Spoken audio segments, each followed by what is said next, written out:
Hello, everyone, and welcome back to House Rivalries EU Division Season 3. We're in Week 7 of the Swiss, or Round 7 of the Swiss, and we are going to be determining today who will be the first teams to guarantee their spot in the playoffs next week. My name is Sender, and I'm here with my bestest friend in the world. It's Robobson. What's up, man? Aw, touch Sender. Well, thank you. I'm fabulous. Had a lovely day so far. The sun is shining outside. How are you this morning? It's pretty early Uh, for you. it's quite early here in the States, but we are hyped and ready for this first play-in match for Bobson. We've got Epic Esports versus For the Win Esports. Both of these teams are 5-1. So if either of these teams wins today and gets that sixth win, Robobson, they are guaranteed placement in the playoffs next week. Ooh, it's getting to the final stages, Yeah. and of course, got to note that even if they're the losing team for this game, they still have another 2 rounds to get that final win to confirm their place in the playoffs. But it's important for these teams to try and get into that top 8 positioning rather than the top 12, because there will be a play-in round for the 9th to 12th place teams in order to get into that top 8. Right. You want to try and play as few games as possible in that playoff bracket. You never want to have an extra chance to possibly get high rolled out of the tournament. So we're going to be taking a look at these two teams in action shortly. Let's take a look at the decks for Bobson, and a reminder for the audience: this is last year of standing. So if a deck loses, it is retired. So with that said, Robobson, what are the lineups for these two teams today? Well, so there's some similarities and some differences. Both teams opted to bring a Holy Wrath Paladin, and both teams have opted to ban a Holy Wrath Paladin, so we're not going to be seeing any of that today. Then we have a Warrior on both sides. For the Win Esports have a pretty streamlined Bomb Warrior, which makes the Holy Wrath Paladin ban on their side quite interesting. But there is a Control Warrior on the side of Epic Esports.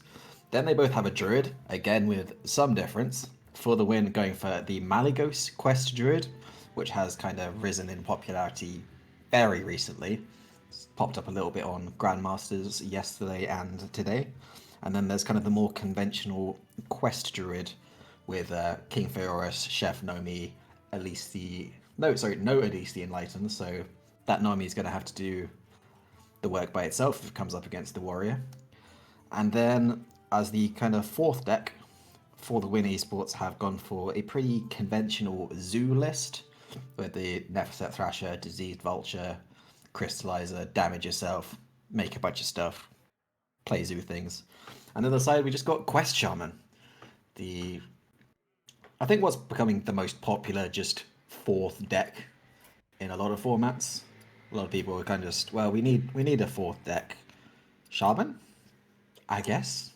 Yeah, I mean it's a fairly consistent deck on ladder, if not the strongest one to play. So, but it's kind of one of those decks that can just due to the duplicating battle cry effects and kind of pull a win out of nothing, out of thin air sometimes.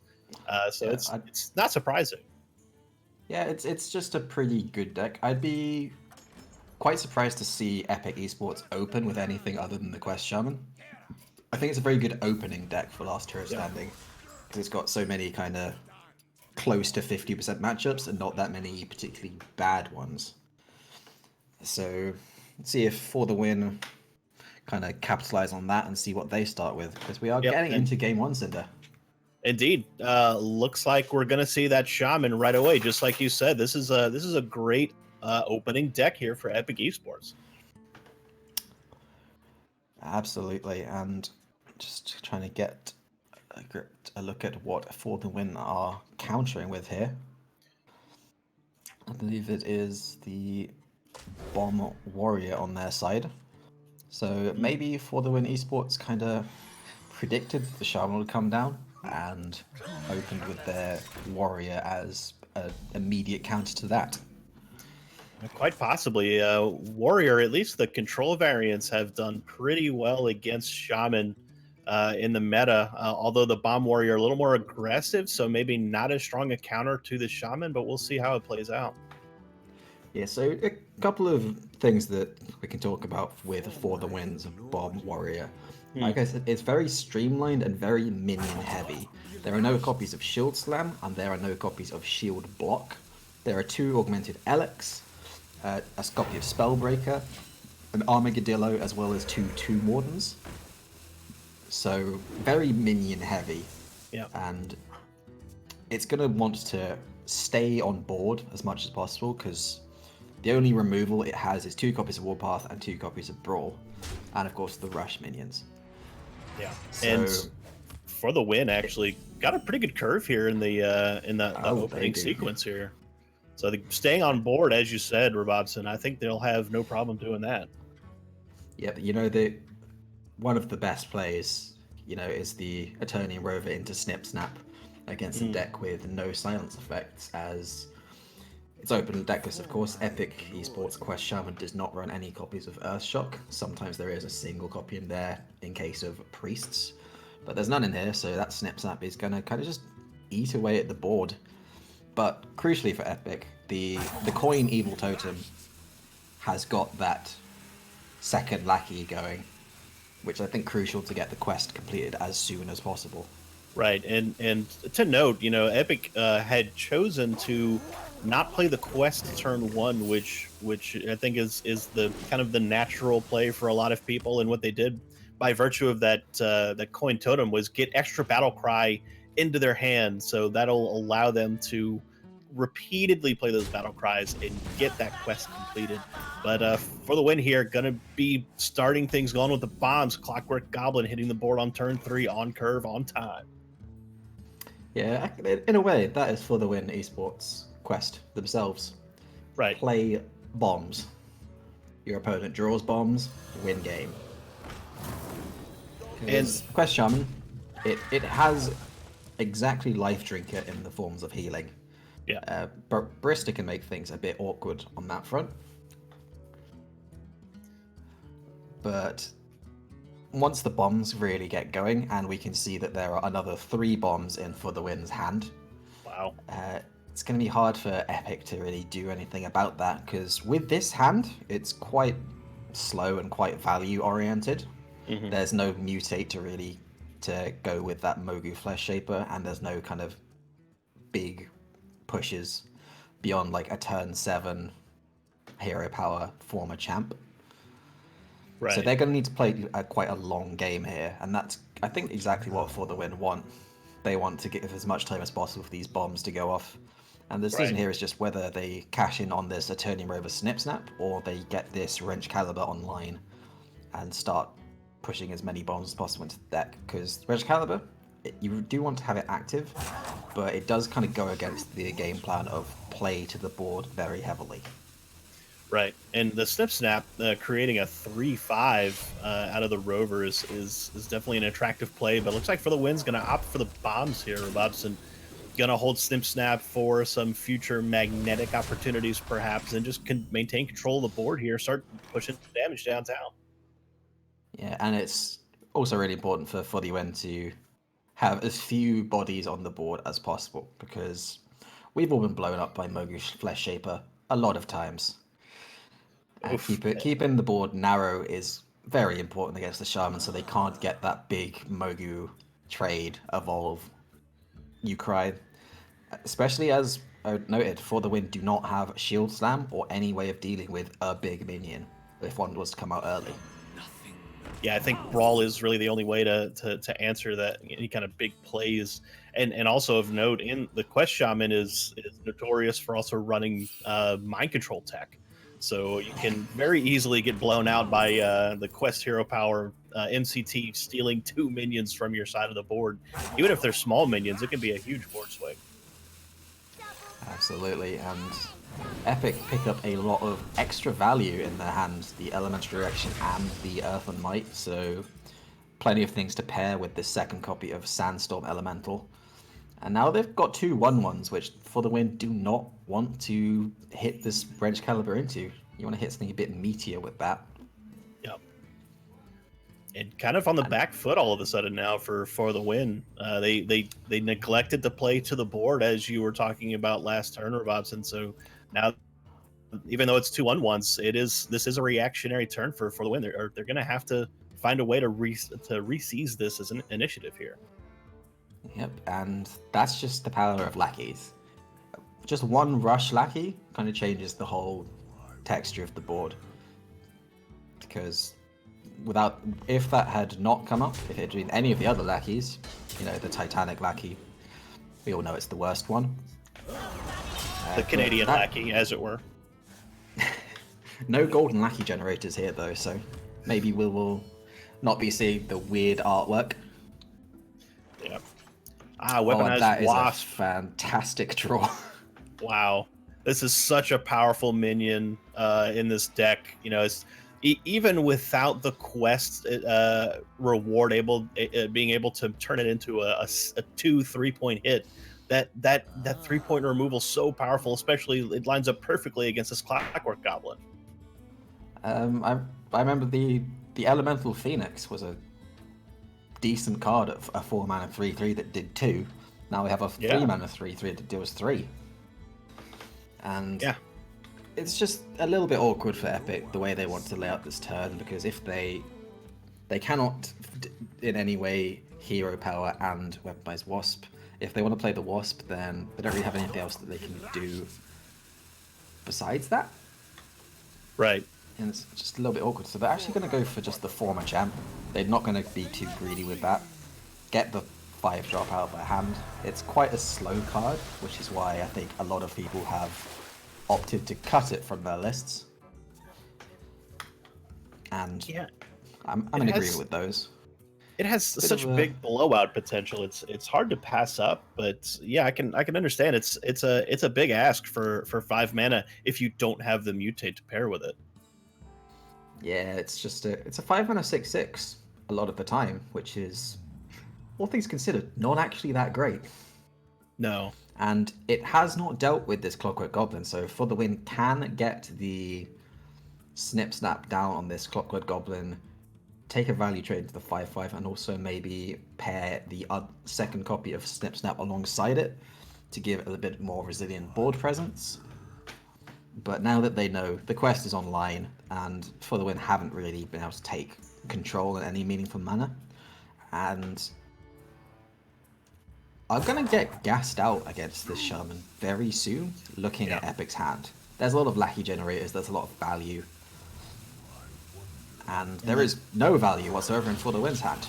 No, and the warrior kind of notoriously lacking in card draw in ways to maintain the hand. And look at this, For the Win's actually magneting it fully on the Clockwork Goblin and going downtown, saying, "All right, let's turn it into a race." Yeah, and I actually quite like that. They've realized that they have basically no value in their hand. They have played a lot of bombs, and they have yet more bombs in their hand. There's going to be 6 in Epic's deck very soon, and they're just saying, well, the route for them to win this game is most likely just sinking damage face and hoping Epic draws several bombs in turn and hope that they don't have those life drinkers, which we can see they do not.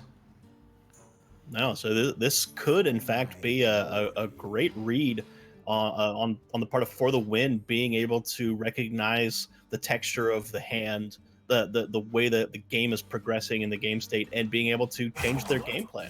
Saying, all right, let's just head downtown with this 7/9, since they have no way to cleanly answer it. But this Wasp is going to do they some do damage. In fact. Yeah, the Wasp followed by a double trade, and then the Sandstorm Elemental is going to be a full clear, and they even have the mana to get a 1-mana Moby Flesh Shaper down. That is a full board clear, and that was the push, and it was just very cleanly answered. Yeah. And now it's back to square one For the Win. Well, they kind of did what they were trying to do. They wanted to get some damage in on Epic, and since they still have more bonds to generate, so a little bit of ways to extend the game by way of the Spellbreaker plus Brawl, and they just picked up the Town Crier, so they could pick up a rush minion here and clear off the board a little bit. So they can create time. which is kind of what they need to try to get this bomb game plan to completion. Yeah, they've probably not stalled the game out as much as they would like. They would maybe like to get a couple more turns in before they were in the position of just completely off the board. But they did get that big hit in the Clockwork Goblin. And now it's just a question of, do they want to... I imagine the Town Crier is getting played this turn. That's a question of, do they want to play the Restless Mummy, or do they want to develop into this Reg Caliber and probably swing it face to get it to the 4-bomb breakpoint? It looks like that's what For the Win are going to go for. And I think the reason they're going for this is they have the Brawl in hand as kind of an insurance policy. Should Epic go very wide, they have a wipe of sorts. Right, and this Quest Shaman too can and will draw cards when needed. So I think the presence of the bombs is going to be very present in the mind of Epic Esports as they deliberate these coming turns. So Sidna, what is the interaction between an active elementary reaction and a bomb? Potato. Does it do 10 damage? Does it double it? I'm really intrigued. That's an interesting question because it does say I think it just draws the bomb and the bomb activates and then it draws the next card. Maybe. But which card would be duplicated? I think it's the one after the bomb. Come on, Epic, play it. Let's find out. Let's. Well,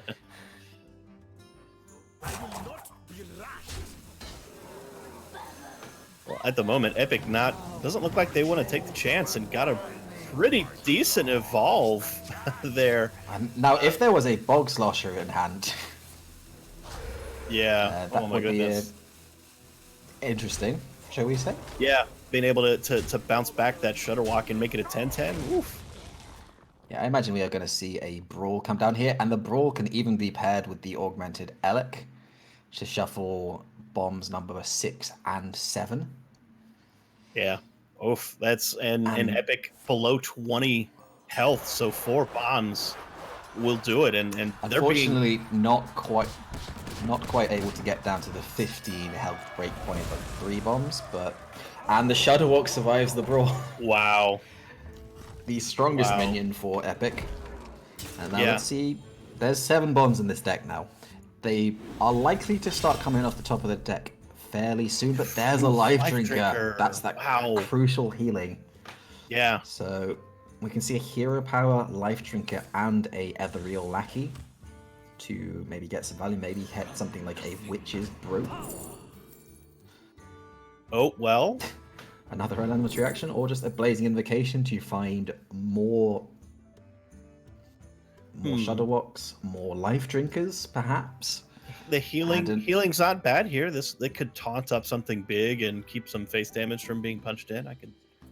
Yeah, we could see the Ancestral Healing because it will allow the Shudderwalk to value trade into the Elec, then heal back up, taunt up, and then just protect any smaller minions from the rush minions that Epic know at least one of is in their hand. Right, and the fact that it's a 0-mana spell means they can play it alongside this Life Drinker to heal up to 22. So it's definitely a tempting pull. That Life Drinker is almost definitely happening. Yeah. Because this life total is getting a little bit precarious when you know just how many bombs are in your deck. But they got to go soon. Oh, they're going for it. Yep. Gonna go for the Ancestral Healing and the healing from the Life Drinker. Just in time. So above 20 now. So now 5 bombs is the magic number for the win. So a little bit of breathing room for Epic.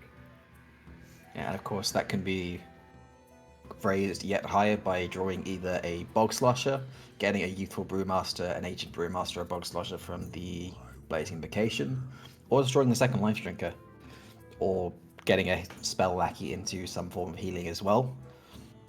And if this Shudderwalk gets bounced, there's Life Drinkers in that pool as well. So Epic can get plenty of healing going. They just need to not have a huge bomb train all in one go. Right. Double Restless Mummy here is actually a full board clear for the win.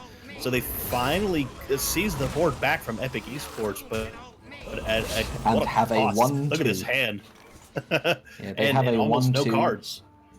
Yeah, Ziliax and Spellbreaker are not the value generators they need. They do have 2 copies of Omega Assembly in their deck somewhere, and I imagine getting one of those or just Dr. Boom Mad Genius is exactly what they're looking for. And Epic start getting the damage lackeys, which can close out a game in a surprising fashion. But one really important omission from Epic's deck is they are not running Barista Legion. Yes. So They are instead running these 2 former champs. wow, look at this top deck for the win. This Warpath is the perfect answer to this growingly dangerous board state from Epic Esports. So this will be a full clear for the win, but again, very few cards to respond with, and Epic Esports will be on the play after this combination. Yeah, it's a good top deck because it does clear the board, which they desperately needed, but it just hands initiative right back to Epic. And looking at this hand, there's still plenty for Epic to do, and that's... Now the question for Epic is, do they want to develop into this Shadowwalk more with the Evil Cable Rat, the Blazing Invocation, the other lackeys all in hand, which could all likely be played this turn into a Shadowwalk on the following turn? Especially as you've just seen a top deck brawl, a top deck Warpath, and you've already seen 1 brawl. Right. A wide board is likely not getting removed. And in Epic, they have time, right? They can see they're under no pressure aside from the bombs themselves. But for the win, not having really much to do in hand, so Epic kind of might be thinking they have a little bit of time to play some more battle cries to fuel up the Shutterwalk. But again, the bombs are presently in the mind of Epic, and they know that there's more bombs than they have health in the deck. So they need, if they want to get to the they've got to go fast. They're doing it now. I'm not sure that there's actually much in this Shadowwalk, is the other thing. There are 2 former champs, and that's probably the main decision point here. Got a Rockbiter weapon off of the Spell Discover. Life Drinker got them a little bit extra health there, so this is all set. Not a terrible Shadowwalk, and that is a top tech Omega Devastator with the Ziliax in hand. That is man, 2 devastating, if you'll pardon the pun, draws in a row. That was an unbelievable top deck for the win. Huge removal, huge heal, big taunt in the way. All of a sudden, Epic Esports were starting to smell blood in the water, but that top deck has really turned this game around for the win. Now they've got some time to let those bombs come down. I mean, you say that. I'm looking at the 2 hands here, Cinder. There's a big difference. Well, they got themselves a reprieve, a slight reprieve. Chi-Chi Ankle Biter is yet more healing. Yeah. Or Sludge Slurper is just more value, because they can kill this Omega Devastator pretty easily with the Rock Biter, with the Damage Lackey, with a lot of different things, really. It's just a matter of how they want to sequence this, how they want to play to the board in the following turns. Looks like they go for the Rock Biter and the Hero Power Damage Lackey. Oh wow, look at that Bloodlust. Oh, that's so dangerous. Another Rockbiter. Rockbiter, yeah. They are assembling a lot of damage here. So I imagine, having picked up the Bloodlust, we're going to see the Faceless Lackey come down, try and go as wide as possible, use the Kobold Lackey to clear off this Omega Devastator, and just try and have as many minions on the board as possible. So then this Bloodlust is almost guaranteed to close out the game on the following turn. Yeah, a full board of Bloodlust before you even count the minion attack values. You're talking about 3 times 7, which is 21 damage. So being at full health, it may not be enough for the win. But look at this, Dr. Boom off the top. But do they have enough time for this to swing the board? How much damage are we talking about here, Robust? That is 23 damage. So they're 1 mana off lethal with the Hero Power Life Drinker. They could, let's see, is the Rockbiter weapon part of the calculation here? With the Rockbiter, it is 1 off lethal. Oh my goodness. And again, So that would be Life Drinker, but that is one off. So they could search for something like a Lightning Bolt off this Ethereal Lackey. I mean, there's a number of ways for them to get there. They're gonna take an Ethereal Lackey, see if they can get more damage. That's a Lava Burst, Rubobson. Do they have enough mana to do it all though? No, they. Well, see. That is lethal, I believe. Yeah, I think so. Instead of the Rock Biter, you go for the Lava Burst here. 28 damage. They're on 27 health, unless I've miscounted, but I'm pretty sure that is nope. 1 over with 1 mana to spare. Epic are gonna take this game 1 against the Bomb Warrior. My goodness. And you know what, Cinder? I think if there was a maybe a couple of shield blocks in there for the win to get through their deck a little bit faster, right? Maybe that would have benefited them in some way, because yeah, they just ran out of gas. Not during the Omega Assemblies or Doctor Doom was pretty unfortunate, but and notably they just didn't have the gas. Yeah, they also didn't magnetize onto the Eternium Rover early on in the game, and that extra armor from, we were talking about, he would have been like a 3/5, 3/6 and making board trades with no silence available for the Quest Shaman.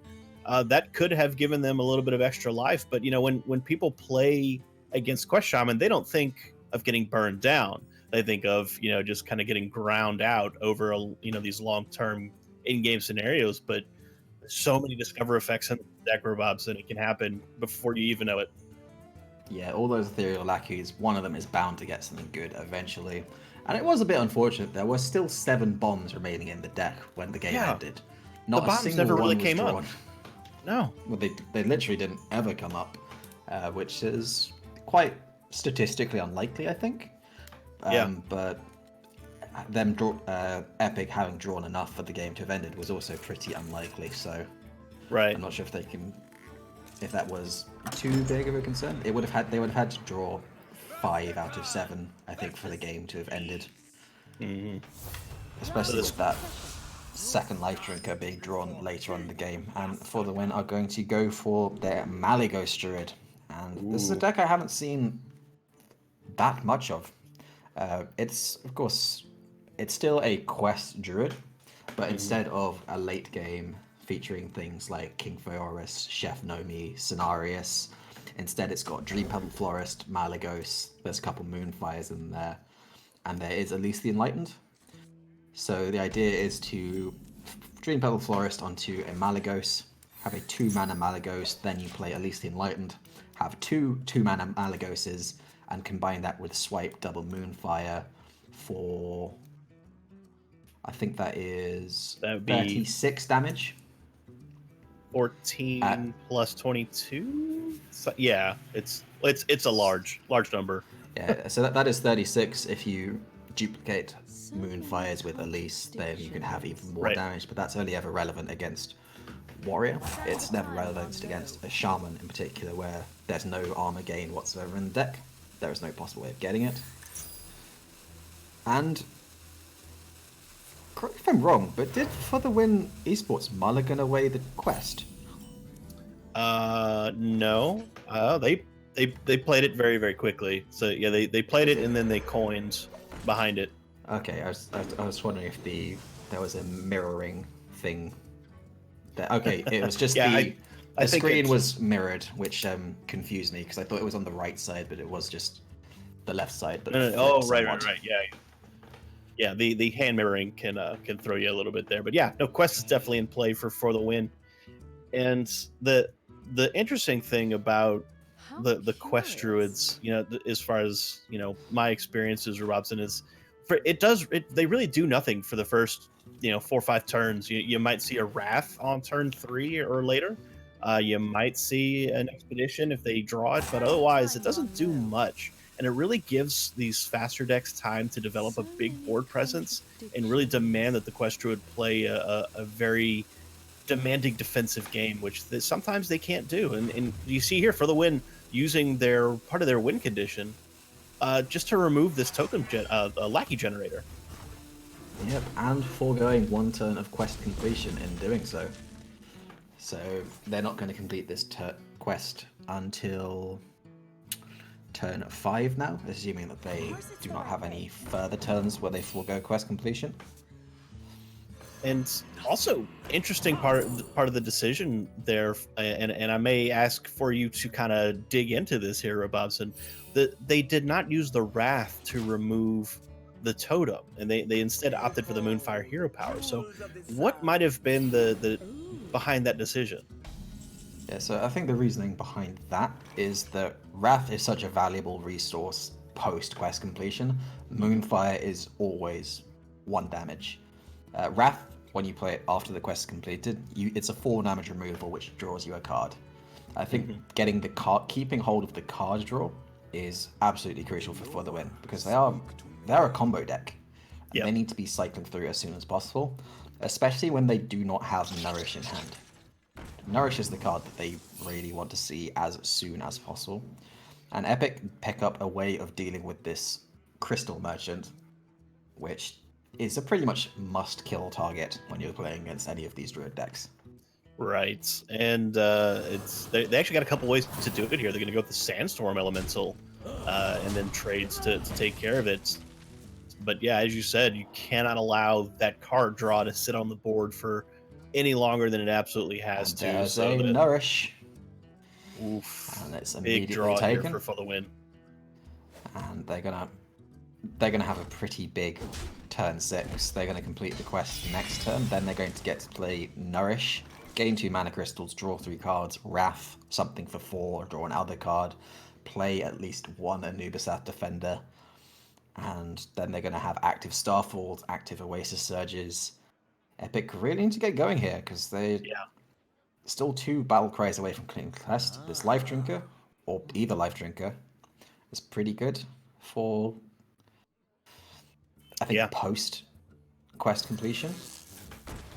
I would have had the Just same thought burst just to do the 6 damage, but they opt for it here just to get the body down and try to create some pressure. But they really have to, Robobson. They've got to get this game moving because for the wins, it's still at 24 health, and they'll heal by virtue of some of their cards deeper down in the deck. So Epic's really got to get this clock ticking.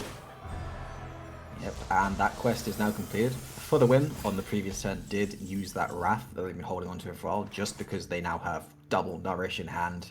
Card draw is no longer a principal concern of theirs. They've got a lot of card draw going on right now. In fact, they might have too much card draw at this point, so they're going to use the Wrath to not draw a card, try and clear some space, because these 2 Nourishes are going to occupy the next few turns. And Epic really need to do something. Oh, you're absolutely right. I mean, look at this hand, Robobson. We see the Florist and Malagos in hand, and that Anubisath Defender will get played on the backside of one of these Nourishes. So For the Win is basically got their hand crafted for them. All they need is just the spells themselves to do the damage, and they're ready to go. Speaking of damage, Zindo, this is a lot of damage available in Epic's hand. This is 14 damage from hand with a hero power, which would be not playable until turn 8. Nonetheless, so we might see the Sludge Slurper on this turn so that they're not overloaded on 8 mana. Right. But I imagine we're just going to see Nourish immediately come down. For the win, nicely there, playing the version that they did not get from the Expedition, just the main deck one. There is the second Anubisath Defender, as well as Floop for a possible 3rd taunt, should they wish to. Right. And I think we might actually see it, because with the Florist in hand, and Floop in hand, you don't really want the Florist to be able to hit Floop. You want to guarantee it hits Malagos. So being able to play Floop for 0 mana is actually quite relevant. And also just simply the fact that they have a second Nourish in hand, they want to dump cards as soon as possible. Yeah, and I imagine they really probably would have wanted to see an Innervate there to try to also get Lottie out of the hand, and again narrow down that Florist to hit only Malagos. But they're actually going to go for the Wrath to try to draw some cards here. Not terribly worried. Yeah, they wanted to get the Lackey off the board, which is interesting because we were just talking about this, Robson. Those Lackeys, they start piling up damage really, really fast. They do, but they're thinking about the threat of weaponized Wasp in particular. Yes. Yeah, it's just getting a lackey off the board, period, not necessarily the kobold lackey. But we see the Bog Slosher in hand now for Epic Esports. That's part of that dangerous late game combo where you start doubling the kobold lackey's damage, bouncing it back to hand with the Bog Slosher, doing it again. This is getting, there's a lot of damage piling up here for Epic Esports. There is, and they're going to be able to deal with these taunts quite comfortably, but it's just the fact that they have to sink so much damage into these two taunts. That's the reason they're in the deck. And Epic aren't going to feel great about having to sink 8 burst damage into a wall of taunts rather than sending it straight to For the Wind's face. Mm-hmm. And now they have a Bog Slosher. But they're going to have a pretty weak board after this turn, no matter what. Yeah, and Epic actually making an interesting decision point here. They're deliberating whether or not to trade and what to trade into this defender, and they opt to bounce back the rat. Yeah, they're going for a value game plan, it seems like. Yeah. Oh, this Oasis Surger, again, could be combined with the Floop. We could see it combined with the Wardred Loti. There are a lot of options available for the win. Like, right. There's maybe 10 possible avenues, which are all looking quite good for the win right now. So it'll be interesting to see exactly which one they go for. Looks like they're going to stick to the board control plan for a little more longer. Nope, they're just going to draw more heavily cards through the deck. I think they're looking for some of their healing, which they just got. That Ferocious Howl will allow them if they want to. But actually, it looks like they're going for the trades here with the. And again, killing those lackeys. Yeah. Which has been vindicated by the drawing of that weaponized Wasp off the top. No, just keeping the burn damage to a minimum here. Mm-hmm. And I think they're just going to have to get some more good lackeys. They've been getting quite good ones so far. A lot of damage lackeys. The rush one, maybe not quite what they were looking for. They can combine it with this ethereal lackey to just, or with the sludge slurper to charge it into one of these 5/4s, kill it off. Yeah, there's an option to make the trade here. The weaponized Wasp can be activated. They've got enough mana to do that if they want to do it. So they've got options here. But yeah, they need to be winning the game at some point. Yeah. You don't want to be controlling the board against a Malagos Druid who's drawn a few hundred cards at this point. That deck's running quite thin. Yeah, they've burned that two deck nourishes. Yeah, they've drawn a lot of their deck, and at some point in the deck is a Malagos swipe, which will end the game. Epic need to get in this game quite quickly. And I think this might be going all face. No, well, they've gone for a middle ground. Yeah, so a little bit of removal ground by way of the Wasp, and then push the face damage with the minion, respecting they need that minion on board to maintain that damage. But the Ferocious Howl gonna really help out for the win with 10 armor here. Yeah, now we can see a Wardred Loti innovate. Starfall will be a perfect board clear and allow 5 damage to go face. They are on 23 health, and they've just seen a lot of damage get sunk into board control. So now this huge board clear here is going to make Epic's life quite difficult. Yeah, and an oft forgotten aspect of Lottie after the quest is one of those forms is spell damage. The 4/6 rush taunt poisonous usually is enough for people, but spell damage. Ooh, interesting. The big taunt there with the Tomb Warden off of the mutate. Yeah, so is that good? I'm not actually so certain. I don't know. I mean, it keeps the face damage off of Epic, but I mean, there's maybe For the Win is so close to the combo here. Yeah, Epic probably wanted to have an 8-drop which wasn't available to be attacked, so it could be protected behind these Annoyatrons and maybe go face. So getting a taunt is probably actively detrimental there. Right. Because an 8-man and 3/6 is not very good at hitting people in the face. It's great at stopping yourself being hit in the face, but so are 4 Annoyatrons. Right, yeah, so that Lottie can just trade into this 3/6 and actually remain on board and remove it. So kind of a little bit of a loss there for the mutate then.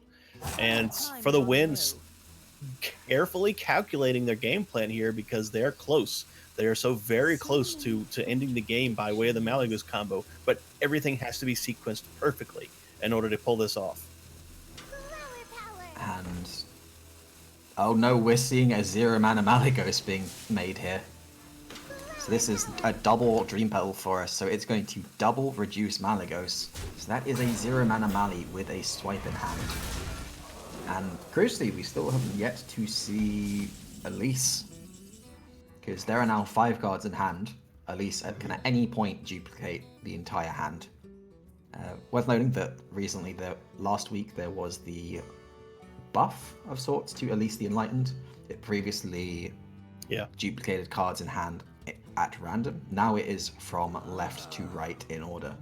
Right. So you can control it a lot more. Yeah, you can predict exactly what's going to be in your hand after the play. And, with this Malagos now at 0 mana, for the win can actually draw some cards, but this is a big mind control tech off of the hero power, getting Lottie, so it'll be able to reduce some of the damage going forward, or have an answer to the Malagos if the Lottie is not answered by for the win. The Lottie would die to Malagos swipe, regardless. True enough. Because of the splash damage that swipe does, just 6 to the entire board, maybe 11 if there's 2 Malagos. Geese. But Epic now at full health, so the combo has to be enough to deal that 30 damage for the wins. But they've got, with the 0 mana in Malagos, they've got the ability to draw cards here. They have there's a Moonfire. I mean, we're looking at Nourish, Ferocious Howl. That's a lot of card draw. I'm not sure how many cards are even remaining in for the wins deck, but I'm pretty sure it's not that many. I want to say it's like in the neighborhood of 7. Yeah, there it is. Thank you, 7 cards. They can draw 4 of those this turn. So, if Nourish were to pick up at least the Enlightened, they would be guaranteed to. They could maybe, if they picked up an Innovate alongside it, I think they could make it so Malagos would be duplicated as well as Innovate, as well as Swipe and Moonfire, which would be lethal on the following turn. Right, but they may not have enough time for that. This board is extremely dangerous for Epic Esports. That's a Starfall. Oh my goodness, that's gonna do some damage. This board is about to get wiped out once again by For the Win off of that Starfall. That's exactly what they needed. They've already seen the danger of having a big board against this with this Quest Shaman. The Ethereal Lackey can get you that Bloodlust and burst you down right away. So not a full board clear for the Win, but it might have given them enough time to pull off the combo. The second swipe now in hand for the Win. Yeah, they are a mass. So with a single copy of Malagos, what they have right now is that is 24 damage. So there's the Bloodlust. There's the Bloodlust, which would have been great with that full board they had in the previous turn, but that Starfall did just turn things right around. And now Epic probably need to answer the board, because if they leave these minions alive and just go face, they are dead. Correct. And let's see, the current Malagos damage count for the Win. The spell's 24. Thank you, Robson. So it's just shy of being able to finish the game from full health. So yeah, they must answer these minions. Ooh, Giggling Adventure, but not enough mana. Wouldn't be surprised to see this Lightning Bolt come into play either.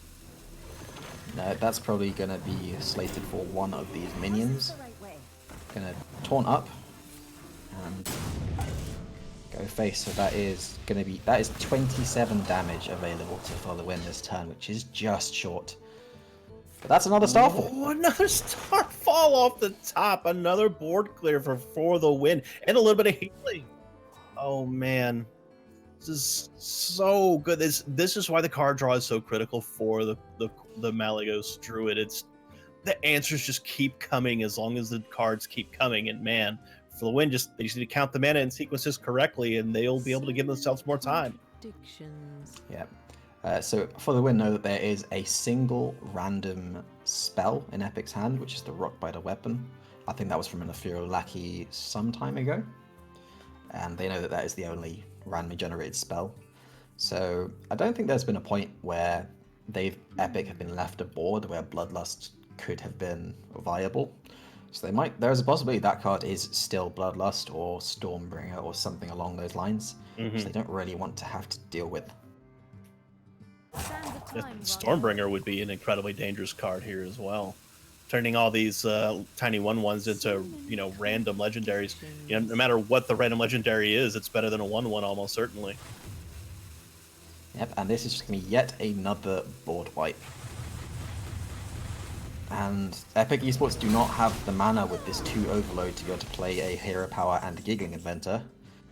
Ooh, or a Shadow Walk. But they're overloaded. The Sludge Slurper get 2 Overload count by virtue of doubling the Battle Cry off the Hero Power, so Shudderwalk cannot be played this turn. They got to go with the Giggling Inventor. No, it was from the Lightning Bolt as well as the Sludge Slurper. Lightning Bolt. Thank you. But yeah, so this is the dangerous, not a miscalculation by the part of Epic. They didn't know that Shudderwalk was going to come off the top, but they were a little bit rushed at the end of the turn there to try to answer the game state, and it cost them. They cannot play Shudderwalk this turn. Nope, and gonna get another mutate here. Maybe try and get a 9-drop. Seems unlikely, but it's possible. Or could use that on the Shudderwalk following turn to evolve Shudderwalk into a 10-drop. But Sender, have you ever seen a Dream Battle Florist stay alive for as long as this? No, well, maybe once or twice, because there comes a point where once the Florist has been alive for like multiple turns, I think it's done all the damage it's gonna do, so you just leave it up. But look at this, the double Malygos now coming down. Here we go. Yep, so those swipes are 14, and the 2 Moonfires are going to bring it up to 36, and that is just going to be lethal. Yep. And we're just seeing the power of the Malygos version of this deck as opposed to something like the Nomi version, where Nomi would still not be active. It's, I think, very beneficial to have a win condition which you can play before your deck has run out. Yeah, absolutely. I've been playing the Nomi version myself, so maybe I need to switch gears, because it's been looking pretty good in these game scenarios. So that actually puts for the win on the board. So it is now 1-1. The Quest Shaman is retired for Epic Esports, so they have to queue up one of their 2 remaining decks up against this Malygos Druid. So Robotson, what do you think? What's their best chances to score a win here for Epic? I think, well, their 2 remaining decks are Control Warrior, which, as far as I know, is an absolutely atrocious matchup. Yeah. So I imagine we're going to see the Quest Druid on the other side, and I'm not sure which build of Quest Druid has the edge. It's a matchup that no one's really particularly familiar with, so I'm going to be interested to see how it goes, because the Druid does not really have a good answer to something like an early-ish King Feoris to come down. Right. That would have to be something like double Starfall to clear it off, or just low roll on the minions, just clear it off with 1 Starfall, or maybe a Lottie Starfall, something like that. Right, and so, we're talking about Nomi coming into play at the end of the game, but King Feoris can come into play just as soon as you hit 10 mana. And with double Nourish in the deck, that can happen pretty quickly.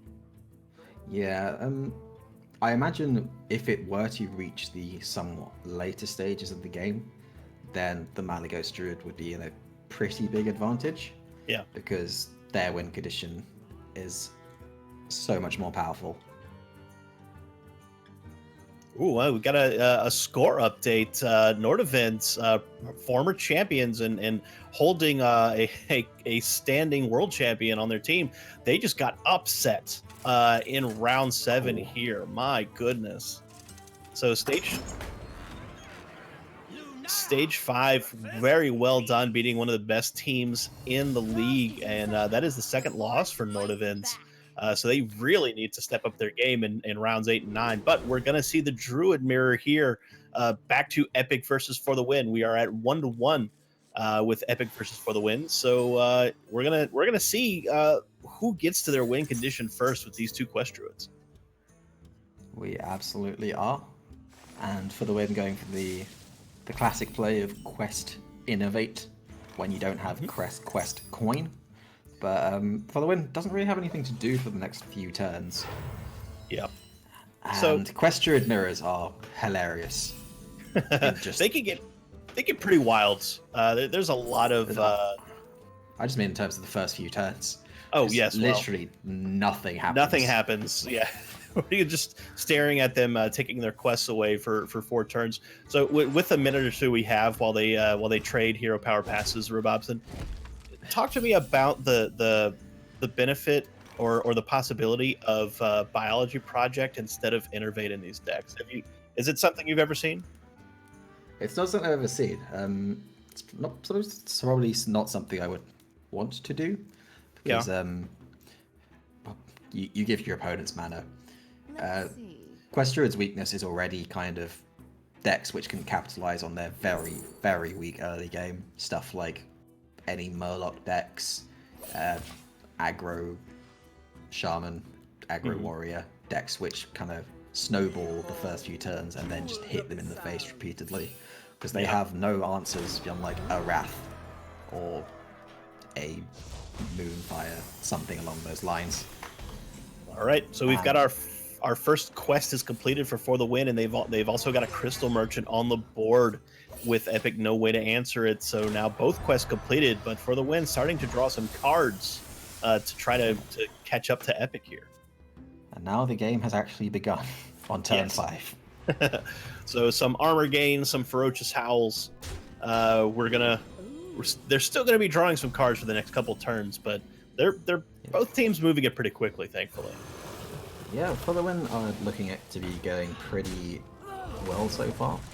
Obviously, this Oasis Surger is a bit of a bad news for them, but they do have, well, both sides have the Nourish, which they're both going to be very happy about, as well as the Anubis South Defender, which I believe they need to play in order to not overdraw a card in the following turn. And when Malygos is still in your deck, you do not want to be overdrawing a card. No, you do not want to do the Sentinel and burn your win condition. That would be a bad thing. That would be pretty sad. Now, looking at the number of cards in Epic's hand, they can play the Nourish and then play the Anubisath on their side in order to not overdraw a card. This is a mirror match in almost every way. Don't do anything till turn 5, then play Nourish on turn 6. Right, and yeah, both teams having hit their Nourish. So, and there's the Anubisath Defender for Epic Esports. So both of these teams accelerating the mana, getting the kind of the chaff cards out of the hands early. The Oasis Surge are kind of like the big play so far in this matchup.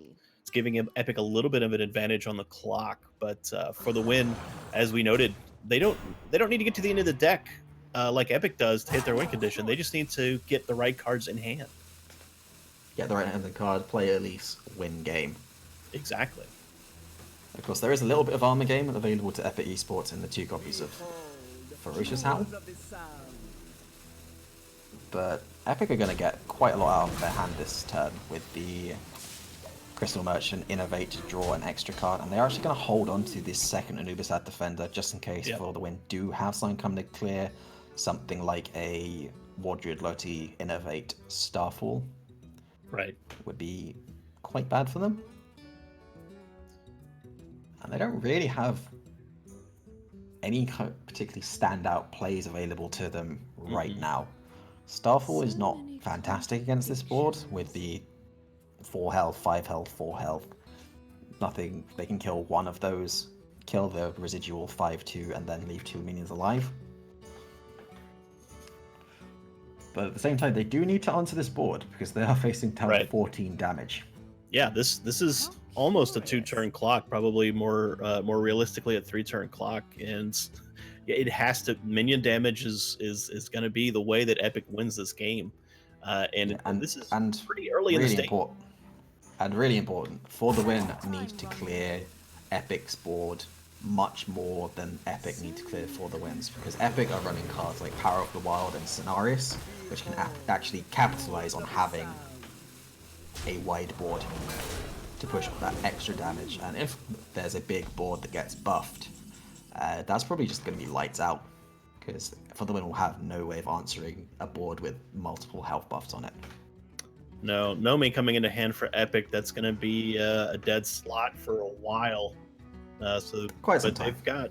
the Scenarius is in hand, but I can imagine Epic may want to grow this board a little bit first, or they might just go for it now.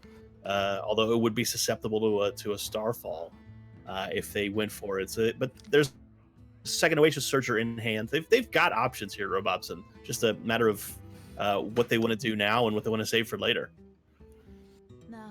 Absolutely. They're going to start off with the Wrath. Always start by drawing a card. Just good practice. And see what they get. Oh, Lottie's nice. Wardred Lottie, which will be useful with Starfall later on, but maybe not so great now. I'd like to think about the Hidden Oasis, because that will activate this second Anubis App Defender. Get them on the board a bit more.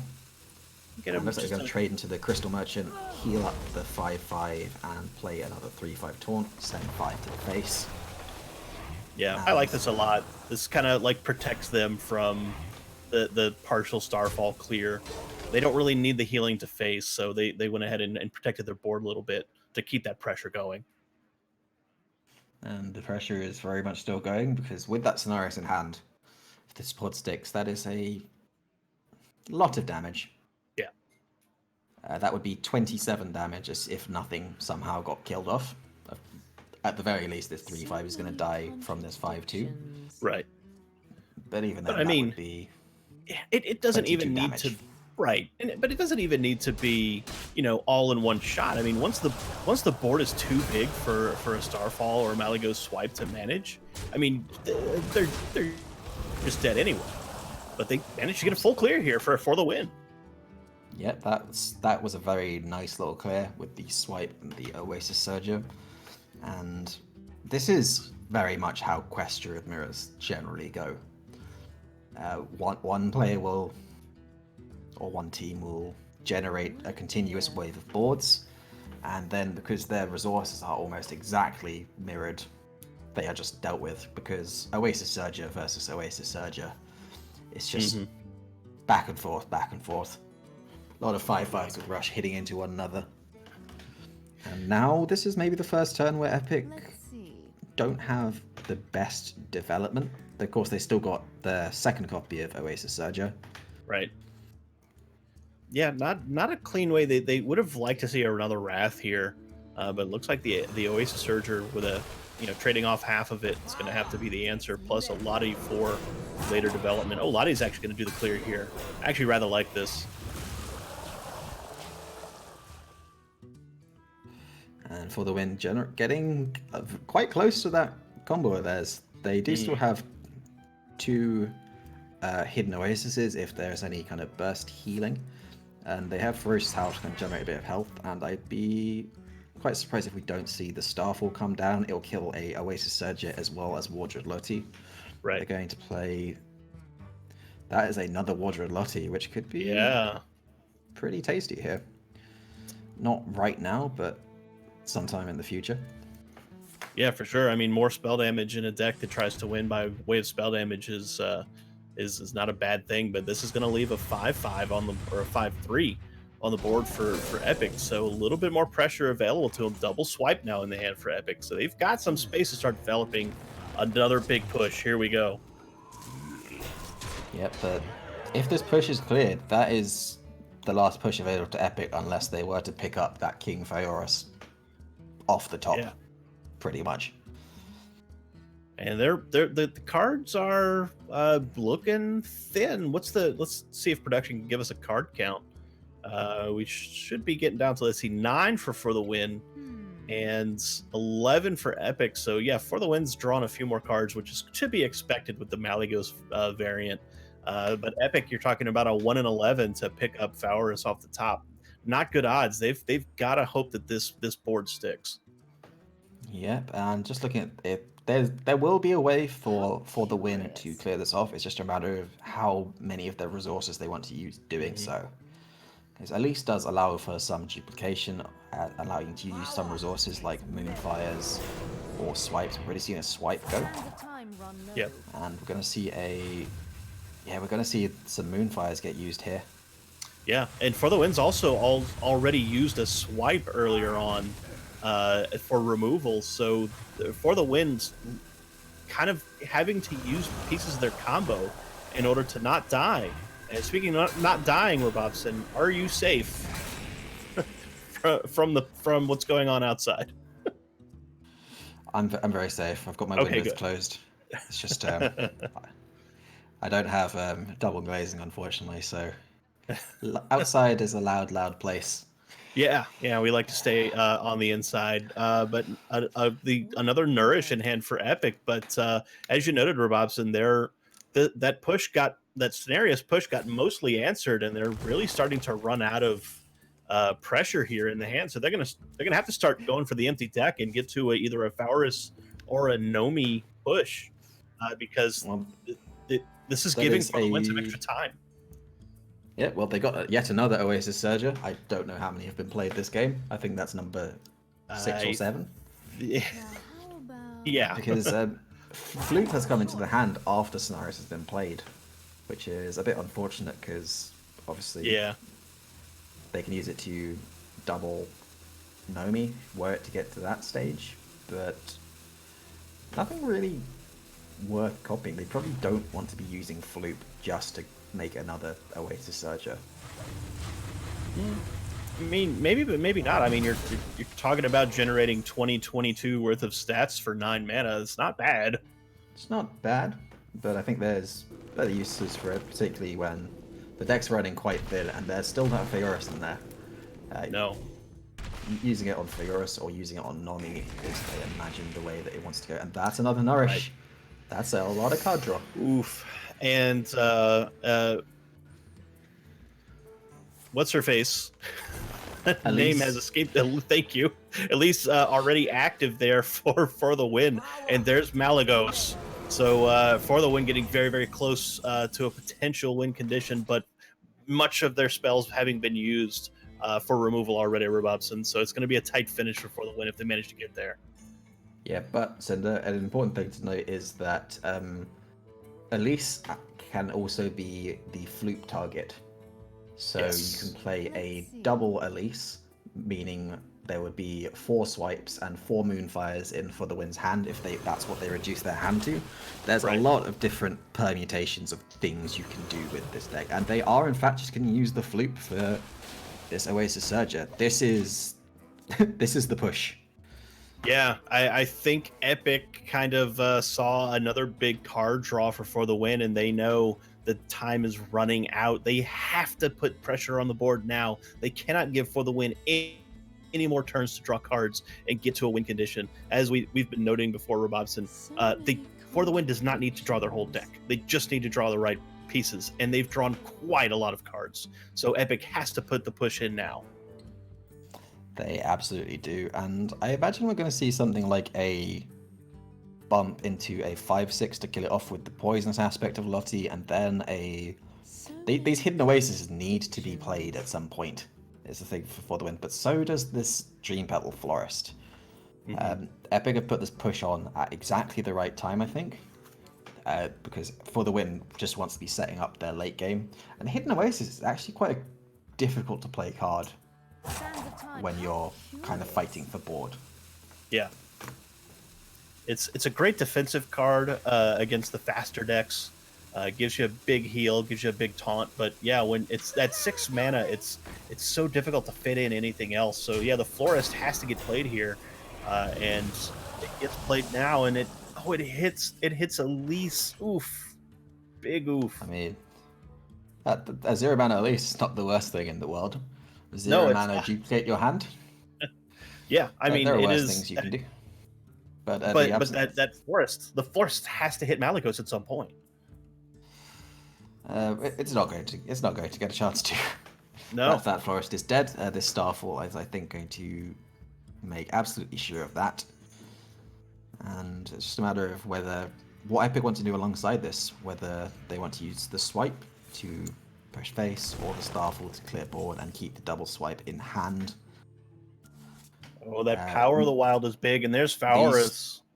The swipe Power of the Wild is looking pretty good here.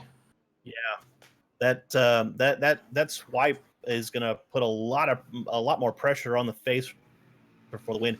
And it'll clear the lottery. So not lethal yet, but very, very close for Epic, and they're just drawing the whole deck. They're saying, all right, it's Nomi next turn or nothing. Let's go. Yep, and for the win, don't have any way of dealing with this. And they can't assemble their combo this turn either, Robobson. Is this just game over for the win? I mean, we could see a Hidden Oasis, Innovate Elise, Fluked Elise, but then they just they can't play Malygos and do anything. Right. If they were to Elise, Fluked Elise, they could go Malygos 4 Moonfires, which is just nowhere near enough damage. I'm not sure what the line is for the win here. Yeah, that Florist had to hit Malygos there for them to get into a game-winning scenario, and it didn't. This is so tough for the win. Yeah, I'm interested to see if this is how this matchup tends towards, as the Question has so many kind of mid-game threats that they can just pressure constantly, especially a version which has Cenarius and King Thoros and Power of the Wild and so many other threats. And they're going for double Innovate and a second Hidden Oasis here to just heal up, make 2 6/6 taunts, and they're going to try and just outlast Epic. I mean, if Malygos is kind of somewhat out of the picture, not totally. I mean, they can still Malygos Moonfire and get some things done. But yeah, they're just telling Epic, you know, if we can't win by Malygos, we're going to win by virtue of Elise duplicating some of these mid-game power cards. I think they have to go for Malygos. They have to stick a Malygos and then play Swipe as the answer to Nomi, because it's 6 splash damage and it will just kill off a Nomi. But then there's a question of whether they want to use Floop on the Elise to be able to generate more resources, or if they want to use Floop as a Malygos to be able to go Floop Malygos, Swipe face. Right. And I'm not sure what the winning line is for the win here. But in order to... Yeah, the Nomi looks like it's going to get played now, actually. Not even gonna... Yeah, so they're going to use the Power of the Wild here in combination with the Oasis Surgers to clear the board. So if they had Malygos set up, they could have Floop swiped. But that is not an option yet. Malygos has not been played to trigger the Floop copy. This would have been so different if Florist had hit the Malygos. Yeah, very different game. And I wonder if there's anything that For the Win can do here. They are still at 30 health, which is not enough. And they know that Floop has been played. So if they can just somehow clear this board or chip away at it, then they may survive. Yep, last card coming up here for the win off of this Wrath. 30th card was Worthy Expedition. Yeah, could hit a Starfall. True. Could give them a little bit of time. Starfall would reduce the damage on the board to 21, which would, well, they know that Zephyrus is in hand, so they would still be dead. Right. So the swipe gonna clear off some, but perhaps not enough. Nope, that will still be lethal, I think, with Zephyrus. Yeah, Should offer Savage Roar, which would be lethal.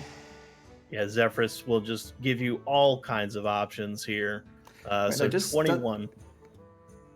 20. Wait, because I don't Think know if Zephyrus takes fatigue damage into I account. don't Because it so. do 29 damage with the Savage Yep. Roar. Right. Oh wait, no. So if they swipe first, swipe face first, and then play Zephyrus, it should offer them Savage Roar. But they're going for a very specific. Oh, for the win didn't even give them the option. We see the Savage Roar. Savage Roar or Pyroblast. Right. But we didn't. They conceded so fast we didn't even get to see the third option. Yeah. Soon as Zephyrus hit the board, Epic or For the Win knew it was up, so that gives Epic the 2-1 advantage now, and they get to stay on the Nomi Druid. What's the last deck for the Win? Against a Zoo Warlock. And this is not a good matchup. No, that is bad news for the Druid and bad news for Epic Esports. Zoo has, for the entirety of Hearthstone, Zoo has been the nemesis of Druid decks of all kinds. Yeah, even when Druid was kind of at its best defensively with kind of token Druid, it was still terrible against Zoo. Yeah. And like even when it had things like Spreading Plague, Branching Paths, all those incredible defensive tools, still lost hard to Zoo. And this is a deck which does nothing until about turn 5. Which is usually about when Zoo is killing you if you haven't done anything about their board. Yep, and when you're running double Sea Giant as well, that is a fantastic card against Druids. And I think Sea Giant and Mountain Giant have just always been the best cards against Druid decks. Oof, Varus Flame not what on they want turn to see. 1. Man, oh man, this is a blazing fast start for the Win. This is exactly what this Zoo deck wants to do. Absolutely. And, you know, that's kind of the interesting thing about the second wave of quests, as it were, is I think the first group of quests were much more receptive to the idea of mulliganing the quest in certain matchups. Mm-hmm. A lot of these decks are so much more predicated on completing the quest and then taking advantage of it, because the rewards are, I think, generally a bit more powerful, that you just don't have any option rather than go for your only game plan and hope you don't die in the process. Yeah, I think you're right. And look at this. Epic's not even hitting the quest. They need to answer this Flame Imp now from their...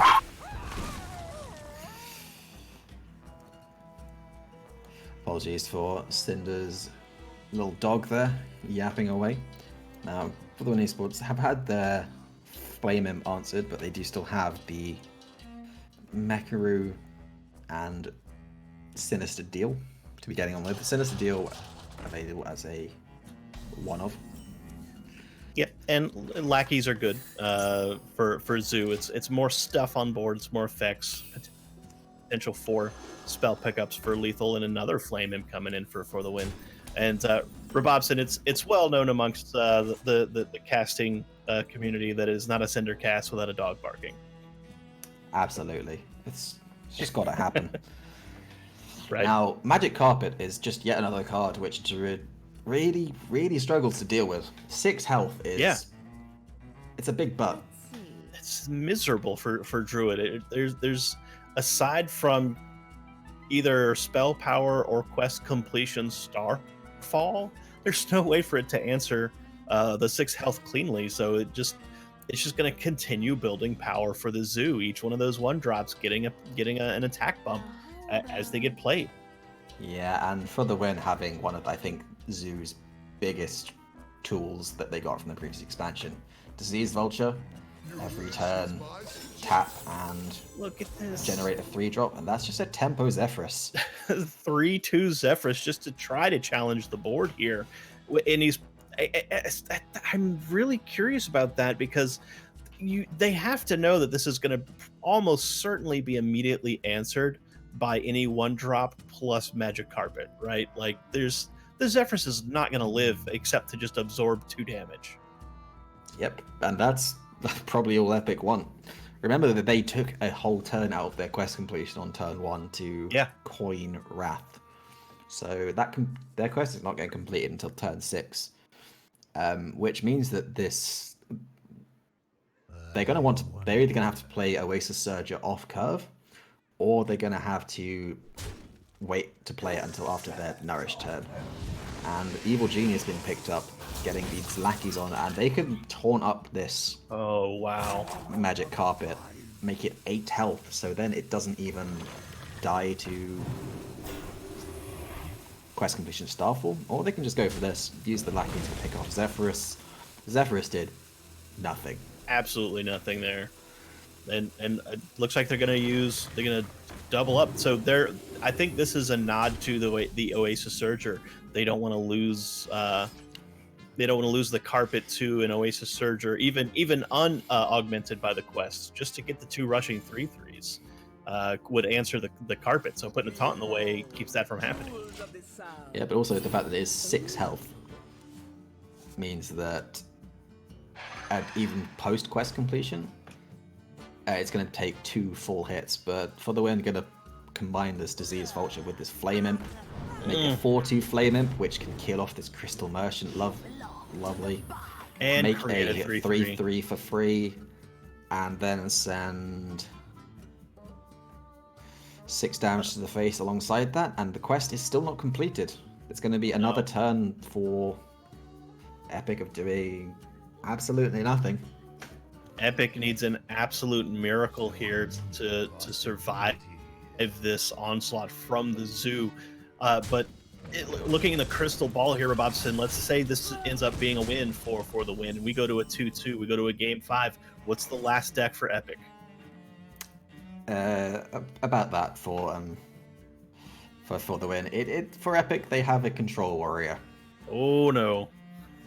Yeah, so they're probably not too worried about if they do lose this heavily unfavored matchup, because they have a heavily favored one to follow it up.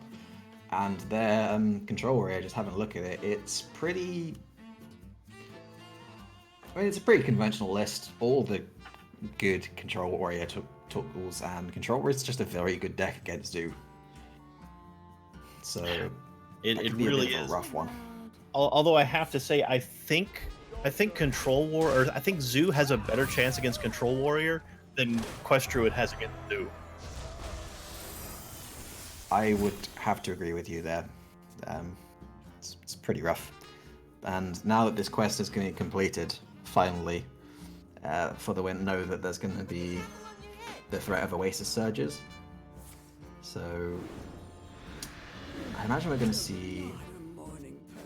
Ooh, oh man, that is quite a pickup off of the Diseased Vulture after having played that Knife Juggler. So just even more damage coming down.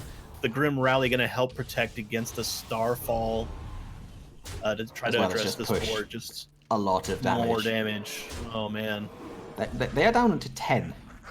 And there is no Hidden Oasis in hand. Sorry, 9 with the Imp Juggle, which I've never really had to think about before. No, I mean, when's the last time we saw an Imp Master ever hit the board in any game ever? I mean, it's pretty good in Arena. True. In competitive Hearthstone, never. It's just never quite been good enough. Right. And for Epic here, they have this 6 mana turn. They have the Nourish, but if they play the Nourish, they are dead. They're just going to have to hope that they pick up this second Anubisath Defender or Floop. They pick up the Starfall to maybe if they can stabilize this turn. I just don't see it though. There's so much damage on the board for the win. Yeah, I think they have to use this Wrath on this Diseased Vulture, or do they have to use it on the Knife Juggler? I'm really not sure. Both of them you would really like to kill. Yeah, I think the Knife Juggler represents more immediate damage, so they need to get rid of it now. Maybe if they somehow survive this turn and then they pick up Wardred Lottie to combine with this Starfall. Mm-hmm. Maybe. This is still a hugely long shot. Or is this just lethal on the board? That was just lethal on the board. I just missed the number there. Yeah, there's just that's a lot to count up, Robobs, and that was a ton of damage. So that's gonna bring us to the game 5. So we're gonna see who wins this match, who wins this next game, Robobson, will be punching their ticket to the playoffs next weekend. So this is going to be For the Win's going to stay on the zoo, and Epic gets to switch to the Control Warrior, Robobson. That is going to be a tough ask for the win here. Yep, I mean, if they get the Flame Imp and the Magic Carpet in their opening hand, as they have done once again, then that's the way to do it. None of these cards for Epic are particularly appealing. I think we're going to see a full mulligan from them. Zodiac is obviously a fantastic aggro and anti-aggro card, but it's much better if it's not the first card you get to play. Right. So the Epic mulligans away everything, including the Ziliax. I'm surprised a little bit by pitching the Ziliax. What do you think? I think you've got to pitch the Ziliax. When the rest of the hand is that bad, you really need to be hitting Town Crier, which is a one-off, Eternium Rover, Frightened Flunky, Warpath. And, we haven't... True. There's something, an aspect of this deck we haven't talked about much. Oh, that is a terrible hand for Epic.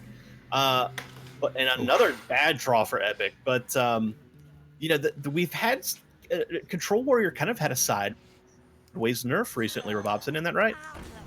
They did. There was a nerf to all Discover cards, where there is no class buff or class bonus anymore. So Omega Assembly and Frightened Flunky no longer are more likely to return Warrior cards. Right. But I still think they're just solid value generation cards. Like, an Omega Assembly is now more likely to show you Ziliax, for example. Right. Which is not bad. No. And can still give you things like Moshog Enforcer, which are still pretty decent cards. This is For the Win just continues to have kind of everything they want out of this zoo deck, and Epic has not drawn anything of use yet. Though the Mummy will be able to make some trades in the coming turn, but so far no early game challenge whatsoever from Epic. Nope, and For the Win deciding not to play something like a Lackey there in case of a double Warpath, which has just appeared. But there is also just a Restless Mummy could kill off the Flame Imp and the Knife Juggler. Yeah, I would imagine Epic wants to hold that Warpath for a later turn when the board is just too big for them to manage, except for by Warpath. So I imagine we'll see this Mummy come into play now, because if they use the Warpath now, then For the Win kind of gets a bit of a green light to just spread as wide as they want. So in Epic, that is the only board clear they have at the moment. So they're going to really value that Warpath here. Yeah. As far as For the Win have seen, Epic have yet to play any cards.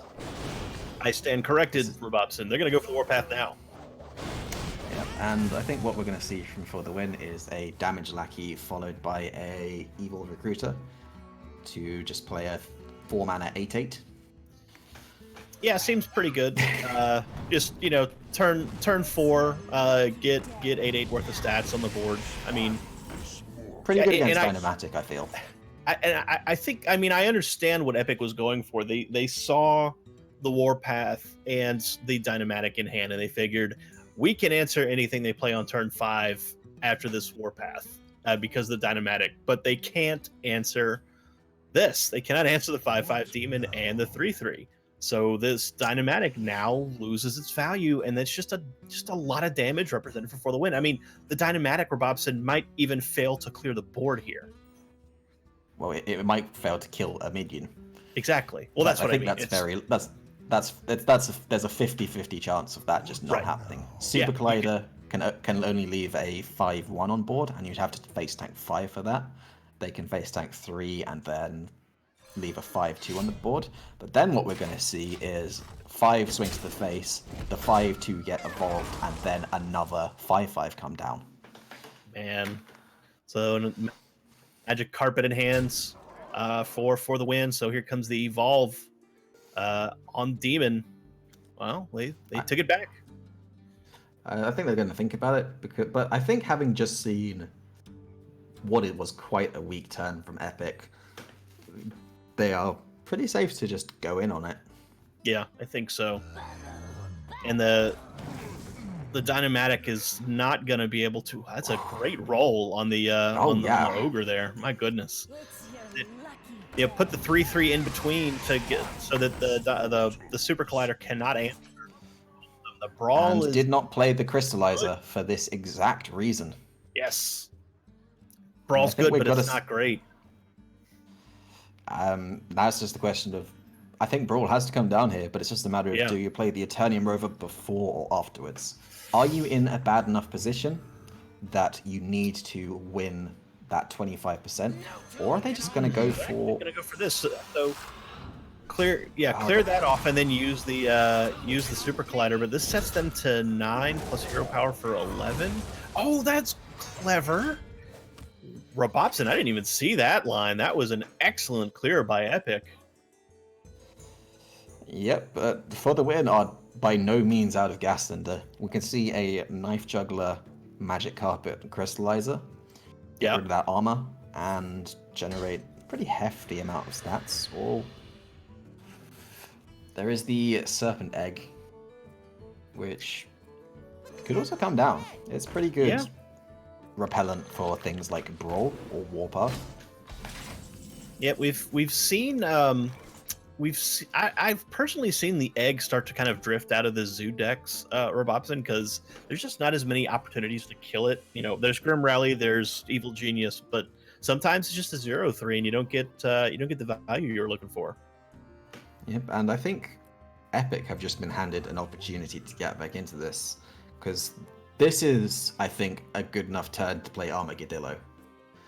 And with the Tomb Warden in hand coming up, they can even play it alongside the Eternium Rover. And once that, what are its stats when it's buffed? 5/8? Yeah, 2 5/8 taunts coming down against the Zoo deck is very often just too much for a Zoo to get past. Yeah, but for the win, definitely will have ways to punch through taunts in their deck. So I mean, it's gonna be a very close finish here. I think Robopson, if Epic can get to those late game scenarios, they're in good shape. But yeah, like Epic doesn't even want to pop this egg by way of the Dynamatic, so they kind of have to go for the Armageddillo here. But the Armageddillo, I mean, for a start, for the win, can't actually kill it. No. And if that Armageddillo were to go off twice, that is game over. It's one of the few ways that that the Control Warrior can really survive this. That is not the burst damage that For the Win wanted to see off of the life tap there. That 1/3 is not enough. It is not, and looks like they're going to actually abstain from playing the Magic Carpet this turn, which surprised me. Yeah, I mean that is a way to try to punch through this Armageddillo. And the Armageddillo is going to survive, but looks like they're just going to go for the Sea Giant. Ah, that is some of the burst damage that that For the Win wants to have on board. But Epic's, they've held that brawl, Robopson, so they'll be able to answer this if they want to. Absolutely. Or they could just frighten Flunky to make another taunt for the Armageddillo to hit onto. Yeah, I mean the Epic could play with fire a little bit here and try to get a little greedy, and try to let the Armageddillo hit something else. But they if they do that, they don't have a great way to deal with the Sea Giant, and that's a very, very dangerous proposition. I mean, even if they do just play the Tomb Warden this turn, the Armageddillo is still going to buff the Frighten Flunky, Yeah. which they could pair with the Brawl later on. So play Brawl, then a 4/4 Frighten Flunky, and then maybe a cheap taunt comes out from it. So this is the safest play, I think. Yeah. There's no way that this many taunts are being dealt with when you've just seen a couple of weak turns For the Win. And it's looking pretty good for Epic from this position, I think. Their health total is pretty low, but they are very secure on board. And once you have a secure board against a Zoo Warlock, which does not run Soulfire in their main list, you are generally in a pretty good position, and they even have that Brawl as a kind of insurance policy. Right. So even this Disease Vulture, which they could, activate immediately, could get dunked into the Brawl later on if Epic feels they're in the position where they need to launch it off. But yeah, this is the Sea Giant's going to do a great job answering one half of the Tomb Warden, but it's Epic's this huge wall of meat is not going anywhere anytime soon. For the win, needed something else to try to punch through these 5/8s. Huge Didn't wall quite get of it. meat. Well, technically, it's actually a wall of metal because Tomb Wardens are mechs, but I mean, they are Megadillo. I mean, you can make a couple steaks off of that guy. Yeah, but it's at the very least somewhat bionic. True. I mean, they glued some guns to it, etc. I mean, would you say and they do get a couple of taunts off this Disease Vulture. They do. Taunts probably aren't what they want, and Warpath coming into the hand. That could actually clear the board here for Epic without having to resort to the Brawl and let them leave the taunt on board. So that is definitely something to consider for Epic.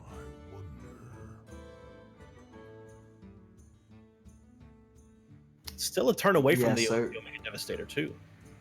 So if this Tomb Warden hits into this 2/6, 4 Warpaths get played, that leaves a 3/1 Diseased Vulture and a 3/3 Serpent, which means that the Super Collider hit can kill off, and there would be a full board clear and then a 5/2 Tomb Warden. Yeah, I think Epic kind of saw both of the paths there after this particular Warpath play. Yes, I think this works as that they have to do exactly the same thing. So yeah, it does work out with a 5/2 Tomb Warden and a 4.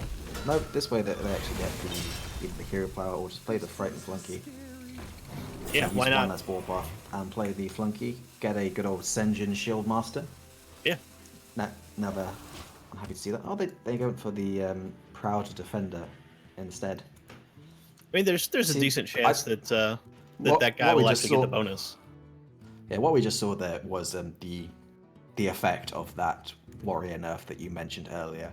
Right. The Proud Defender, Senjin Shield Master, and Fen Creeper, not exactly the chain of Frightened Flunkies that we've grown, or Tomb Wardens that we've grown used to seeing.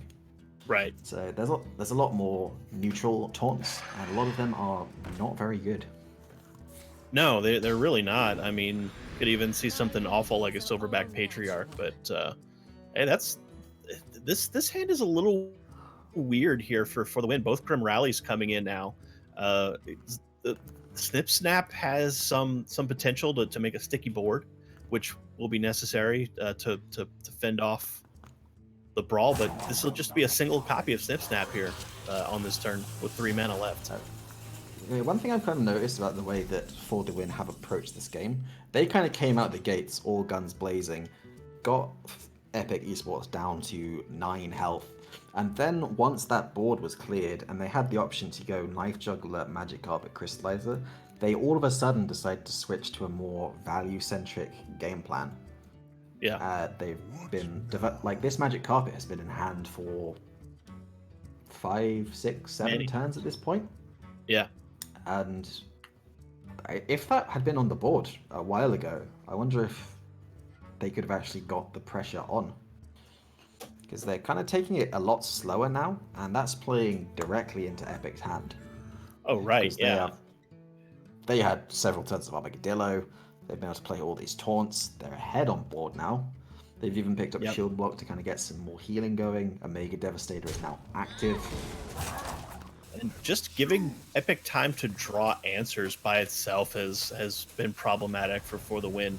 And they're, as time goes on, Epic's just going to continue to pick up answers, continue to pick up armor gain by way of stuff like Shield Block there, and just start applying their own pressure to start shutting this game out for the win. I mean, they're back up to 20 health now.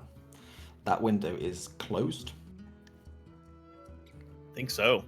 I think For the Win may have been trying to leverage the Sea Giant to try and challenge some of the big taunts they were anticipating from Epic, but really it didn't really work out for them at all. This taunt wall has survived all of the pressure Nope. that For the Win has tried to play. So now here comes the magic carpet.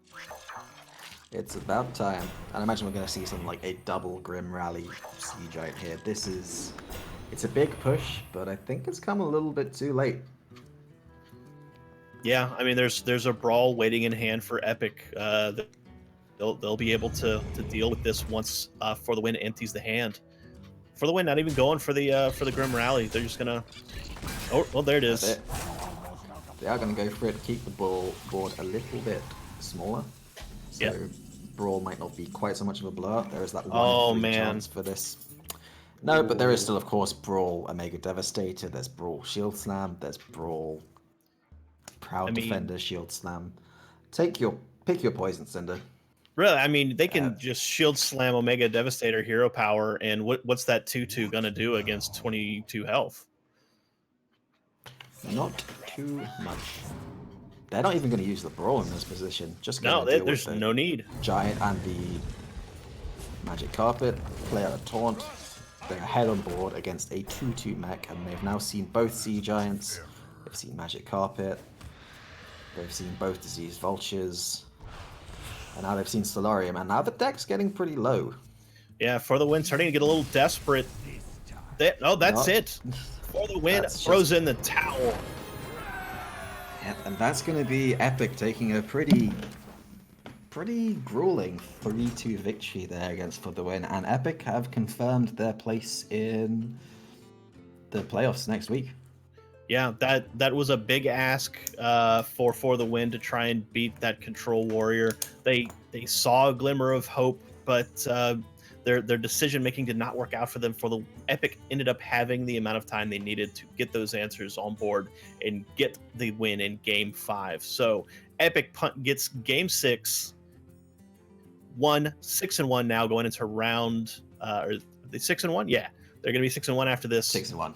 Yep. So going into round 8, they are guaranteed to be in the playoffs. So any further wins for Epic will just punch their ticket even further and get higher up in the seeding for the playoffs next weekend. So For the Win, they're not out of this yet, Robobson. They can still get through with a win in the next 2 rounds? Oh yeah, absolutely. One more win will still put them into that top 12, but it's just a matter of playing for seeding for Epic Esports at this point. Right. So we're going to be back very soon with the next match in round 8. That was probably one of the last games to resolve in round 7. So we're going to go to a short break while the last couple of matches resolve. I think there's only one that's still left to resolve. So don't go anywhere. We'll be back. But before you go anywhere, let's take just a quick minute to talk about our sponsors. We are sponsored this season, everyone, by 24 Hour Fitness. Bring your friends, get results, free fit plan with studio classes, pools, cardio equipment, 436 locations across 12 states, and get a free 3-day pass when you complete the 24 Hour Fitness Quest on Matcherino. So check that out. Get yourself in shape. Our other sponsor is GameStop. GameStop has always given power to the players. Now they're bringing it to esports, Robobson. They have a new program that goes with your Power Up Rewards program that features coaching. So you can level up not only your game, but yourself. Get some free coaching from some of the world's most prominent teams and players. Power Up Rewards program, $15.99 for a year. You also get 20 points in store for every dollar spent, 10% off pre-owned games and accessories all the time, 10% extra trade credit on games, accessories, and tech, and access to Pro Day sales. You could save over $4,000 in merchandise by utilizing your Power Up Rewards program membership. And of course, there's Matcherino, which is making this all happen for us. One of the most efficient crowdfunding esports event websites. You sign up with your social media, Twitter, Google, Discord, Battle.net. You're already using those sites. plug them into Matcherino, do the quests, hit the buttons that say like and retweet and comment on all of the things on the Matcherino page, and it gives money directly to the production of House Rivalries and whatever other programs are using Matcherino. So you can also donate directly to the prize pool for free with the sponsor quests. So check that out. Just follow the steps on the page and help us keep House Rivalries in production. So thanks for sitting through that, folks. We'll be right back after a short break with round 8 of House Rivalries EU. Don't close this tab. We'll be right back.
And we are back with round 8 of House Rivalry Season 3 European Division. Another hot one coming up. This time around, I'm going to be joined by Bills, man. How you doing, friend? Oh, I'm so excited. We're back together again at last. It's been too long. I mean, besides Yeah. missing you, I guess I've been pretty good. Yeah, I see you're ready to go exploring in the desert there Yes, with your indeed. fanciful hat. Excellent, excellent. So this is going to be a blazing hot match to go with the desert theme here, Bill. We are going to be doing another play-in. It's 2 6-2 teams in round 8. Whoever wins this match, or excuse me, are they going to be 5-2? They're 5-2. So if they win their 6th match here, they're guaranteed to go in. This is going to be Nordavend versus Swagoi Gaming. Holy smokes! Holy smokes is right. Man, these are Nordavend, of course, returning champion, and Swagoi Gaming, just consistently good players in this team. I know one of them has qualified for every single cup events or a tour stop event this year for Hearthstone. I mean, this is an excellent team. So let's dig into the deck lists, Bills. What are we looking at? Yeah, well, to your earlier point about stuff being both hot and spicy, we actually see some deviations from what we've been seeing most commonly. Specifically, oh yeah, I can tell you about the bans as well. So Swagoi is bringing a Control Warrior, Murloc Shaman. That's what's got me so excited. Man, definitely want to talk about the Murloc Shaman, and then Quest Druid. They brought a combo priest, but it was banned. But even their combo priest was tilted towards even more aggression. Their curve stopped at 4 with Psycho Pomp and High Priest Amit, opting not to deal with any of this Buon Samdi drawing cards nonsense. Yeah. Get directly to killing them as directly as possible. On Nordavend's side, we have a combo priest with Buon Samdi, a combo druid that has Malagos in it, and then a control warrior, which was banned, and then an OTK paladin, Shirvala Super Kitty. Wow. Paladin. So we actually have a lot of decks represented here. Yeah. Nordavend almost has kind of like an anti-control lineup. I feel like it's just like combo deck, combo deck, combo deck. This is 3 solid combo pieces for Nordavend. They are going for the high skill cap win here, and I mean they're 5-2. It's working out for them. Yeah, and like you were saying, it's not like either of these teams are trying to coast right now. They're playing for seeding. If you can get in those top 4 seeds in particular, you get a much more streamlined run right into the playoffs. Oh man, we are headed right into it already, Bills. Swagoi has queued up that Druid deck with the Faurus at the top of the list, and Nordavend will be starting with the Priest. This is a tough matchup for the Druid. I think the Priest is very, very strongly favored here, Bills. Yeah, and Priest is one of those decks that's just consistently dangerous, right? It'll come out of nowhere. It'll kill you on turn 5, if any creature's on their board. And we've seen that Quest Druid, if you can force a Quest Druid to like sell out their quest in order to try to maintain any kind of board parity or board tempo, then they're really good payoff cards. Oasis Surger, Starfall, Combo, Wrath, like all of that stuff just keeps getting deferred, and it's tough. I agree with you completely.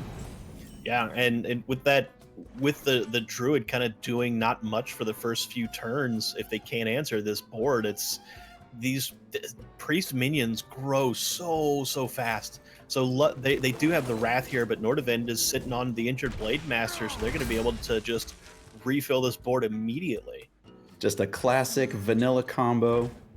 It's not going to come down this turn, but next, because this turn we're going to see another incredibly good Sabers of Uldum combo, Northshire Cleric with the Beaming Sidekick. But next turn, injured Blade Master, Circle of Healing, 0 mana, draw a card, and 3 mana, 4/7. That seems pretty good.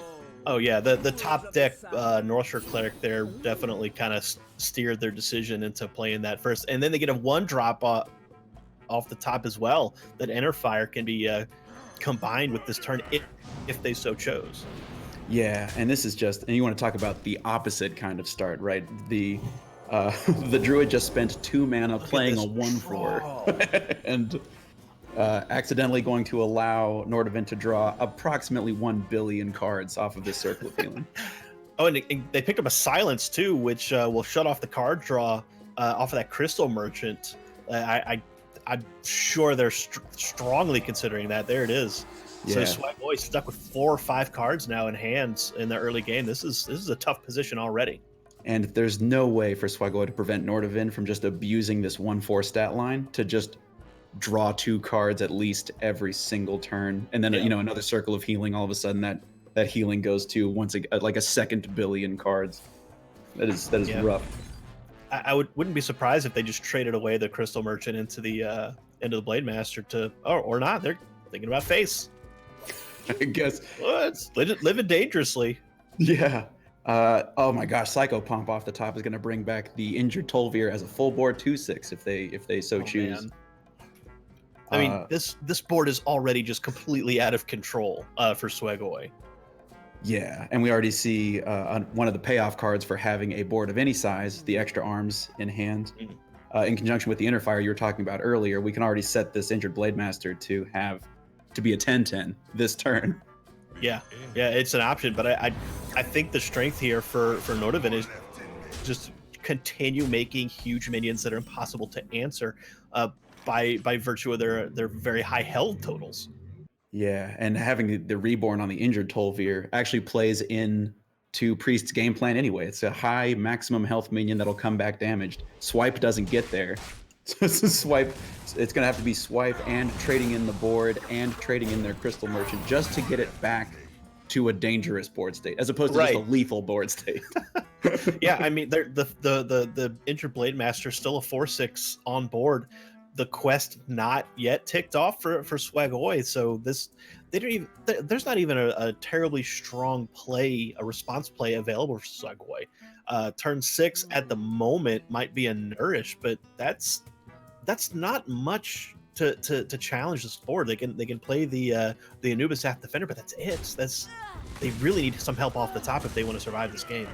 Oh my gosh, and a second injured Blade Master coming down alongside the Neferset Ritualist, which is going to draw them another pair of cards, heal up their 4/7, heal up their... oh my gosh, I'm just going to go ahead and pose you this question, Cinder. Is someone injured? Not anymore, apparently. So look at this Swagoi just dropping the Anubis Ath Defender raw, 5 mana for a 3/5 because they want to maintain that Nourish, double effect for the quest turn next turn. But this just leaves so much power on board for Nordavind. Yeah, the 3/5 stat line is not very impressive. Just staring across the table at a pair of 4/7s and a 1/5. And at this point, Nordavind has to start thinking about I think it's safe to say that Nordavind is quite a ways ahead. Oh, the Druid has only just now finished the quest. Card economy in their hand looking pretty thin. Nourish will help with that, but it's also going to use up most of their turn. And the Anubis Ath Defender was just played for 5. So now Nordavind has to start thinking about, we are ahead. What stuff could we possibly lose to? This is the stuff that they're talking about right now. Yeah, and I mean, there's not a lot. Swagoi is playing. I believe it's Swagoi that has. They have the Faoris version. This is like the board-centric version. It's Nordavind is playing the Malygos version. So Swagoi, they know that Swagoi's power is not developed yet, and this board presence sets them to 10, and Bees is not what they wanted. No, I mean they are in a lot of trouble. This Worthy Expedition is going to need to find. I'm not sure. It needs to find some diesel. Oh man, the Druid of the Scythe is probably the most useful card there, and it's really not enough to save them. They're going to take it anyway. Hidden Oasis will give them a little bit of breathing room, but I don't know that it's enough. They are going to be able to floop out an Anubis Ath Floop Defender and just try to put some health in the way. The one silence is used up, and they figure, they healed for 12, and then they put another 10 health of Taunt in the way. None of it can be silenced, so Nordavind is just going to have to leverage its board, which it absolutely can. Between the Neferset Ritualist, Inner Fire, and Extra Arms, they have all kinds of options. Yeah, this Ritualist, I got to tell you, Bills, I kind of underestimated the power of this card because it's so hard to see, like how it's going to be utilized in decks, but it is unbelievably powerful in this Priest deck.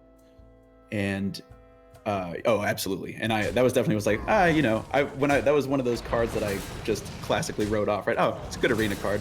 If you can have a board, it'll help you in arena. But no, it turns out if you can draw 4 cards, if it's 2 mana, draw 4 cards, heal your board. I would play that. Right? I would play that in my deck. And this is a lethal setup right away. Bills 18/18 plus the 5/5 on board. Nordavind puts one away already. That priest, it can just rock your socks off like in a heartbeat. Yeah, that was. I mean, and it was exactly like you said. Druid struggles against early board pressure-based strategies, and it's also worth mentioning that Northshire Cleric, when you can't, and that Swagoi showed that they were willing to play off their quest in order to have some sort of board presence, right? They're willing to play wraths, willing to play, coin stuff out, defer their quest to try to keep Nordavind off the board.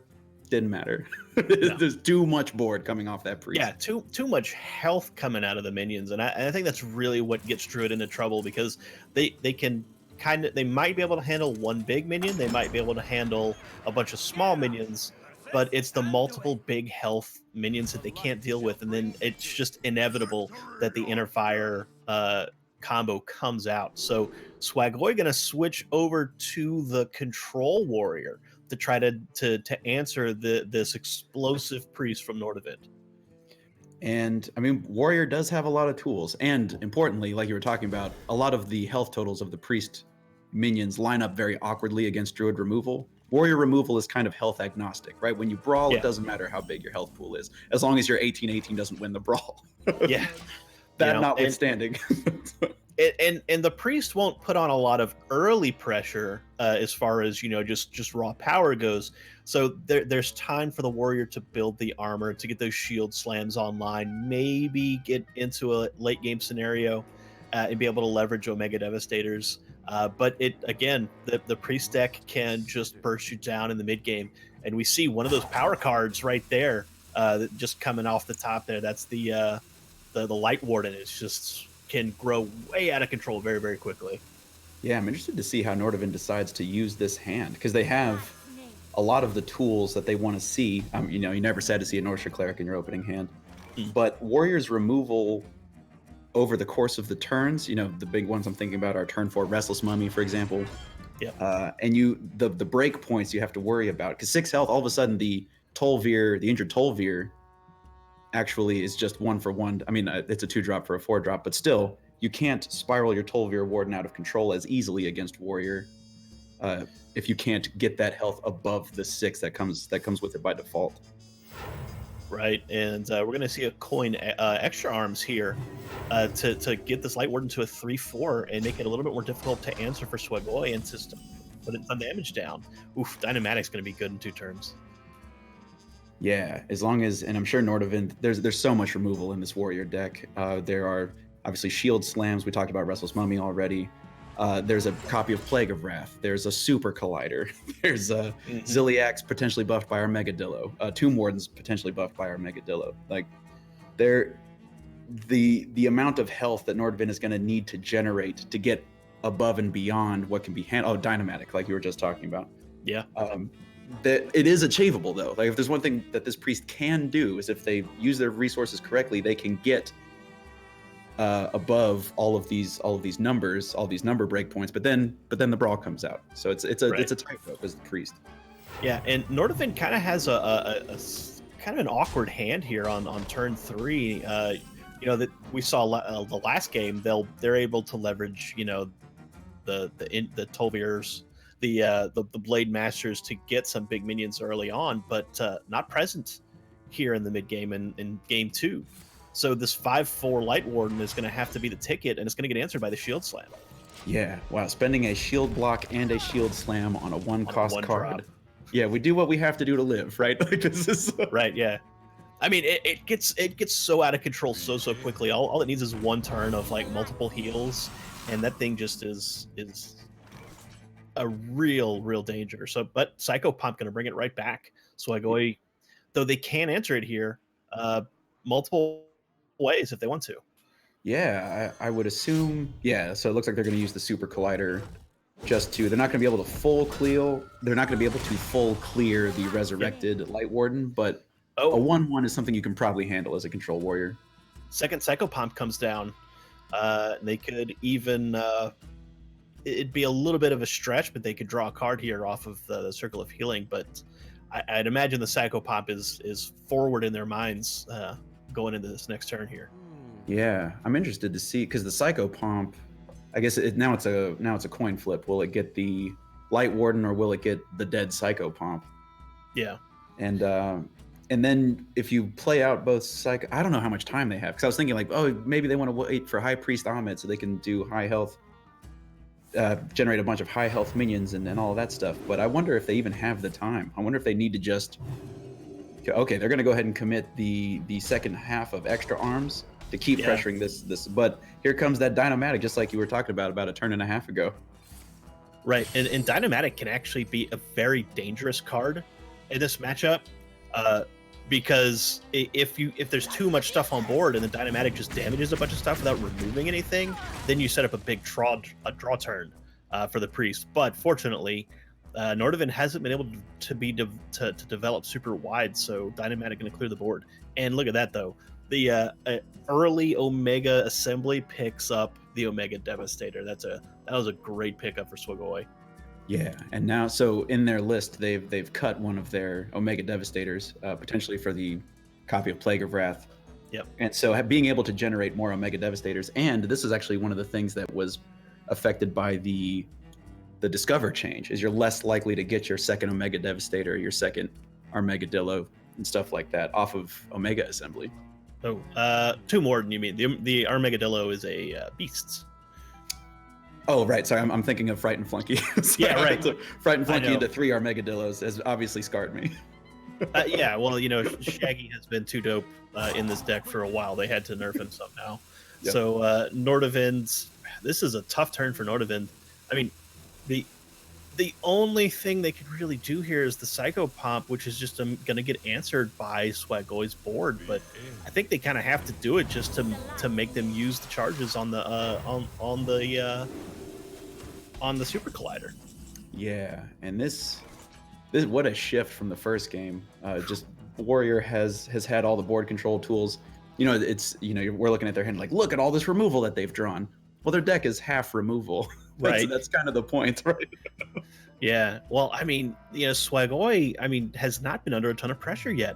Nordavind has had a very, very awkward start, and we're getting into the late game where Control Warrior is going to be able to take this over very, very quickly. And, if there's one thing that this Warrior can do, it's stave off threats from single, double targets.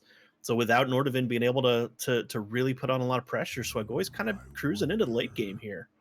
Yeah, and Nordavind has a little bit of a read in that. Obviously, Swagoi has a bunch of cards in their hand, and they haven't been forcing out any of that super premium removal. I'm thinking of the Warpaths, the Brawls, the Plague of Wrath, and all of those things have a pretty high chance of being. They couldn't even force out like a Tempo Omega Devastator. I know there are some matchups where anything to combat on the board, you'll just play it as a Yeti. They haven't even had Swagoi's been able to just answer stuff with weapons and Omega Devastator battle cries so far, and Nordavind has been unable to put on the kind of pressure that requires Swagoi to make awkward choices. I mean, any pressure. Swagoi is at full health. Right. Wazanti's going to come down and draw a bunch of cards and present a 7/7, but it's answerable on the part of Swagoi based on what's on board and in hands. And although Nordavind does get quite a bit of refill, but it's all small stuff. It's not stuff that's going to empower Nordavind to really challenge the board state. Yeah. Let me ask you a question here real quick, Cinder. If you are Swagoi as the Warrior, is it time to assert dominance by double mummying and then using your Super Collider to kill this Bonsandi? Oh, just walk in there yourself and kill this thing. that might be a bit much. I'd feel a lot safer just trading away the 3/3 Dynamatic. But I think the mummy is definitely part of the play here. You're 2 turns away from 2 Omega Devastators.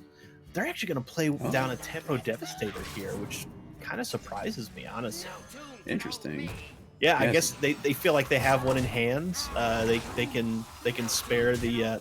Look at this, Bills. They're doing it. They're doing it. I will kill this myself. Wow, that's it. That's really impressive. And I mean, I understand they have Ziliax, right? They have the ability to heal that back up, but that is just it's like you said, it's such a dominance move. Like, we'll face tank the 7/7, whatever. We got this. Yeah, we're still sitting we'll at leave 25 the health. Man. But yeah, this I do not envy Nordavin's hand here. They picked up yet another not terribly helpful card here. I think the best thing they can do is maybe draw a couple cards and power up this this Light Warden after they leverage this. They're gonna just do the hero power here. It looks like. Yeah, this is one of those things that you hate to do as the priest, but it's also important to recognize when this is how desperate the game has become. Play out both your North Shores. Okay, we're gonna get some more draws, and we're gonna be able to get a 4/7 on board. Yeah, but look, Ahmet just hit the hand off of one of those draws. That might change the calculus here for Nordavind. They've drawn most of the chaff out of the deck, so their next couple of draws are probably going to be pretty good. Yeah, and it's always just as a general rule, it's good to put as much pressure on Warrior as you can going into what is now their turn 9 preferred play, Dr. Boom Mad Genius. Right. Anything you can do to prevent them from being able to do that safely, just generally speaking, is going to work in your favor. Yeah. We see in the hand, and also now turn 9. Turn 9 was always a good turn to pressure Warrior because you don't want them to feel comfortable holding on to their Omega Devastators till turn 10. But with the Snip Snap draw, there are so many different ways that Swagoi can choose to try to address all of the stuff going on. I mean, Swagoi could even, I don't even think they need to expend any cards here. I think they can just, participate in some board trades and then use the Super Collider to smash the Blade Master and the Light Warden together. And that'll do it. And then Dr. Boom could be played safely, and they'll still have board. So it'll be they'll maintain the initiative here. If they do it that way, Nordavind will be forced to develop once again into the back foot. This is going to be tough, even with Ahmet coming into play. Yeah, Swagoi plays the Dr. Boom, healing them all the way back up to 28. Oh, and we see the very first hero power is going to be heal 7 for Swagoi. So Blast Shield. Oh yeah, good old Blast Shield. Nordavind is running out of time. Yeah. Interestingly, Ahmet can be buffed up quite a bit here. They picked up the Power Word Shield and got a couple of the 1-drops that'll buff the health as well. So they can create a very dangerous board presence that Swagoi will be forced to answer. But Swagoi's been holding that brawl for a while. Oh yeah, and they'll have the option next turn to both brawl and then Omega Devastate whatever survives. Plus they've successfully become Dr. Boom, so the Omega Devastator actually represents 14 damage worth of board control. Yeah, if they need it, right? But I mean, if you're Nordavind, I feel like we've got to the point to where playing around stuff is becoming less and less of a thing that you can do. No, I think they just got to go for the biggest Ahmet they possibly can, and then just drop a minion and hope it lives to combo them out next turn. Hey, I got you, friend. And so this is going to be a gigantic beaming sidekick, and this is going to be an even more gigantic beaming sidekick. This is gigantic. They just played 60 health. Yeah, that's right. 60 health worth of stuff on a single turn. Bill, 64 points of stats just got played on turn 9. Oh yeah, it's not even turn 10. No. So no. And here's the thing: if Swagoi does brawl this, there's a 50-50 they lose the game. Well, I mean, that's right. I mean, Swagoi doesn't. We can see that Nordavind does not have the Interfire in hand, so they can't finish out the combo. But they're showing it. They're bluffing it. They're like, "All right, Swagoi, if you don't win this brawl, you're dead." So this is a big game of chicken that Nordavind has just engaged Swagoi with. This is a very interesting board state. Yeah, and just thinking about that, if you are Swagoi, you know that you've cut off most of their card draw since both North Shore Clerics have been killed. But also, you saw the North Shore Clerics draw quite a few cards. Mm-hmm. Is this are we at the point where you have to Omega Assembly just to try to find cheap stuff to throw into this brawl, just to try to increase your odds? I mean, they're out of time. They gotta brawl now. Whatever they do, and then they gotta do it in about 5 seconds. They lose the brawl. Ahmet lives the brawl. An Interfire is it? An Interfire wins the game. A Topsy-Turvy wins the game. Ooh, Acolyte of Page does not win the game. they get neither one, and they can't draw any more cards here. Now, Swagoy's probably waiting for the end. They're going to see that Nordivan was bluffing. Yeah. I would say Swagoy, since no cards hit the table, is finally like, okay, we're not dead. I mean, Ahmet's still going to make some huge minions here, which is kind of setting up the same scenario. So Swagoy still needs help. They still need the second brawl to combat this enormous board from Nordivan. Yeah, and that also worth mentioning is Swagoy. They have a couple of draws that can help bail them out of this. They would need. Armageddillo is not one of the ones I was thinking of. I was trying to think of like Plague of Wrath, for example, if they can. Oh man! But wait a minute. Did Nordivan just pull this? That the thing that strikes me here. Ahmet lives at 22 health, so the two Omega Devastators can't even answer it. They really needed the Zap Cannon here to remove Ahmet. But again, if you remove Ahmet, you still got 88 health on the board. Like the second brawl is absolutely necessary here, and they don't have it. They don't have their brawl. They don't have their Warpath Plague of Wrath. They somehow need to get a Venomizer to attach to this. Missile right. launcher. I mean, yeah, the missile launcher's actually that's incredibly helpful if they can pick up that Plague of Wrath to combine with the missile launcher. But that's 3 turns away from clearing the board. They got to do something about Ahmet, and they got to do it now. They're out of time. I would assume this is going to be a double Devastator into Ahmet just to bring him down to only 2 health. Right. What a bizarre board to look at. Like, it's so threatening, but the amount of attack showing is actually... Is it even enough to get through their armor? No. It's 4, 6, 8, 10, 11. So, yeah, not quite. So they're actually going to go halfway here. They're going to punch through the taunt, or try to start punching through the taunt by way of the rush. They only Did they run out of time? Once. Oh, they actually roped themselves But missing. this is a wild Pyromancer. If there's an Acolyte on board, cards are about to get drawn. Yeah. Yep. It's time for some real... There it is. There's the inner fire. So all they got to do is double 1. Here we go. 44 to the dome for Nordivind. Wow. This priest deck is so dangerous. Oh man, Ahmet is just that is a card, Bills. Yeah. So just thinking back to that brawl turn, if they had given themselves a little bit more time and they had been able to Omega Devastator Ahmet, it would have only had, he says, only 12 health minion, right? Almost only Jiraxis amounts of health. But they would have potentially only taken 24 damage. Right. It's a livable situation, right? They would have, they could have survived one additional turn. Right. Yeah. Wow. Well, Swagoy taking attempt number 3 to take down this priest by way of the Murloc Shaman. Oh, Bills, I like this a lot. I actually played in one of the leagues I play in. I played Murloc Shaman this week, and it devastated my opponent's Paladin. They had a Murloc Paladin, and it was just no contest. So I'm excited to see Swagoy pilot this deck here. Yeah. So what are you looking for against a deck as board centric as Priest? I mean, Underbelly Angler is one of the finest cards, I would assume, in your mulligan. But what else do you look for? Yeah, the Angler is excellent.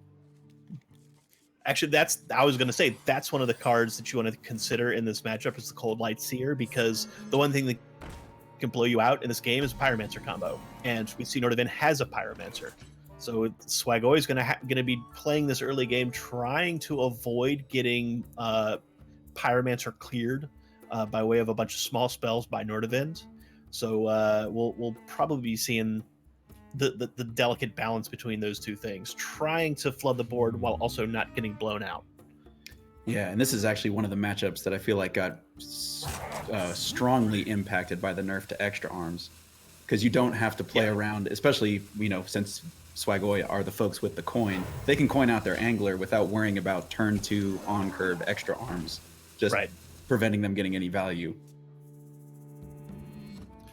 Yeah, so Nordivind will be able to draw some cards here, but the Angler is going to live, and that's going to be dangerous, if it continues to survive. in the coming turns. Gosh, and then we actually have another kind of difficult situation for Swagoi coming in. They can either play the Oracle in hopes that they get another 1-cost Murloc to keep getting some of that recursive value off this angler, or they can take the Bluegill Warrior to guaranteed clear the Northrid Cleric. It looks like they're going to go with the Oracle. Well, the Oracle clears as well here because that's right. It's +1. Yeah. So they get a little best of both worlds. They didn't get a 1-drop off the angler though, so the angler is probably not going to survive this turn. Nordavind kind of has they have their druthers here. They can either go Pyromancer or Acolyte to start challenging. And this is exactly what you were talking about. Pyromancer and cheap spells. It's going to be tough to keep any Murlocs with only 1 health on the board. Right, and the Swagoi really wanted to see that that Cold Light, that 1-drop early in the game. As you were saying, like without extra arms on too, it was very, very hard to challenge the 1-drop. So it's a little bit late, but they do have the Seer, so they can still bump up health. But they've got to figure out a way to do something about this Pyromancer, because no board is going to survive with this Pyromancer threat on board. And the Pyromancer having that 3 health, all of the answers that Swagoi have either cost too much mana or they didn't have enough rushing or charging damage to actually take that Pyromancer off the board. So they're just going to go ahead and play a tempo. I guess it's like just a tempo Tidecaller and hope that it sticks to the board somehow. And Psychopump's actually going to resurrect the Northshire Cleric here, and Nordavind's going to draw some cards. Oh, this is... and then it's actually going to trigger, and they're going to draw even more cards. Right, this is 5 cards, 7, 8 cards drawn for Nordavind off of this. And they don't really mind if this if this 1-drop survives, because they can trade it away with the Ritualist. That's right. No matter what happens this turn, they really just farmed that Tidecaller for 1 or 2 extra card draws, and then that is a painful turn for Swagoi. The one thing this Murloc Shaman cannot do is play from behind. Like there is 0 comeback mechanic. So this is just utterly painful. If they want to get rid of this Pyromancer, they got to throw 2 Bluegill Warriors into it, and that's their whole turn.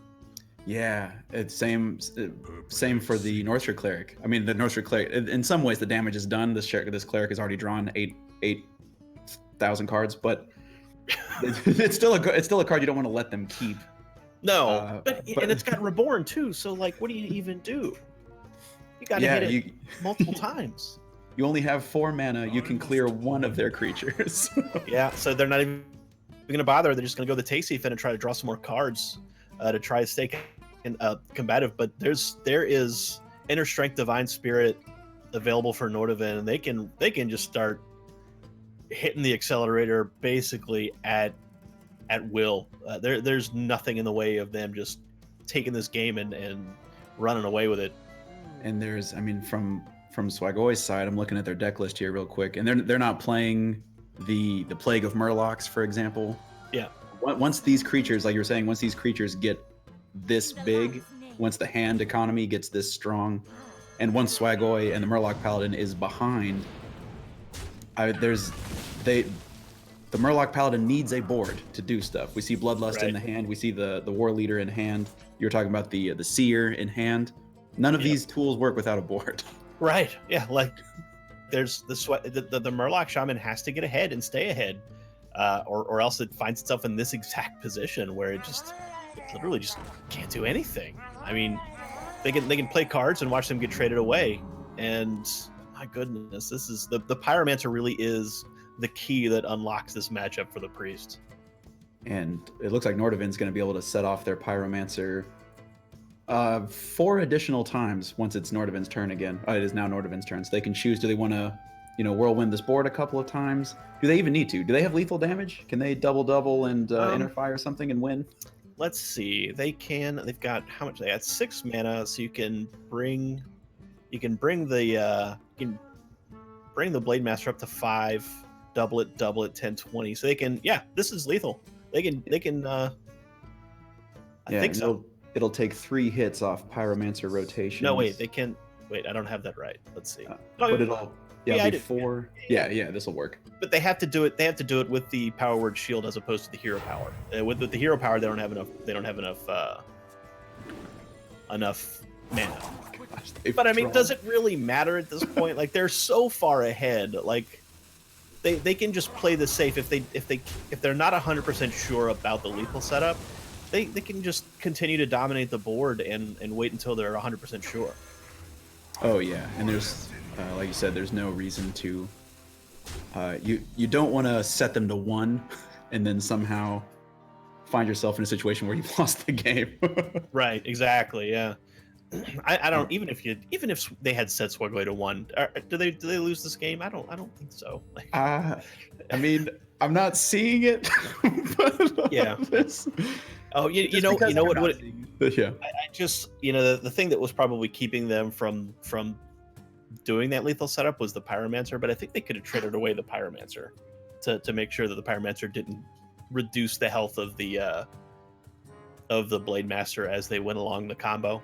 But again, they're just so far ahead, it doesn't really matter. Yeah, it's almost semantics at this point. Swagoi is looking through their hand, trying to, I'm sure in the comms, talking, is there any way, because Swagoi, like we were talking about at the top of the show, or at the top of this series, these teams are playing to not only get guaranteed into the playoffs, but like guaranteed top 8 potential possibilities coming out here. If you can make it into those top 4 seeds, you're guaranteed, I believe you're guaranteed top 8. Yeah, that's right.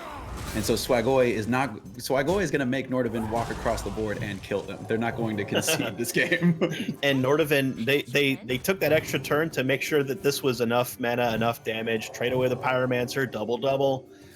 Here comes the Inner Fire, the Northshire Cleric, punching it home for 28 damage. So 3 for 3 for Nordavind with the Inner Fire combo Priest. They are in, Bills. Nordavind now 6-2, and they are in the playoffs. Swagoi has one more chance in round 9 to get to that 6-win threshold and squeak into the playoffs. So pressure's on Swagoi going forward.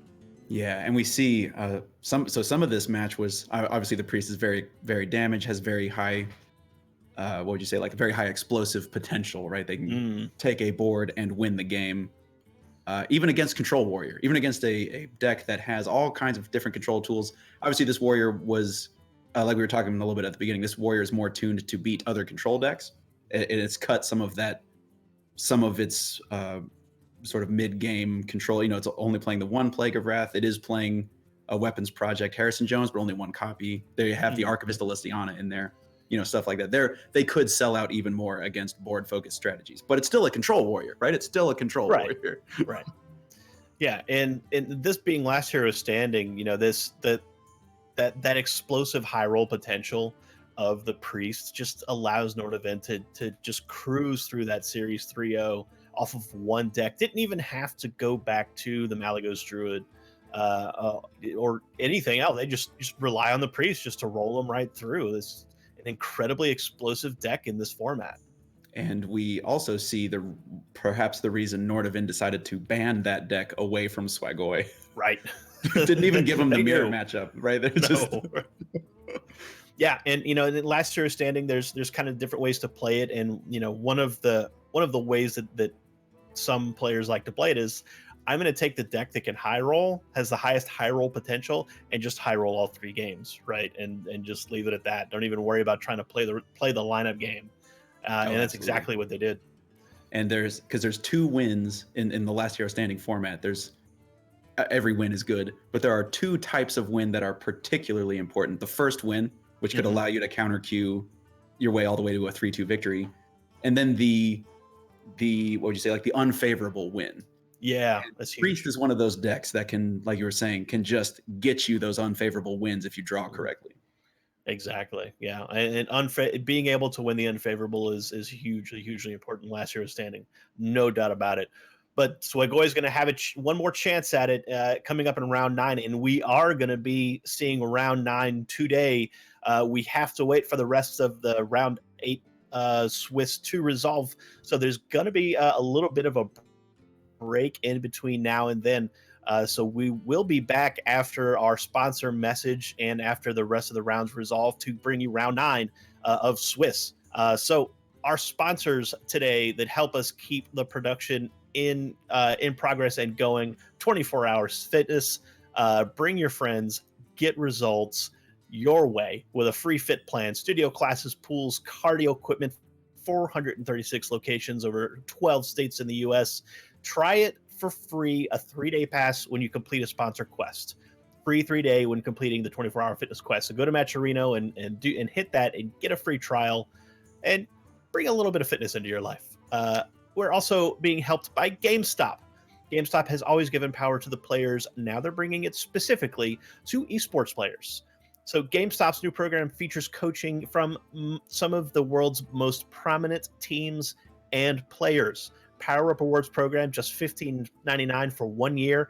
It gets you access to the coaching. It gets you $20 or just 20 points for every dollar spent in the store, 10% off pre-owned games and accessories, 10% extra trade-in credit, and access to Pro Day sales where you can save up to $4,000 every single year.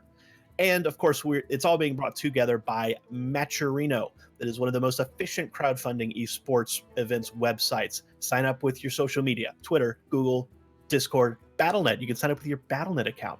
And all you got to do is go to the Matcherino site for House Rivalries or whatever program you're watching and do the quests. You hit the button that says retweet. You hit the button that says like.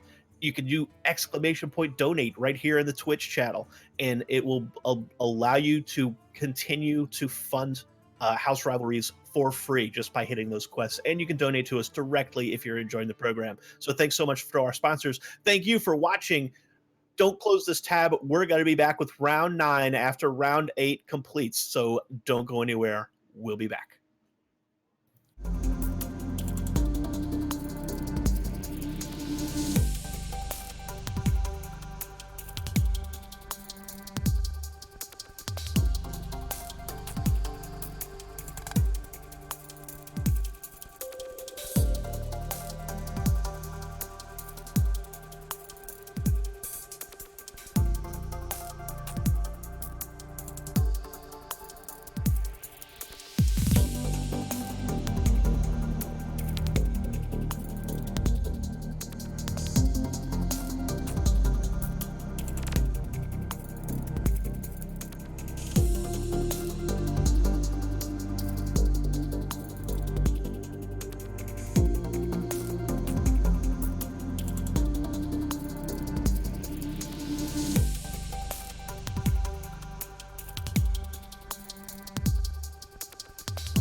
Hello, everybody, and welcome back to the House Rivalries, brought to you by 24 Hour Fitness, GameStop, and Matcherino. I'm Dollar Bills, and this time I'm joined by none other than Wicked Good. Wicked Good, I have two questions for you. One, how you doing? And two, take us through this matrix you just put together for us, talking about the win rates with regards to the bans and the decks. I am doing very, very well. I'm really excited. I'm glad to be back on the desk. And I was putting together some of these matchups right before we started, and I was just saying to Bills that this is one of the most even matchup spreads that I've seen. I mean, it helps that 3 of the 4 decks are the same. So Area 52, who just defeated Gamers Origin in the last series. Oh, Nox Sports. Nox Sports is the one that just defeated Gamers Origin in the last series. Has Control Warrior, Quest Druid, Combo Priest, and Holy Wrath Paladin. And Area 52 also has the Quest Druid, Combo Priest, and Holy Wrath Paladin, but they bring a Quest Shaman instead of the Control Warrior. Holy Wrath Paladin's been banned out for Area 52, and Combo Priest has been banned out for Nox. And there are a lot of even matchups. The Holy Wrath Paladin in particular, I thought was a little bit more polarized than it is, but it's actually pretty even with almost all the decks for Area 52 that are remaining. Yeah, Holy Wrath Paladin is one of those interesting decks where if it's able to get its tools, its removal online and everything, it feels like it can do the ultimate combo, deal 50 damage. And if the other deck is able to get on board and stay there, then sometimes they can just put the Paladin under enough pressure to where they eventually run out of life and die. But it looks like we're going to go ahead and jump straight in. Nox Sports versus Area 52. And it's going to be Quest Druid for Area 52 against Control Warrior for Nox Sports. Yeah, and this Control Warrior is extremely unfavored against the Quest Druid. And this Quest Druid is running from Area 52, is running at least the Unlightened. It is not running Chef Nomi or King Ferris. It's actually a little bit more of a token variant. It's running double Power of the Wild, double Mark of the Loa, Attending Tauren at the top end. So I'm not sure if this is the kind of Quest Druid that's typically going to run over a Control Warrior, because typically that kind of Quest Druid is running things like Chef Nomi, like King Ferris. It's running at least so we can get double copies of those along with double Zephyrs. So this is also running double Druid the Scythe, which is much lower to the ground. So I'm interested to see how this goes against the Control Warrior in particular, but just kind of getting proceedings underway right now. Just kind of the initial back and forth of the first few turns. Not usually a whole lot going on between these two decks. Yeah, and to your point about this deck running lower to the ground, on the other side, we see a Control Warrior that is not interested in adding extra cards to its deck. We don't see the Archivist Elysiana, for example. We see 2 copies of Tomb Warden, 2 copies of Plague of Wrath, as well as the 2 Brawls, only a single Dynamatic, no Omega Devastators. This deck feels like they are running a copy of Spellbreaker. This feels like a warrior that's trying to not lose to board-based strategies. I'm looking at you, Combo Priest. Yeah, and not even any Omega Assembly. Like, just straight removal. And they're also, what's interesting is that with the change that came into Discover this week in the patch, they're not necessarily going to be guaranteed to be getting those cards like Omega Devastator and Dynomatic off of the hero power from Dr. Boom, which is really the only way that they'd have to generate it. But also seems like they don't super care about that given the way the deck is constructed. And Area 52 here just kind of figuring out how they're going to spend one of these last couple turns to try to get themselves to the quest. Wrath is a really important tool for card draw later on, especially with no Nourish, but getting that Eternity Rover off the board is just as critical, especially going into a Coinziliax turn. So I don't mind them using that here. Yeah, anything that has mech on it, the Quest Warrior, or it's not the Quest Warrior, the Control Warrior may not have too many ways. It's not like the old Bomb Hunter, right, where just everything was magnetic. But Eternium Rover is just a great thing to attach Snip Snap to, Ziliax to, and anything you might happen to pick up off of the Boom hero power much later in the game. It's too, whereas the damage has kind of already been done with the Town Crier, the damage could continue to come down with an Eternium Rover left unanswered. Yeah, and not really a whole lot for Nox Sports to do this turn, but they're probably okay with that. they don't seem like they really are interested in too much of a proactive game plan either. So Hero Power Pass might just be fine, and then with a look towards hopefully getting that Corner Megadillo in on line next turn to try to react to Area 52's slow turn. But they are just going to play out the Restless Mummy here just to be able to proactively challenge whatever boards Area 52 is going to put down, and Bees will deal with the front half of that. But they're not going to be able to deal with the other half unless they want to use that hero power to delay the quest another turn, which they're not going to do, and I don't blame them at all, because that's not a good use of their mana. So much of their hand becomes so much more interesting once that quest is complete. And yeah, you were mentioning that Nox has kind of gotten stuck with a very reactive hand. They wanted to put something on the board, hence the mummy. But yeah, both brawls, a warpath. A lot of times Ziliax used as removal and some healing after you've taken some damage. They're sitting at 36 health. Not only have they taken no damage, they've healed up past above and beyond. And I believe that's a Plague of Wrath coming into hand, so they're kind of stuck. Yeah. The only proactive play they have is that coin or Megadillo you were talking about. Or coin double snap is another thing that they could do, and that would also set them up for a Ziliax next turn, assuming that it lives. But that also might be better off with the Ziliax on board, though it does give them something to magnetize the Ziliax onto, almost guaranteed, given the mana situation of Area 52. What they really don't want to do, it's not a concern for them now because it's not in hand, but they really don't want to give Area 52 a clean nourish on this turn that's coming up, because that's how the Druid will start to pull away. So creating this board with a lot of little minions that are going to be difficult to starfall cleanly, I like this a lot, actually. Yeah, and they're thinking about one of the most powerful power plays that Quest Druid can do, which is Oasis Surger after the quest has been completed. Not the most mana efficient use this turn, but that's definitely got to be first and foremost in the mind of Nox Sports coming into this turn. We see Area 52 has been mousing over some of their options. They have the Tending Tauren that is not super impactful in terms of buffing a board on account of their board is a single bee. As scary as single bees are in real life, in this situation, not quite as threatening. Oasis Surger is very good. 5 mana for 2 5/5s with Rush is amazing. And like you were saying, the board that Nox has put together is an awkward board against Druid removal, right? The 2/3 health things don't line up very well with Swipe. Everything having Death Rattle doesn't line up well against Starfall. So Druid just going to go ahead and play out the what would you call it? It's not really a tempo Tending Tauren because it's still a huge thing for 6 mana, but it's mana efficient, but that's about the best thing that you could say about it, because it can't feel good. Because the Oasis Surger is just gonna get cleared off. Probably you can't really swipe this board. War Druid Loidy doesn't do enough, so it's probably the best of a number of bad options. But yeah, it does not feel great. I mean, it's like a low rent Cenarius in this. Yeah, and Nox Sports is gonna have to figure out, like, how much do they care about this board. Because it's not super threatening, but then a couple of Power of the Wilds or a Mark of the Loa, and this can get out of hand in a hurry. But they also just, like, do they want to brawl this board? I don't think they do. No, they have they have several awkward choices. They're going to go ahead and draw. They could Warpath a single time to clear off the Treants if they wanted to do something that feels that bad. Oh my gosh, it's going to be armor up again. And ignore this completely. gonna skip the Forest and the Tauren and just bring Elise on down to 20 life. So there's that Druid of the Scythe. I believe that's a 4/4 with Rush when you play it.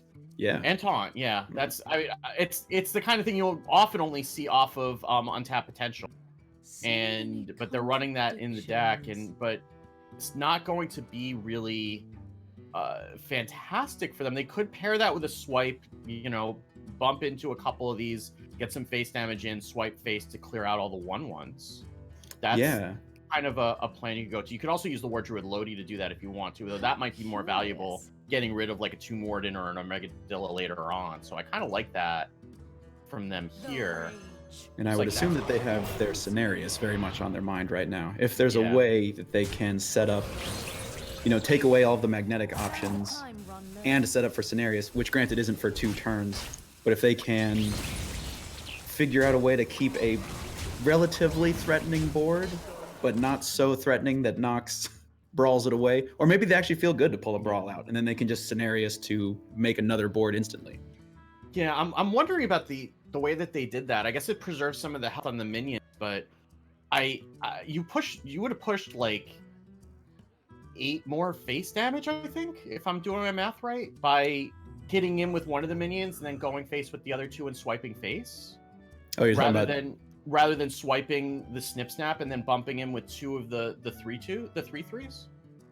Yeah, I guess they. Oh yeah, so you're talking about attacking, like breaking both snip snaps with creatures and then swiping face. Yeah. Yeah. Yeah, I'm not exactly sure what they're playing around because they have set themselves to be eminently warpathable this turn. Obviously, we can see it in the hand, but 2 health is not difficult for just a couple of warpaths. It doesn't even use up all their mana this turn. We're actually going to go ahead and see the warpath come down and clear out all but this poor Tauren.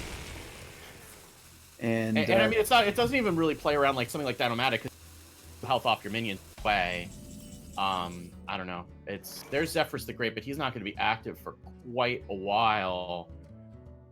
Wonder if you probably just need to just tempo Oasis Surger here, and I don't know if you probably don't throw the Lodi in too, because that's going to get, if we're thinking about Brawl, then we probably don't want to put that much onto the board without a lot of reload and try to set up the scenarios. But I mean, you could hit an Oasis here and just take the health and then present 2 minions and make them have like a super collider or something. Maybe that's the play. Yeah, it's like that's the way they're gonna go.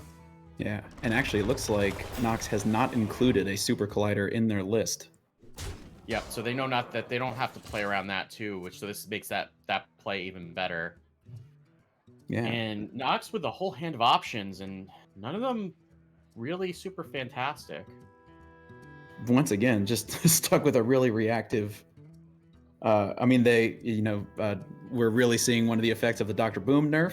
they can't. This is a whole turn later. They still haven't been able to become Dr. Boom Mad Genius. They definitely want to clear out. They know that more boards are coming, even though this is a lower curve Quest Druid.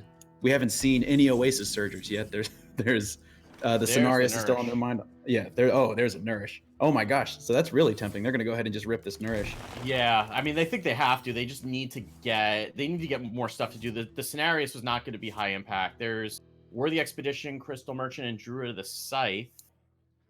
Oh, they're not playing any copies of Anubisath Defender either, so there wasn't even a chance. Oh yeah, they're not. Yeah.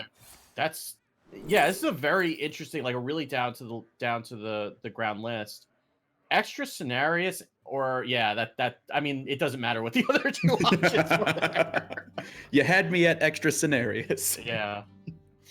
And just kind of try to figure out if they want to put a War Druid Lodi or just put the Crystal Merchant down to try to draw through more of this deck. I would want to put the Crystal Merchant down on this turn because you're not really threatening with that Lodi anyway. Yeah. Is there any argument for just getting down the 4/4 Rush Taunt? I'm trying to think if there's an incentive to try to get that Druid of the Scythe out of your hand on the board.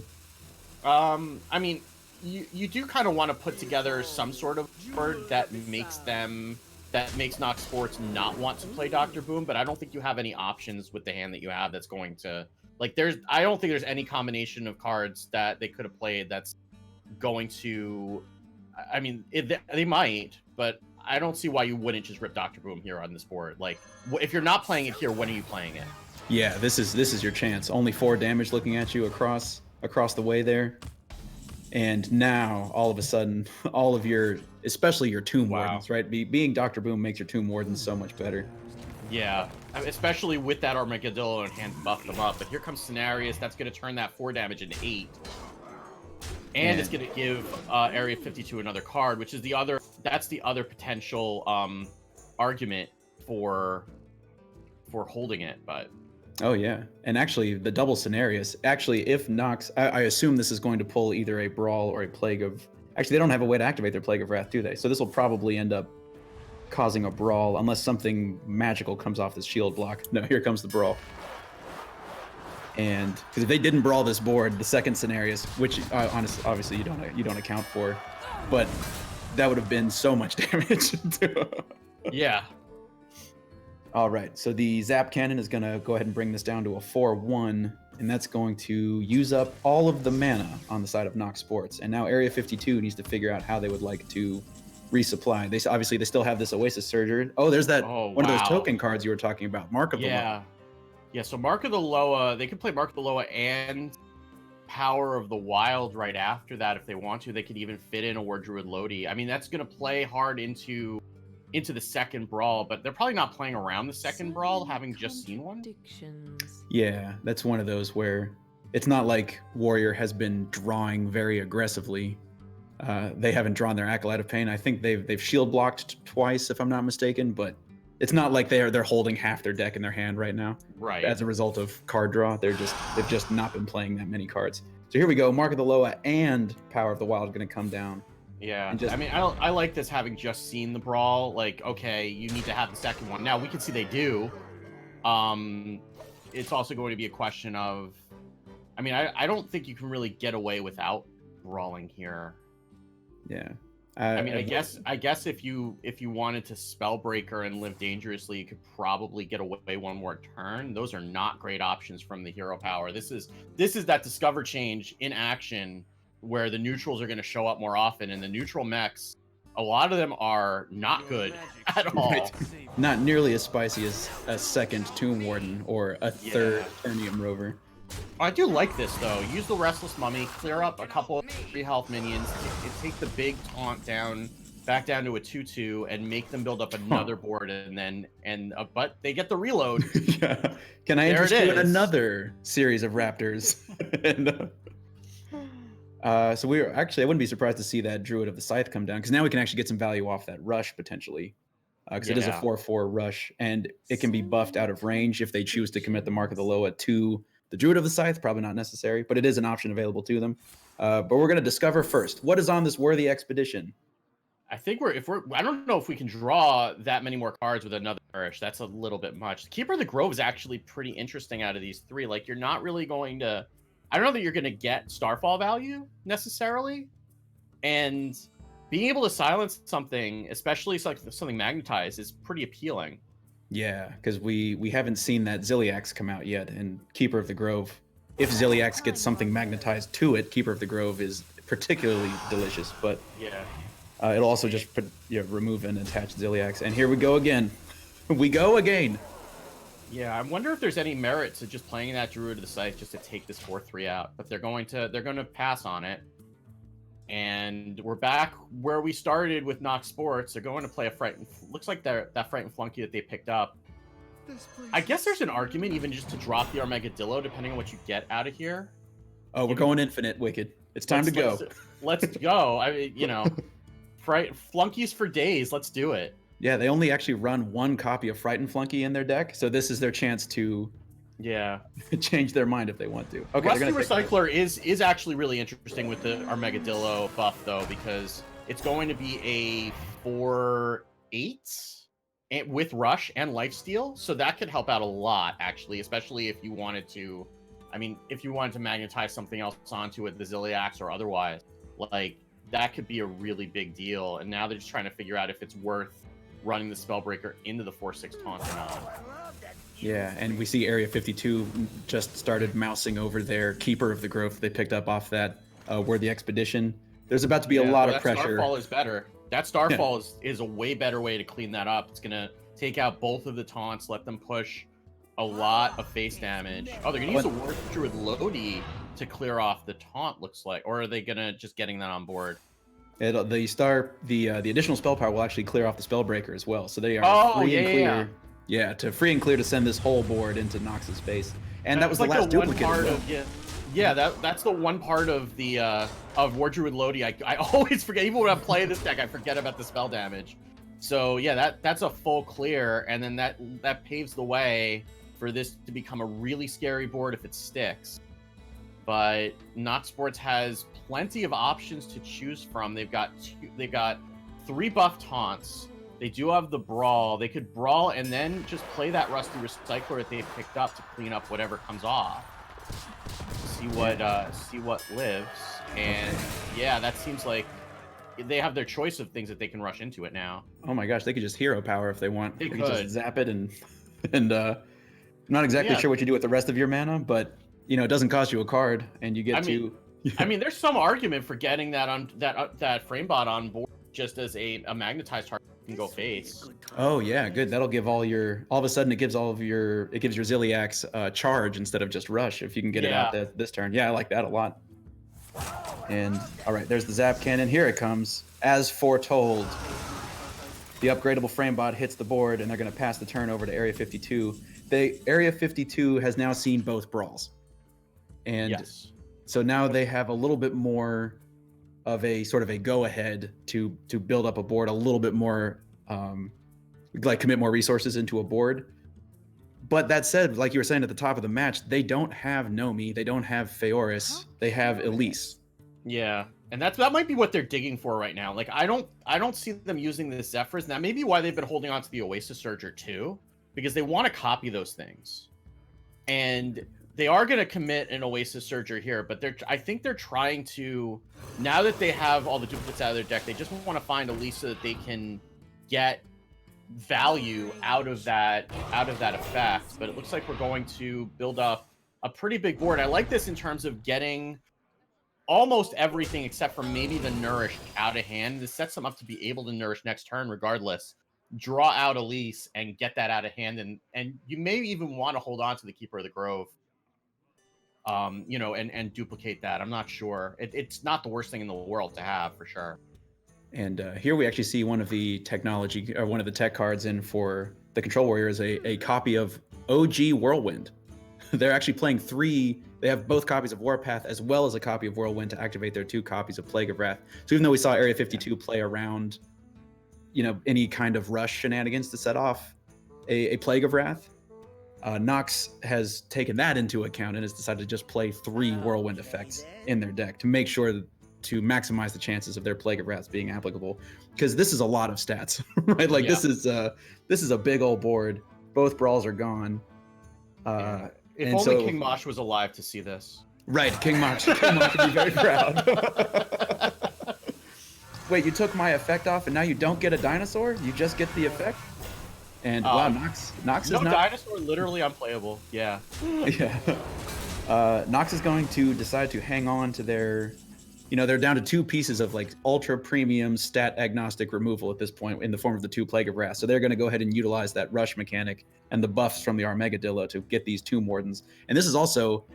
No, this isn't anything to sneer at, right? This is two big Tomb Wardens. Yeah, I mean, they can get traded off by the buffed up Oasis Surgers, and I do wonder. I feel like Area 52 just wants to find that Elise so they can start building up this value and start throwing haymakers every turn. And I don't know that you necessarily want to go super wide, knowing that there are still 2 more major board clears that you need to deal with. They are going to do that, though. They're going to... It looks like they're thinking about it. Nope, they are going to play out that Oasis Surger, use the ones with Rush to take out the mechs, and then commit the other 2 going into face. That is a lot of damage, and that's going to bring... That's going to bring Nox down to 14. Yeah, I expected them to do the play that you talked about, where they emptied out their hand to be able to get that Nourish online, because they still would have been able to do everything they just did. They would have just drawn 3 cards if they had Nourished at the top of that turn. And I'm interested to know why they opted not to do that. Because or am I doing my math wrong? So you lose 6, but then you gain 2, so you can still... Oasis Surger, yeah. But either way, they've decided not to. They like to hang on to their Nourish for the time being. And now going back over to Nox, they are once again facing down 12-12 worth of turbo stats. just waiting on the board. They've already taken 12 damage from these 2 Oasis Surgers. And they are now probably going to, unless they can do something, they're going to take that again. Yeah, and they're trying to figure out how they deal with this. And... I mean, I think you kind of have to get Ziliax involved in here somehow just to get some of that life back and take advantage of that Armagadillo buff. That is going to clear one of them off. And, you know, they probably are saving that weapons project for Harrison. And I get, oh, there's the... Ooh. I was about to say before we got here that they may just be not. This Nourish just may never get played at this point because fatigue is a real concern. And now all of a sudden we have that Keeper of the Grove that we've been talking about for a while now is going to loom large and defang that really scary mini bot and clear the way for that damage just to get done to face again. Town Crier picked up. Yeah. And none of these mechs are, well, I guess the Bronze Gatekeeper's okay. The rest of them, I mean, Skaterbot is just literally useless, and Replicating Menace is kind of, it's basically like 6 damage, 6 points of removal, but This would be a yeah. good time for a Yeah. minute to play. I'm interested in what you just said about the Replicating Menace being a bunch of removal, because you get the 3/1 now, but then the 3 microbots also having rush is worth thinking about. So the Bronze Gatekeeper will slow down this train, but you have to think. So they chose to play Elise immediately, so you have to figure that 1 or 2 of the cards in the hand for Area 52 are valuable. And there's no way to know that it's definitely like Zephyrus the Great and Cenarius, but it almost doesn't matter, right? If it's a card that Area 52 thinks is worth duplicating, you have to really think long and hard about it. I mean, you could just use Process of Elimination too. Like there's what's left that they haven't seen, right? The Cenarius from the deck, Gloop, and Zephyrus. Like that's really the only things that they're really going to care about duplicating, and they're going to just play out this weapons project just to get the extra health and get that Rusty Recycler down for a little bit more lifesteal too. In comes the Floop into hand. Can I interest you in 3 Zephyrs this turn? Yeah, you get 3 wishes. It's just like the real Aladdin. Yeah, that's right. The second Keeper of the Grove going to come down. Now Nox knew that this was going to happen because they saw the duplicate effect. That's the other thing that changed. Also, it doesn't matter because they didn't have too many cards to duplicate. So they knew that there was a second Keeper of the Grove in hand. But now, this is where Area 52... Is there a combination of classic cards that can give you lethal damage here? No, I don't think you can get it here, but you could get yourself a Tyrion. Potentially. I mean, with 4 mana left over, you could get yourself a Fireball, I guess. I mean, that there is that armored hero power that's sitting there waiting for the next turn. And so, I mean, they're actually going to use the Floop Keeper of the Grove just to get rid of the 1/2. That is... Not expect that at all. No, that is not what I expected either. Tempo 3/4. Yeah, I don't. I mean, because you could have used Zephyrus to just like find I don't know how much mana with an SI 7 agent if you needed to, right? Like if that's what you wanted to do. A backstab. Yeah, or backstab or like arcane shot or anything really. This would be all right. This is the patented Control Warrior draw plan. Harrison Jones, the weapons project weapon I gave you. And they're gonna find an Acolyte and an Eternium Rover, which is really big, given where they are in terms of life, and knowing that there's probably a Cenarius left over. I think we might have one more Power of the Wild that might still be in the deck as well. So this board is very scary and threatening lethal, not to mention that Zephyrus could just give Bloodluster Savage Roar. Oh yeah. You can even go for some really, really cool like Wind Fury Rockbiter weapon shenanigans. we don't need Doomhammer, we'll just do it with the other piece of combo. That's right. All right, Taunt comes in, Weapon Swing comes down, and Area 52, they just need... Oh, wait a minute. That Starfall could help, but so they have 8 on board. Yeah, screw Starfall. We're just gonna buff this board up. And that makes sense too. And they're showing Nox that there's another copy of that by playing the one that was created by at least the Enlightened. They're playing one from the left hand of the left side of the hand would have done the same thing. Yeah. And I think this has to be like a Whirlwind Plague of Wrath turn. If this isn't another option. Right. If this isn't a Plague of Wrath turn, then I'm not. Why are you running it? Like this is this board will kill you. It's Yeah. time. It's time to. It's time to, and I think they have both Plagues of Wrath in their hand, just the one Whirlwind, but you Yeah. only need the one Whirlwind. I guess they might also be talking about what else do they do. This could be a turn to try to, Okay, then. you can get your Acolyte of Pain on the board, something like that. You can. Gosh, it's actually Zap Face.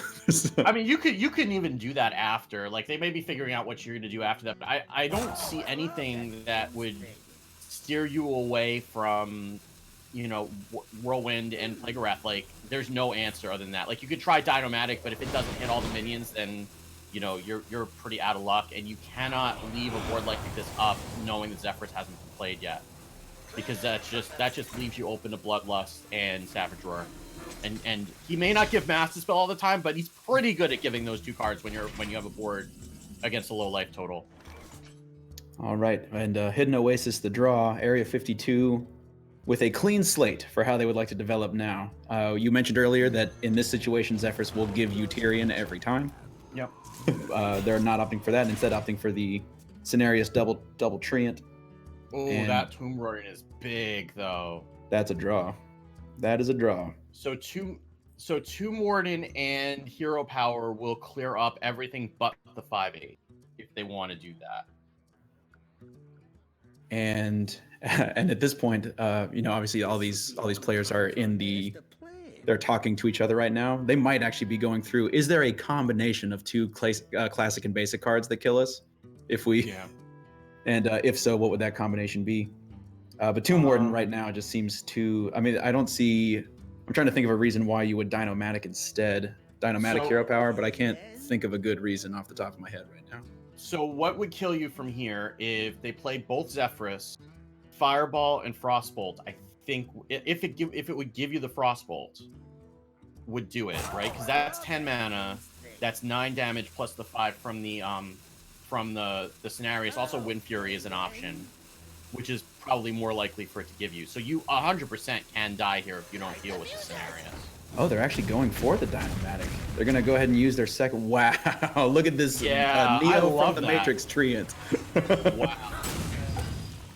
Yeah, that's a pretty big deal that it decided to cooperate. And there's a swipe. Can we get there with a swipe? I don't think you can do 15. Yeah, I mean, at this point, it actually seems like you want the Tyrion. You want to go ahead and, because now you've seen both Plagues of Wrath, both Brawls. The silence has already come and gone. Just getting the Ashbringer in conjunction with the swipe that we see in hand.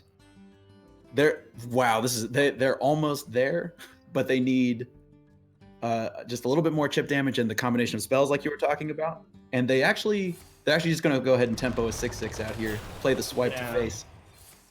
I don't know how I feel about that, just in case we go a little further in fatigue. You may need a little bit of that life gain, but I guess the way their deck is constructed, they're not gonna get deep fatigue. Harvest Golem, another Bronze Gatekeeper. Oh, that's kind of a big deal. Turn this into a 4/8.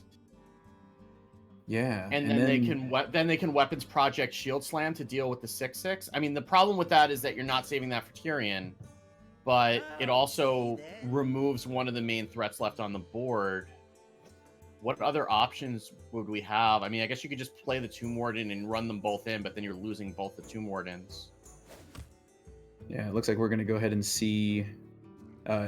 looks like they're setting up for exactly what you're talking about. Weapons Project, Shield Slam, and Bronze Gatekeeper. And just thinking about what... So both decks are getting really thin. It looks like both decks are sitting around, 1 or 2 cards left each? Yeah. Area 52 is on their last card. And the onus is really on them because they are going to... Oh, Crystal Merchant is not what you want. That is, that's a brick.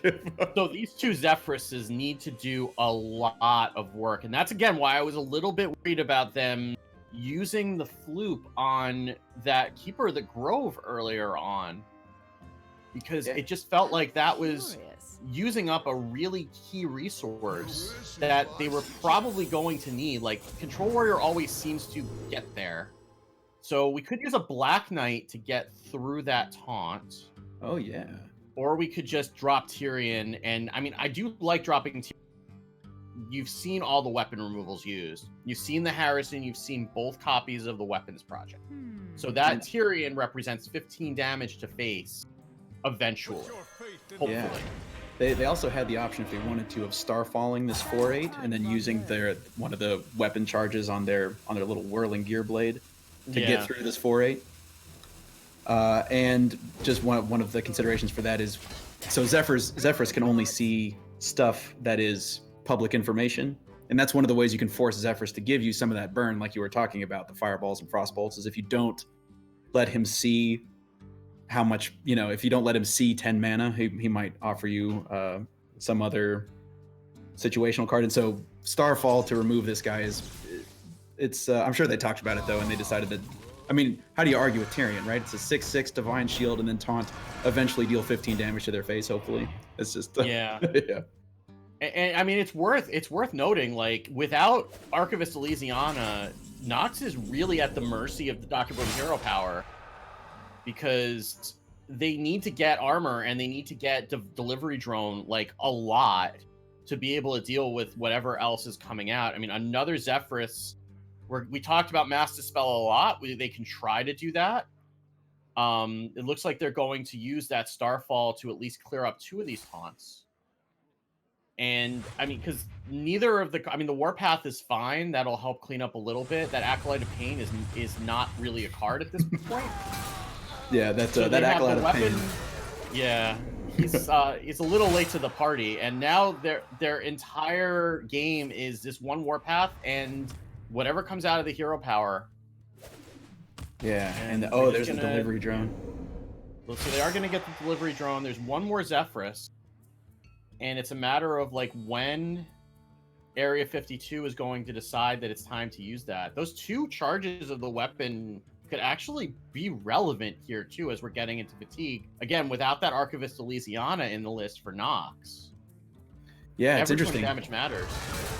Both of these decks feel like they were tuned to battle aggressive board centric strategies, priests and zoos and stuff like that. Yeah. And they cut their late game bombs. Like both of these decks seem like they've cut their anti-control, take it to fatigue stuff. And now like we have Mechathune! Wait a minute. What? So they would have to play out their Warpath and their Acolyte of Pain and survive, and then somehow lose their Mechathune. Yeah. It seems like, it would be do it for the fans. It has Rush. It's a 10/10 with Rush. I mean, what else are they doing? I mean, other than that, like they're relying on the Explodinator taking them over the line. I don't think they are. I think that's the way you have to play this at this point. You could just like triple Warpath, I guess. They are. Oh, they are going to take the Explodinator. Okay. So that's going to take out the body of the Tyrion. It's going to give the 5/3 Ashbringer to Area 52. I mean, they can use the Warpath to clear off their bombs. So that's the thing that they can do. I would imagine they're looking for Pyroblasts here. Or another Tyrion. I mean, it seems like another Tyrion. Yeah, I wonder if they should have attacked with the Ashbringer first, like you were saying, because I wonder if that would have increased the chances of a Pyroblast coming off Zephyrus. They're probably fine with another Tyrion, to be honest. Oh, yeah. Yeah, I don't want to sound ungrateful, right? Like 2 Tyrions that seems pretty good. Yeah. All right, so we have, I mean, at this point, Nox knows that the 3 cards in the hand of Area 52 are exactly both Nourishes and that last Crystal Merchant. Yeah. They know without any question. And Area 52 probably suspects, and actually I think they can say with 100% certainty as well, because there's no created by cards in the hand for Nox, that it's a Warpath and an Acolyte of Pain. Yeah, and they're going to use this. They're going to clear off the 3/2 body of the Zephyrus, kill 2 of their bombs to do a little bit more face damage, use that hero power, and then start praying to whatever deities that that are relevant to them, because they're going to have a really hard time, because this is 11 damage incoming. And they do get another delivery drone, so they have been doing that. If they can just hold on, so this is 4, right? So 5 and 6 is 11. They need to hold on 3 more turns out of this onslaught. They need like a Zilliat, I guess, is really what they're looking at. Even Yes. Zilliax is going to be a hard sell to keep them alive. Mechanical Whelp, Spring Rocket, Eternium Rover. Yeah, but yeah, even that 7/7, if they rush the Mechanical Whelp in, it doesn't really help them against the attack from the Ashbringer plus the 5 damage. They're actually going to take the Spring Rocket to Oh. immediately clear Tyrion, but they're No, actually they're going not. to commit. Yeah. They're going to take the honorable way out. That's right. Oh.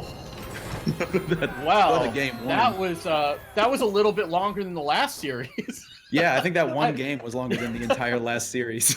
Yeah. I mean, the one thing that we do have to look forward to is that it's his last hero standing, so that control is gone and we don't have to see it again. So the next couple of games might be a little bit faster, but Area 52 is going to be back on that Druid, and Nox is going to have the will have the Paladin and their own Druid available to them. The Holy Wrath Paladin may actually be, I have to look up the matchup statistics again. The Holy Wrath Paladin against the Quest Druid is actually just 50-50 straight up. And the Quest Druid obviously is going to be 50-50, so it's really a matter of which coin flip do they want. I imagine the Holy Wrath Paladin, I don't know if it's going to be better or worse against this particular flavor of Quest Druid that does not have a lot of the big bombs that the normal ones do. Yeah, and the same question for their Quest Druid, because there we see that the Nox Quest Druid actually tops out, has like King Phaoris in it, as well as the Elise. It actually has a copy of Mind Control Tech as well, as well as both copies of Innervate, all of which are cards that got cut from Area 52's list. But it looks like it is going to be not Quest Paladin. It's going to be OTK Paladin. In a way, a quest, because if you complete your quest of drawing your whole deck and casting Shirvala Holy Wrath twice, you get to win the game. Yeah, But- I mean, it certainly is a different kind of quest, but Yeah. in that it takes you a really long time to get there. Right. But if you get there, you get to just win. And Crystology on 1 is just so important to go ahead and it like primes. It's pulling the ripcord on that lawnmower, right? You just like go ahead and get all the fuel flowing through this OTK Paladin. Yeah, and like one of the things about playing against the Quest Druid is that it's going to give you time to draw and give time to set up without having to be, kept under pressure. So that really is going to help the Holy Wrath Paladin get off to a good start. Ripping that untapped potential here, Starfall, it doesn't seem like it's going to be super impactful in this matchup, but Ancient of War might. Druid of the Scythe also has some utility maybe, but you're really not worried about a lot of the minions out of the Holy Wrath Paladin. Yeah, there's a part of me that wants to grab this Scythe. It looks like they're gonna opt for Scythe just because you can. I mean, we may see it played before the quest is complete, just as a 4/2, right? Like just to get something on the board that Nox has to respond to, because the velocity so far in this game has been ridiculous. They're sitting there, they're like pinned back in their chair, face pulling back, teeth like ripping through their deck right now. Like the old Maxell cassette tape commercials. I'm showing my age now. Exactly. Oh my gosh, the fidelity. the fidelity.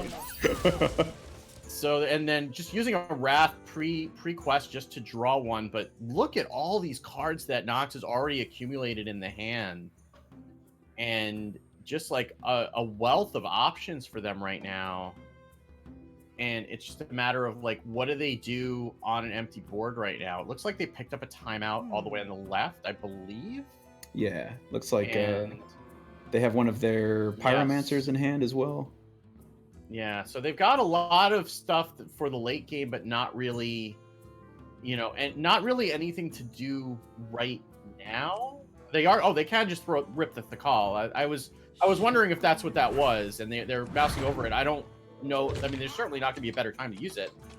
No, this is max value off this the call, especially if you're able to draw your your flashes of light and whatnot over the next couple of turns. Yeah, and I mean, like this is the whole use case for Thakal, is to play it as close to the curve as possible. If you don't have actual draw that you can do, it also just gets a card out of it, which against a slower deck is actually pretty relevant, though they are going to play the Acolyte and use the Elven Archer to draw a bit. Even more speed. More speed. Wow. And then this will there is a possibility for them to draw by 1 theoretically, but I don't think that Area 52 really has the way to hit that Acolyte twice. They would need 1 more mana to do. Actually, no, they would need 1 more mana to do it, because they could rush in the Druid of the Scythe and Hero Power, but they would need 5 mana to be able to do that. Yeah. And so this turn, yeah, it looks like we're gonna see the Druid of the Scythe hit the board.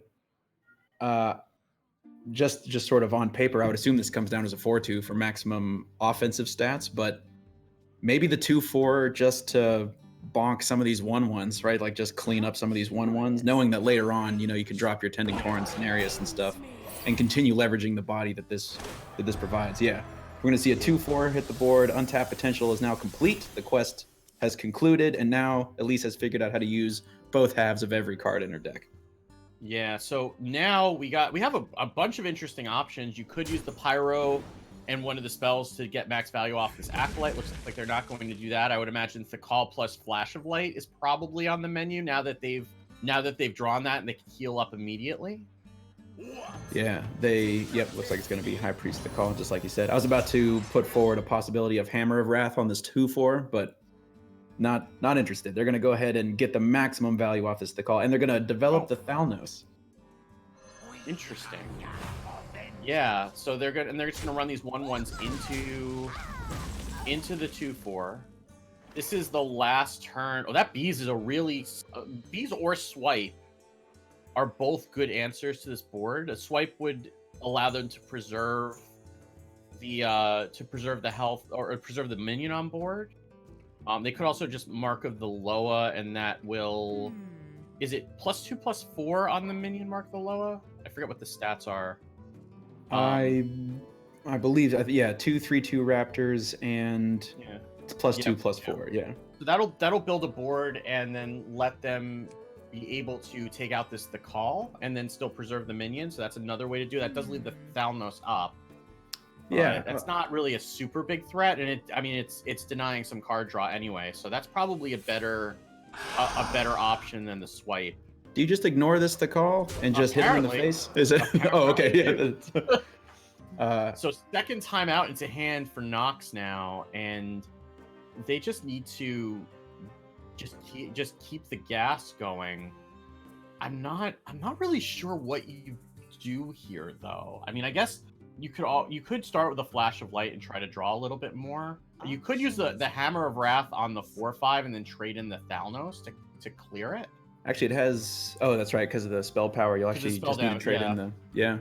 Yeah. And then that keeps your game plan moving. Nox has made it pretty clear that they're interested in drawing cards and little else. Everything else is noise. Yeah, and I would imagine that they want to probably pair Flash of Light and maybe both Flashes of Light with the Crystal Smith Kangor. Oh yeah. So that's probably what they're. Oh no, or never mind. Raw Kangor. They're just gonna go ahead and set that Kangor we'll on the board. Or Tepco Kangor and prove that entirely wrong. So there you go. And this actually puts Area 52 in an awkward position because they don't want to leave this Kangor on board to allow. So this is sort of the second half of the value you get off High Priest of the Call, right? Is the threat of healing up to 59 health aggregate. But that would mean they have to commit. They either have to like throw a swipe at the face and then trade in their, or not even. I guess they wouldn't lose their 3/2, but they throw a swipe face and then hit with this 3/2 or throw something that rushes. They can't just Tending Torrent this turn, right? If they want to take care of this Crystal Smith Kangor, even though their hand is saying And if they had a Wrath, like that would be perfect, right? Wrath would just deal with this. Well, I guess it wouldn't because it would do the 3 first and then the 1. But then you could Wrath swipe and then you're dealing with the whole thing. But now you have to figure out how you're going to deal with this without letting them heal 4, ideally. Or maybe we are letting them heal 4. It looks like we're going to rush in the 4/3 and then trade with the 3/1 and bees down the call, which leaves a pretty big board that they can Tending Torrent next turn. But I would imagine Wild Pyromancer has something to say about it, and that something is burn, baby, burn. Yeah, yeah. With just Pyromancer, Hammer of Wrath, you get to keep drawing and deal with this board, Yeah. and you still get to keep a yeah. 3/1 Pyromancer. You could also Pyro Consecration, and that'll wipe out this whole board. Oh yeah, yeah. All of those they are spoiled for choice for how they'd like to Pyromancer away this board. And is there any reason not to Pyromancer? I guess you could. No, there's not enough mana to both Hammer of Wrath and Consecrate. So that's out.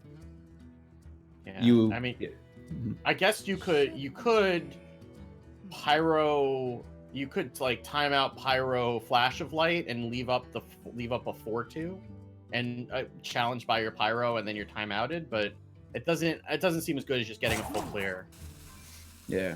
I would say the conversation probably right now is, when we Pyromancer, are we going to pair it with... Oh, actually, now they don't have enough mana to Pyro combo anything, so it's just going to be a regular Consecrate, and they're going to just look at this 4/1 and dare it to hit him.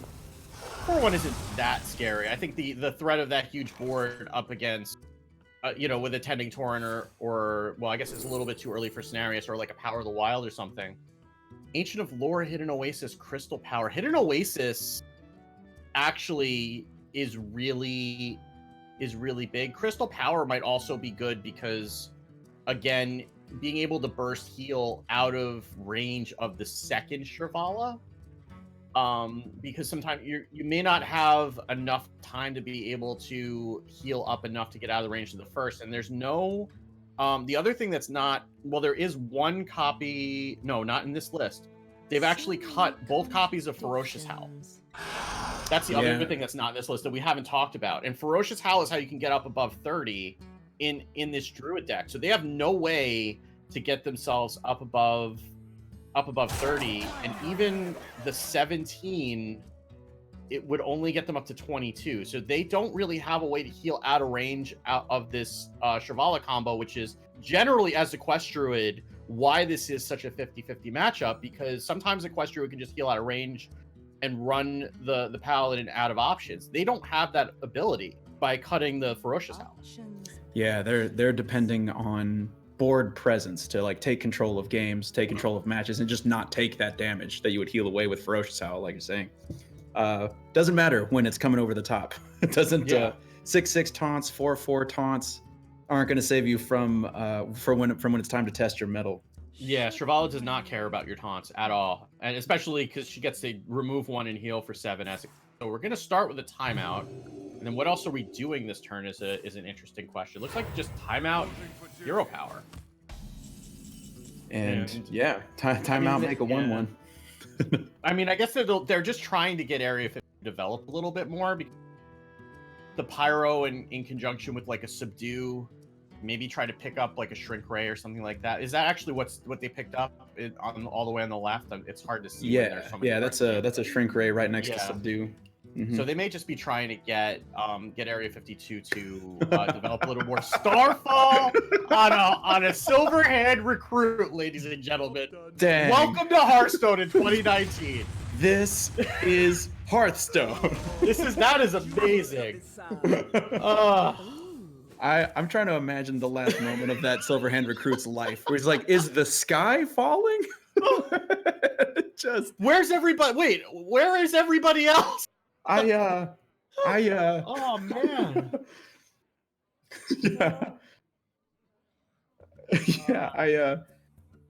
That is, if that doesn't indicate how what Area 52's mindset is, because they don't want to play into what's about to happen, which is the Shrink Ray. Yeah. Shrink Ray, Pyromancer, Flash of Light, I assume. I would imagine that's what's on the menu, yeah. And that's gonna get a full clear. It's gonna draw a card. It leaves the 3/1 up on board, removes this board, and finally draws a Prismatic Lens into hand. That'll help with some of the draw. Forbidden's Floop into hand with not really anything but a Tending Torrent to use it with. They could swipe face to remove this Pyro, but then that means that's pretty much their turn. They could also just they're going to use this hit. They're thinking about using that Hidden Oasis, and I guess thought better of it a little bit. Yeah, but, you know, I would think that Tending Tauren, Power of the Wild, after having just seen that clear, though I guess that's a little bit scary given that you're not removing the pyro. And those minions are still a little bit vulnerable. Looks like we have Zephyrus active now. Is that what the yellow? I believe that's what the yellow card is.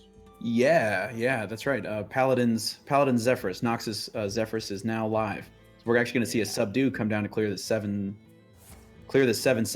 It'll remove the Wild Pyromancer, but Yeah, the that's Pyromancer's okay. done its done its job. Yeah. He's earned his money for this month. Yeah. There's Shrivala. And they could. Okay, for a second I thought they bricked their combo. I thought I saw the prismatic lens, but I thought it was a Holy Wrath. And I was like, well, there goes one. Yeah, I Oh, think they have both Holy Wraths in hand. This late in the game, I think they're fine with having a 25 mana prismatic lens, especially because it means that Shrivala is going to be 0 across the board. And how many cards they have left in the deck? Not many. I'm 3 cards left in the deck, so they do have. They're not too far off. They have a Zephyrus to deal with whatever the next board is. They still have another timeout. It's looking pretty good, especially again knowing that Area 52 cannot heal out of range of this combo. Yeah. So this is going to represent 5 damage to face, which at with Nox at, well, I guess 9 damage, but Nox is still at 23 after that. And this consecration, can they pair that consecration with anything to remove this board? Or maybe they just Zephyrus and get a Twisting Nether and say go. I'm pretty sure they just.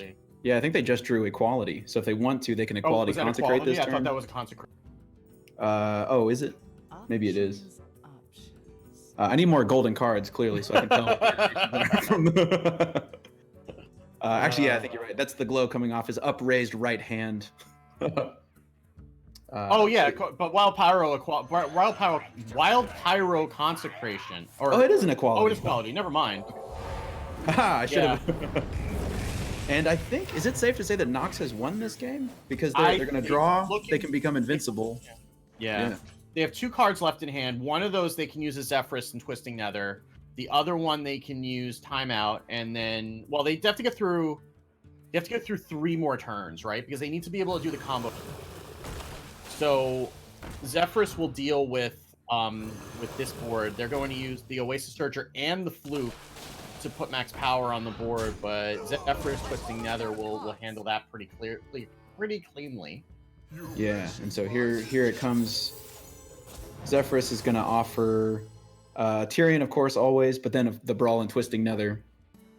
So that takes care of this board. Area 52 sitting with just 2 cards in hand, never had the chance to play either of their nourishes. They didn't happen. Yeah. They never had a chance to get this. Zephyrus is alive because both the nourishes are still in the deck. Yeah, that's a problem too. So they're just gonna play out this Crystal Merchant and hope that it draws them into something. I guess that's the other way that they can heal is if they get. I don't know. The Paladin one only heals for 6, right? So that would be 18. And, so here's gonna be Shrivala number 1.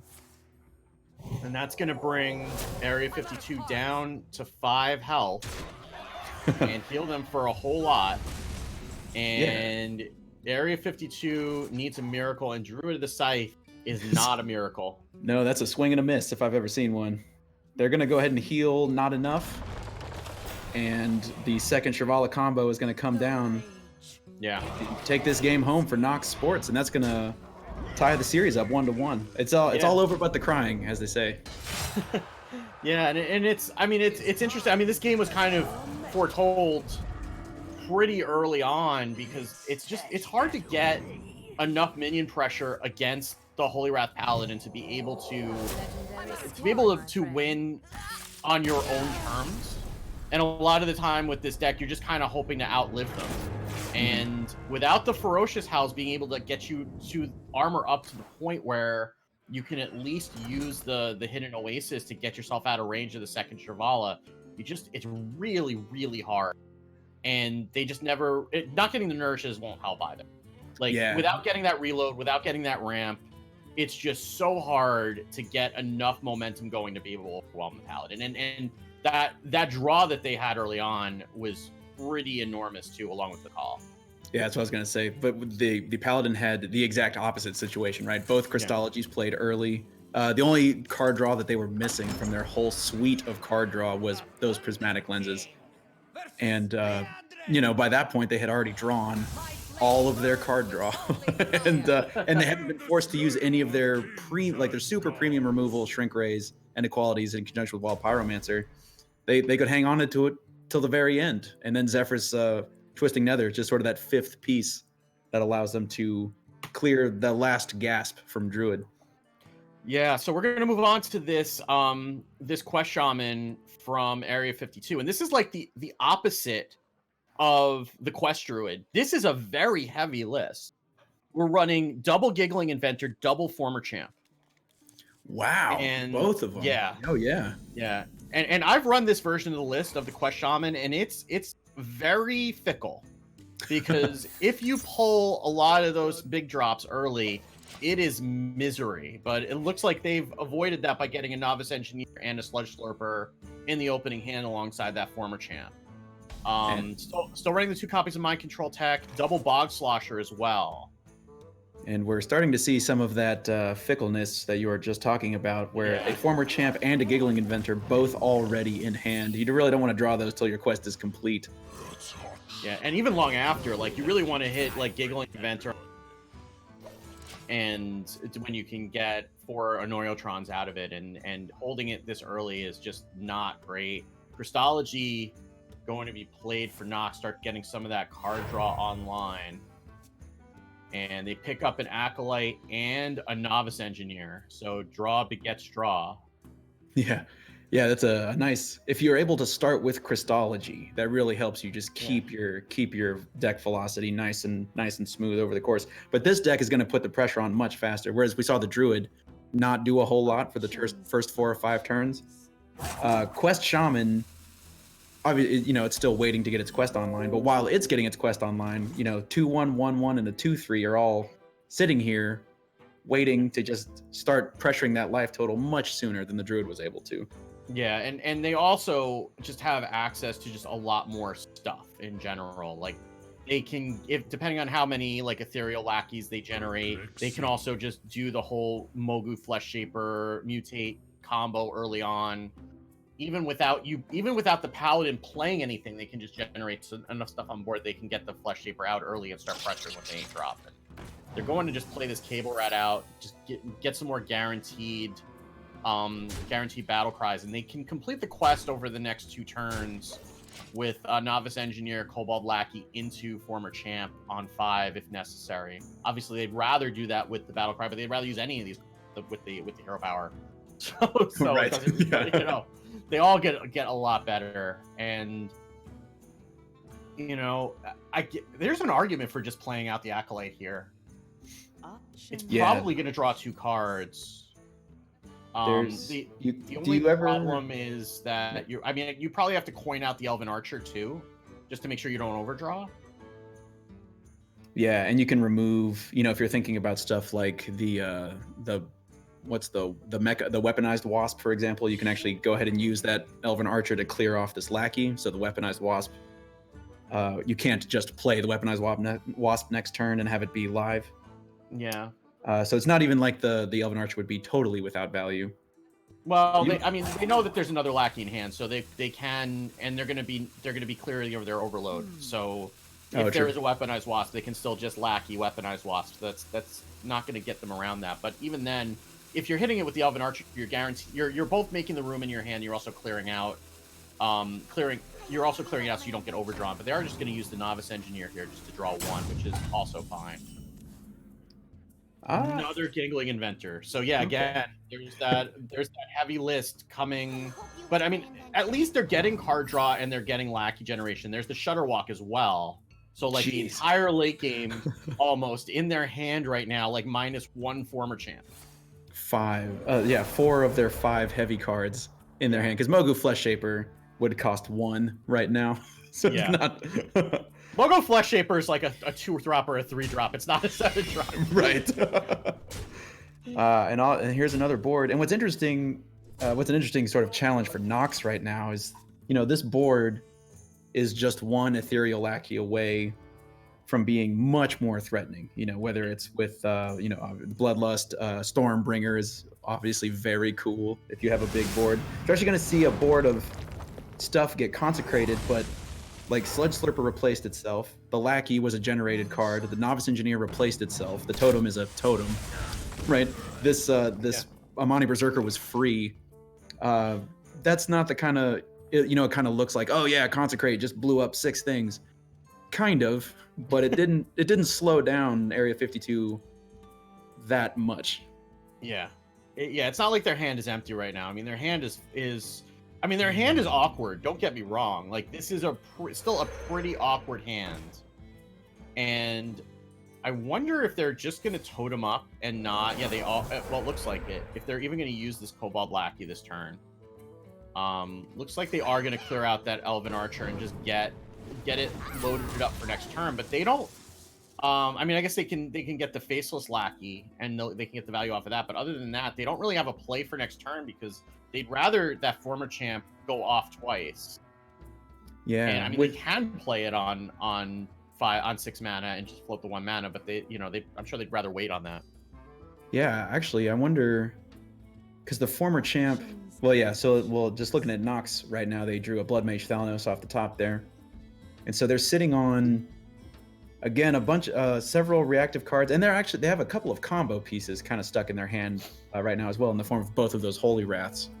Yeah. Where they don't have any tempo, but anything that like gets them present on the board right now.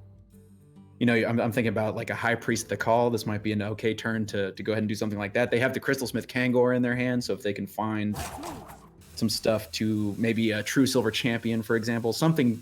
Yeah. The card that I'm fixated on right now is that Evil Totem. Like, you just don't want to let them keep an Evil Totem, and there's just not a great way to take care of it right now. Yeah, and I guess what they're just looking at is that this board is a little bit awkward, and it might just draw them some more cards because they've got like a lot of halves of combos, and not really anything to do. This Sandstorm Elemental is actually pretty terrible given the board state right now. Because they could use it, but letting that Acolyte go off, draw 3 cards is not what they want to be doing. They may not have a choice though.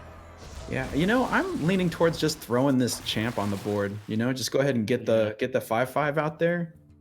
Both hands are feeling pretty. Oh, they're actually just going to go ahead and regular Sandstorm Elemental. I actually kind of like this because this is going to let them overdraw for 1, and normally that's not a great play, but this is going to draw 4 cards anyway.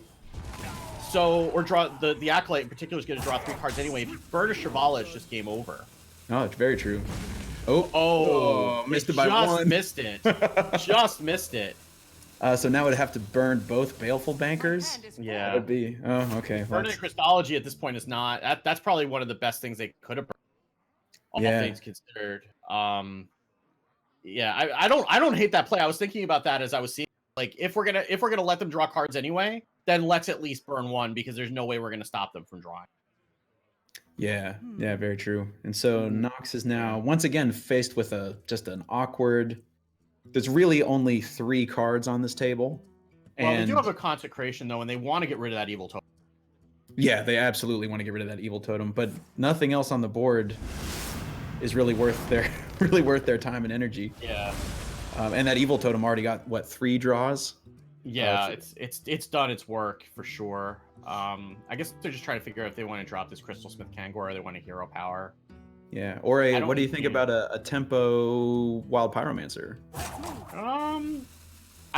Knowing that there are still 2 Weaponized Wasps and 1 Lackey in hand, I don't love it. Mm-hmm.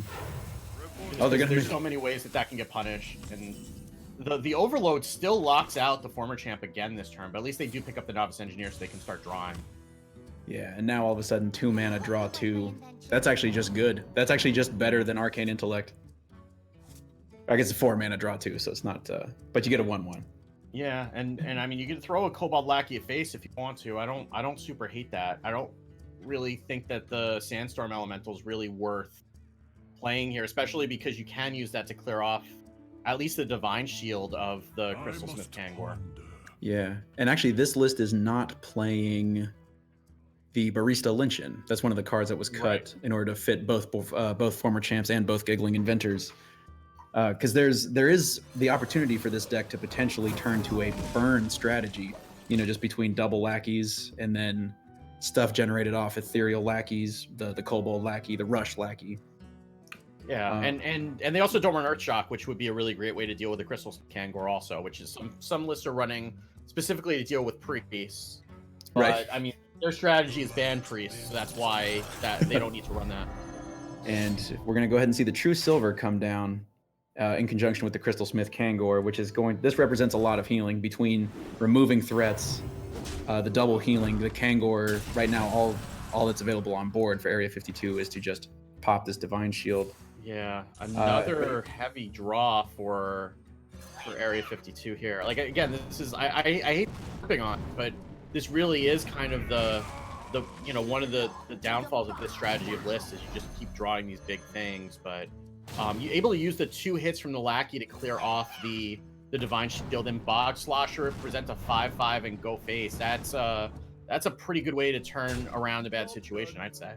Oh yeah, being able to, and now obviously Crystal Smith Kangor is gone. All of the healing has been diminished for the remainder of the game, but also a 5/5 lines up quite poorly against a 4 attack weapon. I'm not a mathematician, but I'm looking at this. That doesn't quite add up for Nox right now. Well, they can subdue it, right? Like that's one thing that they have available to them. I imagine that. I mean, they could pyro subdue the 5/5 and then hit the 3/3 with the weapon if they wanted to. I mean, they also could. I mean, I don't think this is worth shrink raying. No, I'm trying to think so they don't have a flash, because what I'd like to do is subdue the 5/5, then pyro, then flash of light.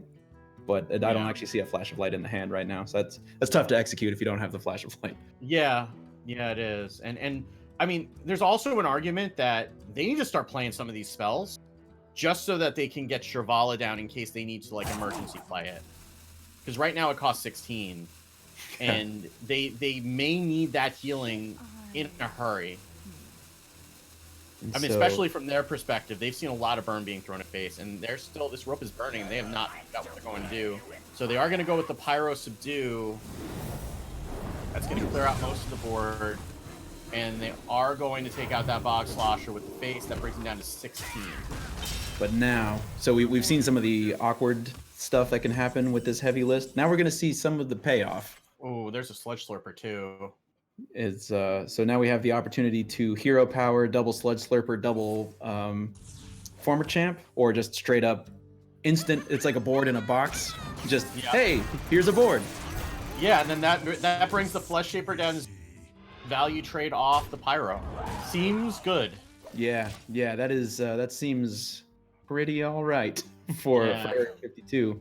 And this is also an awkward board for a lot of the removal that Nox has, which is revolves around either Pyro or Consecration because of the Divine Shields. So now that means that they need to use at least 2 activations of a Pyro in order to clear this board off. And this board is threatening in and of itself because they haven't necessarily pulled any of the card generation, but that Sludge Slurper very well could, and they're 1 Bloodlust away from lethal. And the situation of, and it's just, this is a board, the combo or the Quest Shaman is a deck that can absolutely punish you for leaving a board alive, even if it's not necessarily, they're not running main deck necessarily cards like some of the stuff we were talking about earlier, Stormbringer, Bloodlust, but they have different ways to leverage these wide boards and just kill you, right? Find different ways to exploit it and kill you. And looking at Nox's draw right now, they drew a combo piece, which is not what they're looking for right now. This is not a time you want to see that Baleful Banker come into hand. No, I mean, at least what that does is it lets them be able to use the Shrivala to heal and not just sacrifice it, which was also a concern, but we're going to see that Sludge Slurper come out. Now, the thing with the Sludge Slurper is that now the board is full, so none of these minions can actually get played out. There's no Ethereal Lackey anyway. So this is actually kind of not... Well, I mean, it's a pretty bad situation regardless, but... Consecration. So the problem is that you need to have a spell to play before the consecration. Ugh. This And they're is down to- super awkward. They're down to only 7 life. I mean, if they could do something like Wild Pyromancer Timeout Consecrate, something like that. Yeah, they don't even have the timeouts, which would help them a lot in this spot too. That's Yeah. also one of the reasons that this is starting to get very awkward. You're going to use the Hammer of Wrath on face, which does bring them down below the 25. There's a Flash of Light. But they do need to use the well, they don't have a consecration. They have an equality. They could use the equality. Do you spend the clear that off. equality? That feels so bad. Oh, it feels awful. But I don't think you have a choice, do you? You're at 7. Yeah, You could just die. You are dead to the Cobalt Lackey in hand. And yeah, I mean, it looks like they're thinking about flashing of light to themselves to bring themselves up to 11, But and that then will clear off you're one. dead to a weapon. Aren't Yeah, you? it looks like they've done the math, and they agree. Here comes the equality to just go ahead, and this feels so bad. They had to spend 3 cards to deal with 1. Yeah. So we could just do that again. Could throw down a former champ and throw some more of this damage at face. Yeah, I like that. I'm all about let's burn them out. Let's win this game. You can even play the faceless lackey too, and still have room for the former champ and the 2 hot shots on board. Oh, Bluegill Warrior. Oh man, so they're at 1 now. Bluegill Warrior off of the faceless lackey. And this even gets more awkward because of that Scarab Egg, because now they can't just clear off this one board, they need to be able to clear 2. Luckily, both flashes of light are going to be in hand. They can use the Shrivala to heal up. I guess they're just gonna have to Shrink Ray with no activator, just so they only take 7. Is there any other way that they survive this turn? Unless they need to hit a timeout. I guess that would do it too. Well, if they Shrink Ray, right, then they can play the Shrivala for free and Baleful Banker it. True. So that's not the worst possible thing. That'll at least bring them up to 12, and they could they're down another 7. Plus, Area 52 is going to be very heavily incentivized to remove that Shrivala and not leave it on board. Yeah, actually, they can Shrink Ray, Flash of Light again, and Shrivala. They wouldn't be able to bank. But they wouldn't be able to bank her though. Yeah, they need to be her. able to bank her, or they just lose. Because then it doesn't matter if you just trade all this stuff off. Like the Paladin has no more win condition. They're probably trying to talk themselves out of it, and I don't see a way. But yeah, is there any? I mean, I'm trying to think if there's anything just magical they could hit off this prismatic lens. No, it looks like it. Oh wait, they're gonna Flash of Light. Yeah. Shrink Ray, nothing. Oh, and they find a timeout. Oh, they find a timeout also. Okay. Wow. There are no life drinkers in the pool, and the other thing about this is that they are constrained to 7 because the only spell in the deck is mutate. So unless they mutate one of these 5 drops into like Reckless Rocketeer, I guess, or Leroy. Oh no, it wouldn't be Leroy. It would be Reckless Rocketeer. Then they're still alive technically. Yeah, or it'd be the what is it? The Argent Commander, the to Northrend guy. Yeah, him too. He would be another way to. But other than that, like they can't play anything if their board is full. It's almost like a freeze, like almost like a frost nova. Yeah, pay 7 back life, where we started. freeze the enemy board. So, but the difference here is that the timeout is in hand now, so they can just draw with this prismatic lens and timeout. Yeah, How many cards are left in the deck now? Not many. 5 maybe, if I was gonna guess. Yeah. So they're thinking about this prismatic lens because they only need one hit with the Shrivala combo, and they can't. And Area 52 cannot play a life drinker because their board is full. Yeah, actually, none of the only like that mutate the Nox. That's the only out. And the timeout locks that out. And here it is. There's the timeout, and I would assume they're just going to timeout and pass without generating that one. That heroic 1/1 gets to take this turn, gets to go ahead and take this turn off. Wow. Still nothing. Yeah, I mean, there's nothing they can do. There's literally, they're completely frozen out, and now. Wait a minute, did they win? Was that a Nox wins. Novice Engineer? Well, I don't know because they do because they're down to 1 card, right? They get the timeout. Yeah. Well, I mean, they could have just won this turn, right? Because they could have just played the novice engineer and then done the whole combo, right? Potentially, yeah. But no, Yeah, I mean- wow. Wow. Wow, Nox wins this game. Yeah, that was some incredible recognition on, and you can see kind of the experience with the deck too, right? Where knowing that the Quest Shaman has that board of 1/1s, just gambling that they were going to be able to, knowing that really the only out was to mutate into a charger, and then being able to take that damage, live down to 2, and then just find the timeouts to get there the rest of the way. Really impressive play from Nox on that Holy Wrath Paladin. And just there's only one hit point that matters, right? As long as you've got that last hit point, everything else is just gravy. Yeah, that's all you have to do is just live through that. And so now we're going to see I believe the combo priest is all that's left from Area 52. Very dangerous. So that's a deck that goes a little bit faster than the first two. Yeah, I'm actually kind of a little surprised that they decided to hold on to this combo priest. I guess in their experience that this heavier shaman list has a pretty good matchup against the paladin, but like you're saying, this priest can just hit the board, and I guess there's some things to think about though. With shrink ray quality stuff like that, there's ways that paladin can kind of abuse some of the really strong cards in priest. If you set Amet to 1, all of a sudden he's setting all of priest's creatures to 1, and can make your game awkward. And it could be that they were saving the priest to counter because that's heavily favored for the priest. Right. It's slightly favored for the priest. It's like 53% in favor of the priest. So it's not a bad matchup by any stretch of the imagination, but it's also not nearly as much of, I don't want to say an auto win, but it's pretty close against the Quest Druid. And this is a priest that doesn't have quite as much of the hand reload. Obviously, if they're able to stick a North Shore Cleric and draw a bunch of cards, that's one thing. But they are not topping out at Bwansamdi to draw some of the lower impact cards out of their deck. They are topping out at Psychopomp and High Priest Amet. Nothing costs more than 4 mana in Area 52's priest list.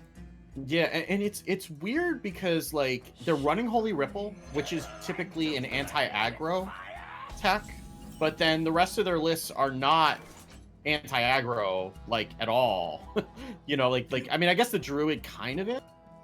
But, yeah, the druid it looked like had a couple of concessions to aggro. But like that Quest Shaman is not an anti-aggro shaman at all. So it's kind of interesting that they're going that way, and going to play out this injured Tolvier and just hit face for 1 against that Pyromancer and leaving it up, and there's not really a whole lot of punish, all things considered. There's not much that it would have to be exactly like Christology and like Flash of Light to clear this board. Right, and we see and the even difference. then that would just clear the Light Ward, and that wouldn't even. And chances are, if Nox had a Christology, they would have dropped that already. They would. Yeah. We actually can see the difference in just what the difference between a Christology start and a not Christology start for this paladin. Oh yeah, it's pretty remarkable. It's a 1 mana card, and it's easy for folks, especially if you haven't played a lot of Hearthstone or played a lot of Paladin, like, it's a 1 mana draw, weak cards. How good is that? It's very good. It's really good. And Area 52 can just coin Psychopomp if they want to right here, which I don't hate it. Oh, let's do it. Let's get that 2/6 back on the board. You didn't like it earlier. You traded off one of your wild Pyromancers. Let's see you do it again. Yeah, I don't know how I feel about. Well, I guess you've already seen one of the wild. Does open you up to being get blown out by the other one, but you've already seen one, so it's probably okay. What do you do here? As I guess maybe you just drop a prismatic lens and try to find something to do as Nox, because like you could play the call, but it's not doing anything for you. Yeah. And healing right now is actively bad anyway. Right, it actually makes you take more damage on the backswing. Yeah. I mean, it's got to be Thakal or Lens, because Crystal Smith Kangor helps Priest. Yeah. They're actually going to develop True Silver, and I assume hold it. You don't attack into this 2/6, right? Even then, even if you do, you're pumping up the light warden. Yeah, that seems like a real bad deal. Like that's. Yeah, like True Silver is like actively bad with a Light Warden on board. Because whatever healing you get gets counteracted by the fact that you're pumping its attack up by 2, and just not really a lot of way to take advantage right now. Maybe you have like a Shire Cleric Nephroset Ritualist turn, but that's only going to draw you 1. You can also just throw down an Acolyte. Yeah, I like getting some draw going this turn. Even if you just like Northshire Hero Power, even if that's all you do, just to get get that extra attack, because Nox is not going to be able to deal with a board just flat until turn 6, right? Going into their 5 mana turn, they're not going to be able to like Pyromancer Equality you. That's like, Yeah. So, they're actually just going to not do that and just go ahead and take the damage that they have and just hold on to this card draw for later. Yeah, so here's a timeout that is, one of the things you can do as the Paladin in the matchup is kind of use timeouts a little bit earlier, buy yourself some time to find some of that premium removal, and then kind of be able to blow out the boards. And once you can get the priest off the board, if you can keep them off the board, then they don't really have a way to beat you if you can avoid that damage. And certainly the timeout helps you with one of those key turns, though Prismatic Lens right now does seem a little bit better in that regard. And a 2-mana Hammer of Wrath will be very nice to be able to take out either a Light Warden, the Cleric that we can see in hand, either way. Mm-hmm. And they're stuck once again. You don't want to attack again. You didn't want to attack last turn, still don't want to attack. Yeah, that's why I didn't understand developing the weapon versus just getting a Prismatic Lens going. But, they've clearly played this matchup more than I have, so I'll give them the benefit of the doubt on that. But and just going to heal the face because it ends up even anyway with the Light Warden on board. Oh yeah, and anything you can do, because even just cranking up the health of this Light Warden, or cranking up the attack of this Light Warden, can be turned into health later on if we see the Topsy-Turvy in hand, for example. If you just want to make this an untouchable Light Warden, crank it up to 7 attack with it, Topsy-Turvy, now it's a 2/7, and it still grows. You can put him in real awkward situations like that. Crystology coming into hand, that 2-mana Hammer of Wrath still waiting in the wings. And this feels like a more interesting turn for a Paladin. I would assume this Hammer of Wrath, like you were saying 1 or 2 turns ago, this Hammer of Wrath is going to take out this 5/2, surely. I wonder if you one of the things you could do here is Pyro Hammer of Wrath, the Acolyte to limit the draw, and then Crystology. and then Crystology, and then attack the front half of the 2/6 with your weapon to get rid of it, and then they're just dealing with a 2/1 that they have to like Nephroset Ritualist in order to be able to remove. And it looks like that's exactly what they're going to do here. And then that will deal with this entire board. And that's right, because they're going to be able might to... even put they could even pick up an Elven Archer to deal with the back half of that 2/1, but looks like it's going to be an Acolyte and a Novice Engineer instead, which is fine in this case. Yeah, I'm a little nervous for... my. Yeah. I'm a little nervous for Nox right now, because that's both Pyromancers. And so that means if a big health creature hits the board and, they need some way to remove... Because it's not unusual, this Nephroset Ritualist in combination with the Northshire Cleric and this Divine Spirit that we just saw come off the top. This is going to be a 12 health creature, potentially. Which could become a 12 attack creature with the Topsy-Turvy that's also in hand. Right, and I'm looking at their health right now. Is that a 13 I see? Yeah, that is a 13. And there's a circle. Oh my gosh. This is so gross. So they're gonna... Why would you use the Nephroset Ritualist here instead of the circle? Because then you can still Divine Spirit, and then looks like they're rethinking that as well. Yeah. You can Circle of Healing, Divine Spirit, Topsy-Turvy, and you could actually just find the Inner Fire and find like a powered shield and get lethal. All right, they are not interested in setting them to 1 this turn, I suppose. I don't. Yeah. Oh, and there's that Elven Archer that you were looking for. Oh, 1 turn too late. And actually, I'm looking at this turn. They need to time out. They have to. They have to time out, or they have to heal. So maybe you time out in Prismatic Lens and say go. Yeah, but do they have the because they were willing to take big, they were willing to, how do you phrase this? Not play around to mutate last game. Okay, they're gonna go ahead and equality this board. There's bravery and then there's perhaps foolishness. They're gonna go ahead and yeah. And I mean, I guess that this does remove a lot of the threat. You're leaving a 2-1 on board. You're gonna heal 4. I like this. Like this is the difference between somebody who's played this deck a lot and someone who hasn't. Is you see all of these little combinations of ways you can use some of these cards that may not be apparent if you haven't had a lot of games on the deck. Yeah, and I've heard players say that this Paladin list, it always feels like you have a chance. It's one of those decks that seems like its win rate goes up, like you're saying, the more reps you have on the deck. Oh wow! And it's little things like that. But look at this board. Yeah, Area 52 is going to clear off this board and draw a lot of cards right now. So they can topsy-turvy the Kang, or they're going to topsy-turvy just the 1/2 to make sure it lives, and then they can circle, and they're going to draw 4. And then they can Power Word Shield something just to clear off this Kangor. Wow. Oh. They could silence it too if they want to, but then they're going to lose their whole. Yeah, I wonder to figure out who gets the shield. It's not. We're not in an Oprah situation right now. Not everybody gets a shield. You get a shield, and you get a shield. There's one of the money cards right there in the form of High Priest Amit, especially with an equality already being played.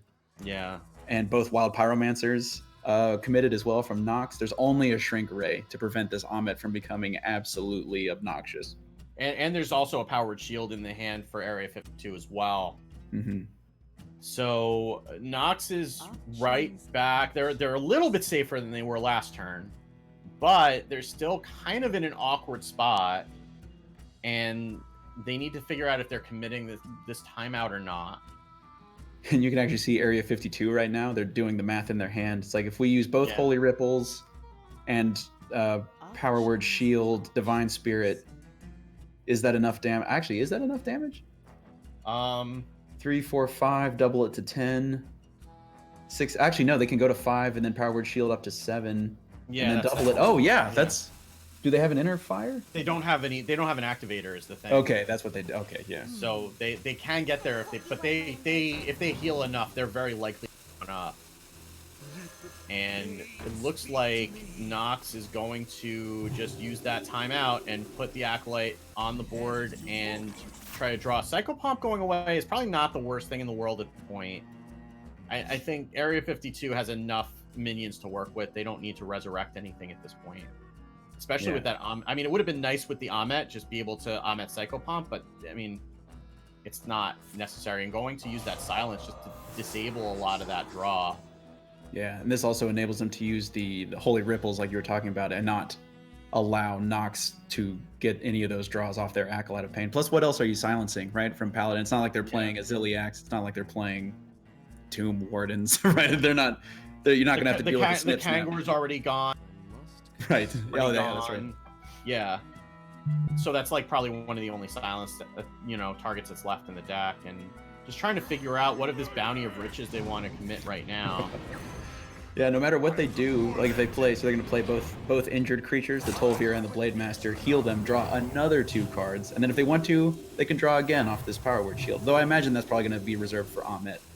Yeah, there's another Divine Spirit, but again, no activator, and they can also draw with the Power Word Shield if they want to. Yeah, actually, you do. You got a mana. Okay, now they're going to hold it. Yeah, and there's a Zephrys that is not yet active. I would imagine whatever is happening this turn is starting with a Prismatic Lens, because what's in your hand is not getting you there. Yeah, it looks like Nox agrees. They're going to go ahead and pull this. That leaves them with enough mana to still consecrate if they want to, which will do not nearly enough. Subdue's okay. It's probably not exactly what you're looking for, but maybe, at least a subdue combined with that consecration. Oh, they can't do both. Oh, they're short on mana, yeah. But it might be worth the consecrate. Well, even then, you're still looking just at 8 damage based on what's on board, and your opponent has very likely assembled the combo now. We can see that they haven't because they still don't have an inner fire, but they've got a lot of cards in hand. So And actually, going to have to figure out, and yeah, this the call. Okay, I mean, I guess it's a minion. got a good old spider tank, just a classic. And there's inner fire. That should be it. I mean, I guess worth mentioning is that this inner fire is what they cut the Bwansamdi for. They're actually playing 2 copies of inner fire on top of the Topsy Turvy. Yeah. And this is why. Sometimes you just need an inner fire to win the game. And you just get there. And let's see, 12 minus 24, negative 12. That'll do it. They finally, Nox was forced to lose that critical final hit point on that paladin. Yeah, and now they're going to have to queue in this quest druid, and that is not a lot of fun. No, and this is all of a sudden this series has come to a best of 1, and it's worth noting that this series has a lot riding on it, right? Like this is the difference between having your fate in your own hands, making it to the playoffs, perhaps making the top 12, and not. Both of these teams are fighting for their lives right now. Yeah, I mean, especially for Nox having just taken out Gamers Origin, in the last game, this has got to be frustrating because like the problem is that what you do not want to do against the priest is give them time. And what does the quest druid do for the first 4 turns? Literally nothing.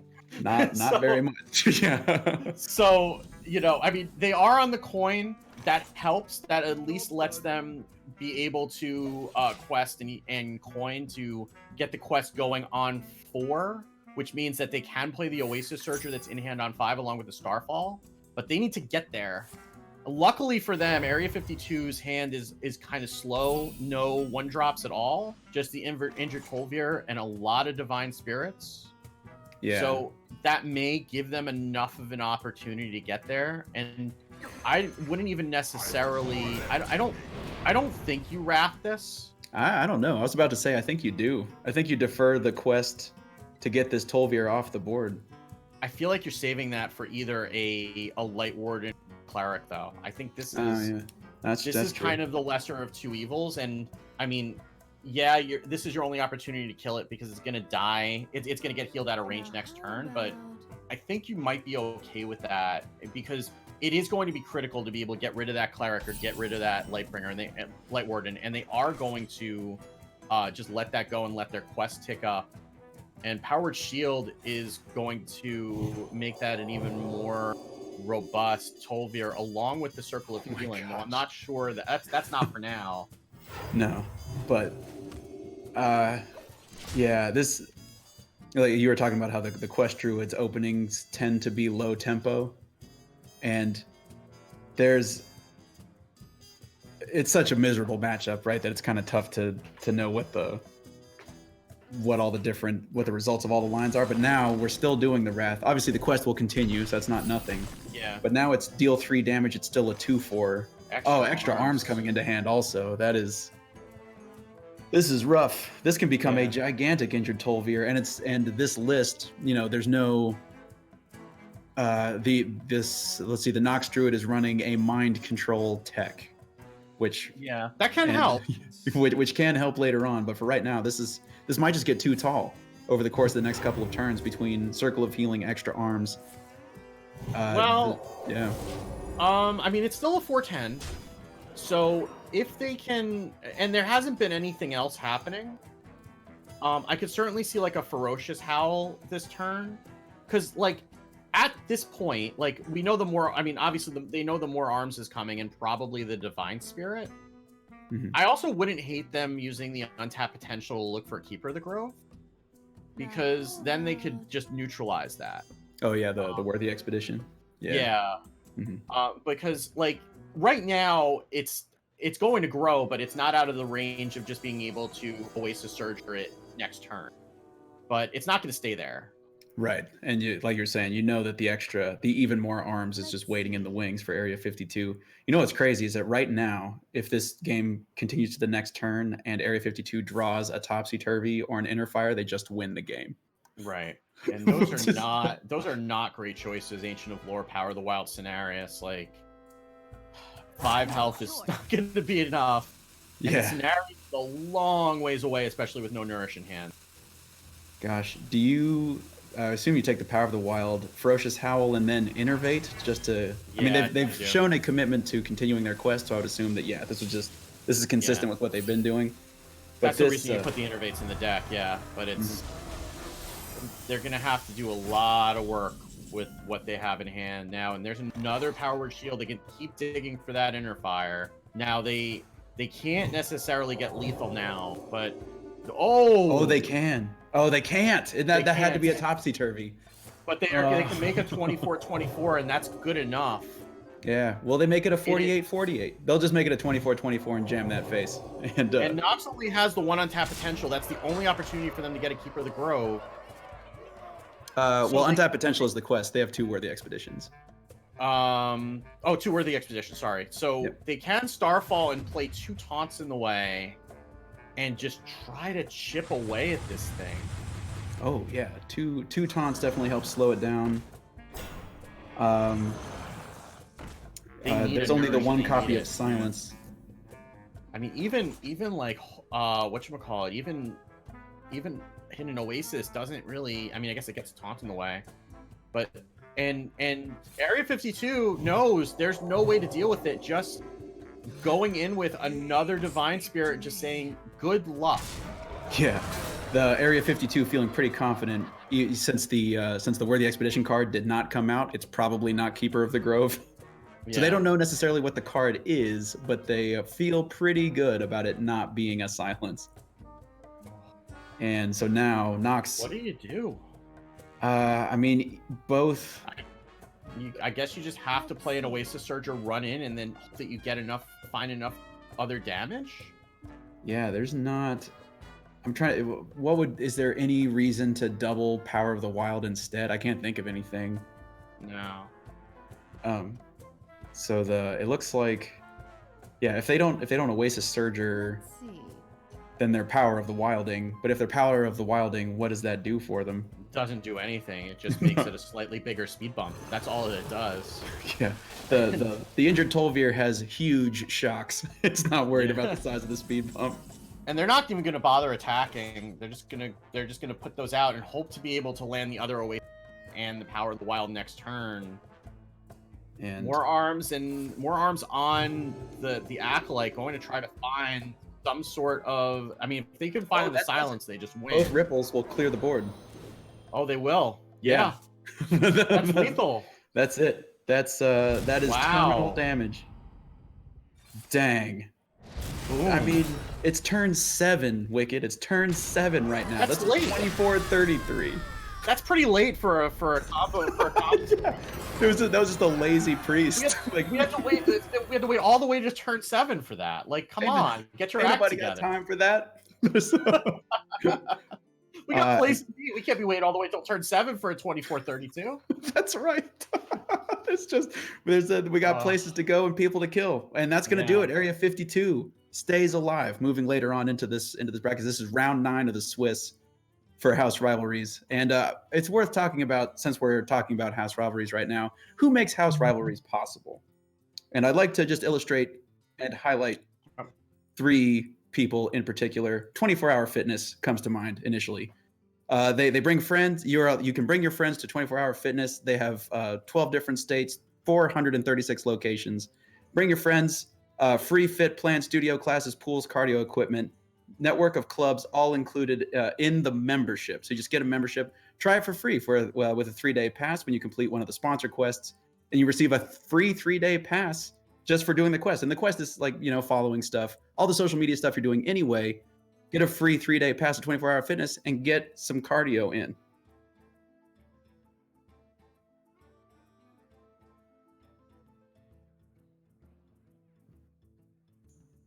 And also, while we're talking about sponsorships, of course, it would not be complete without GameStop.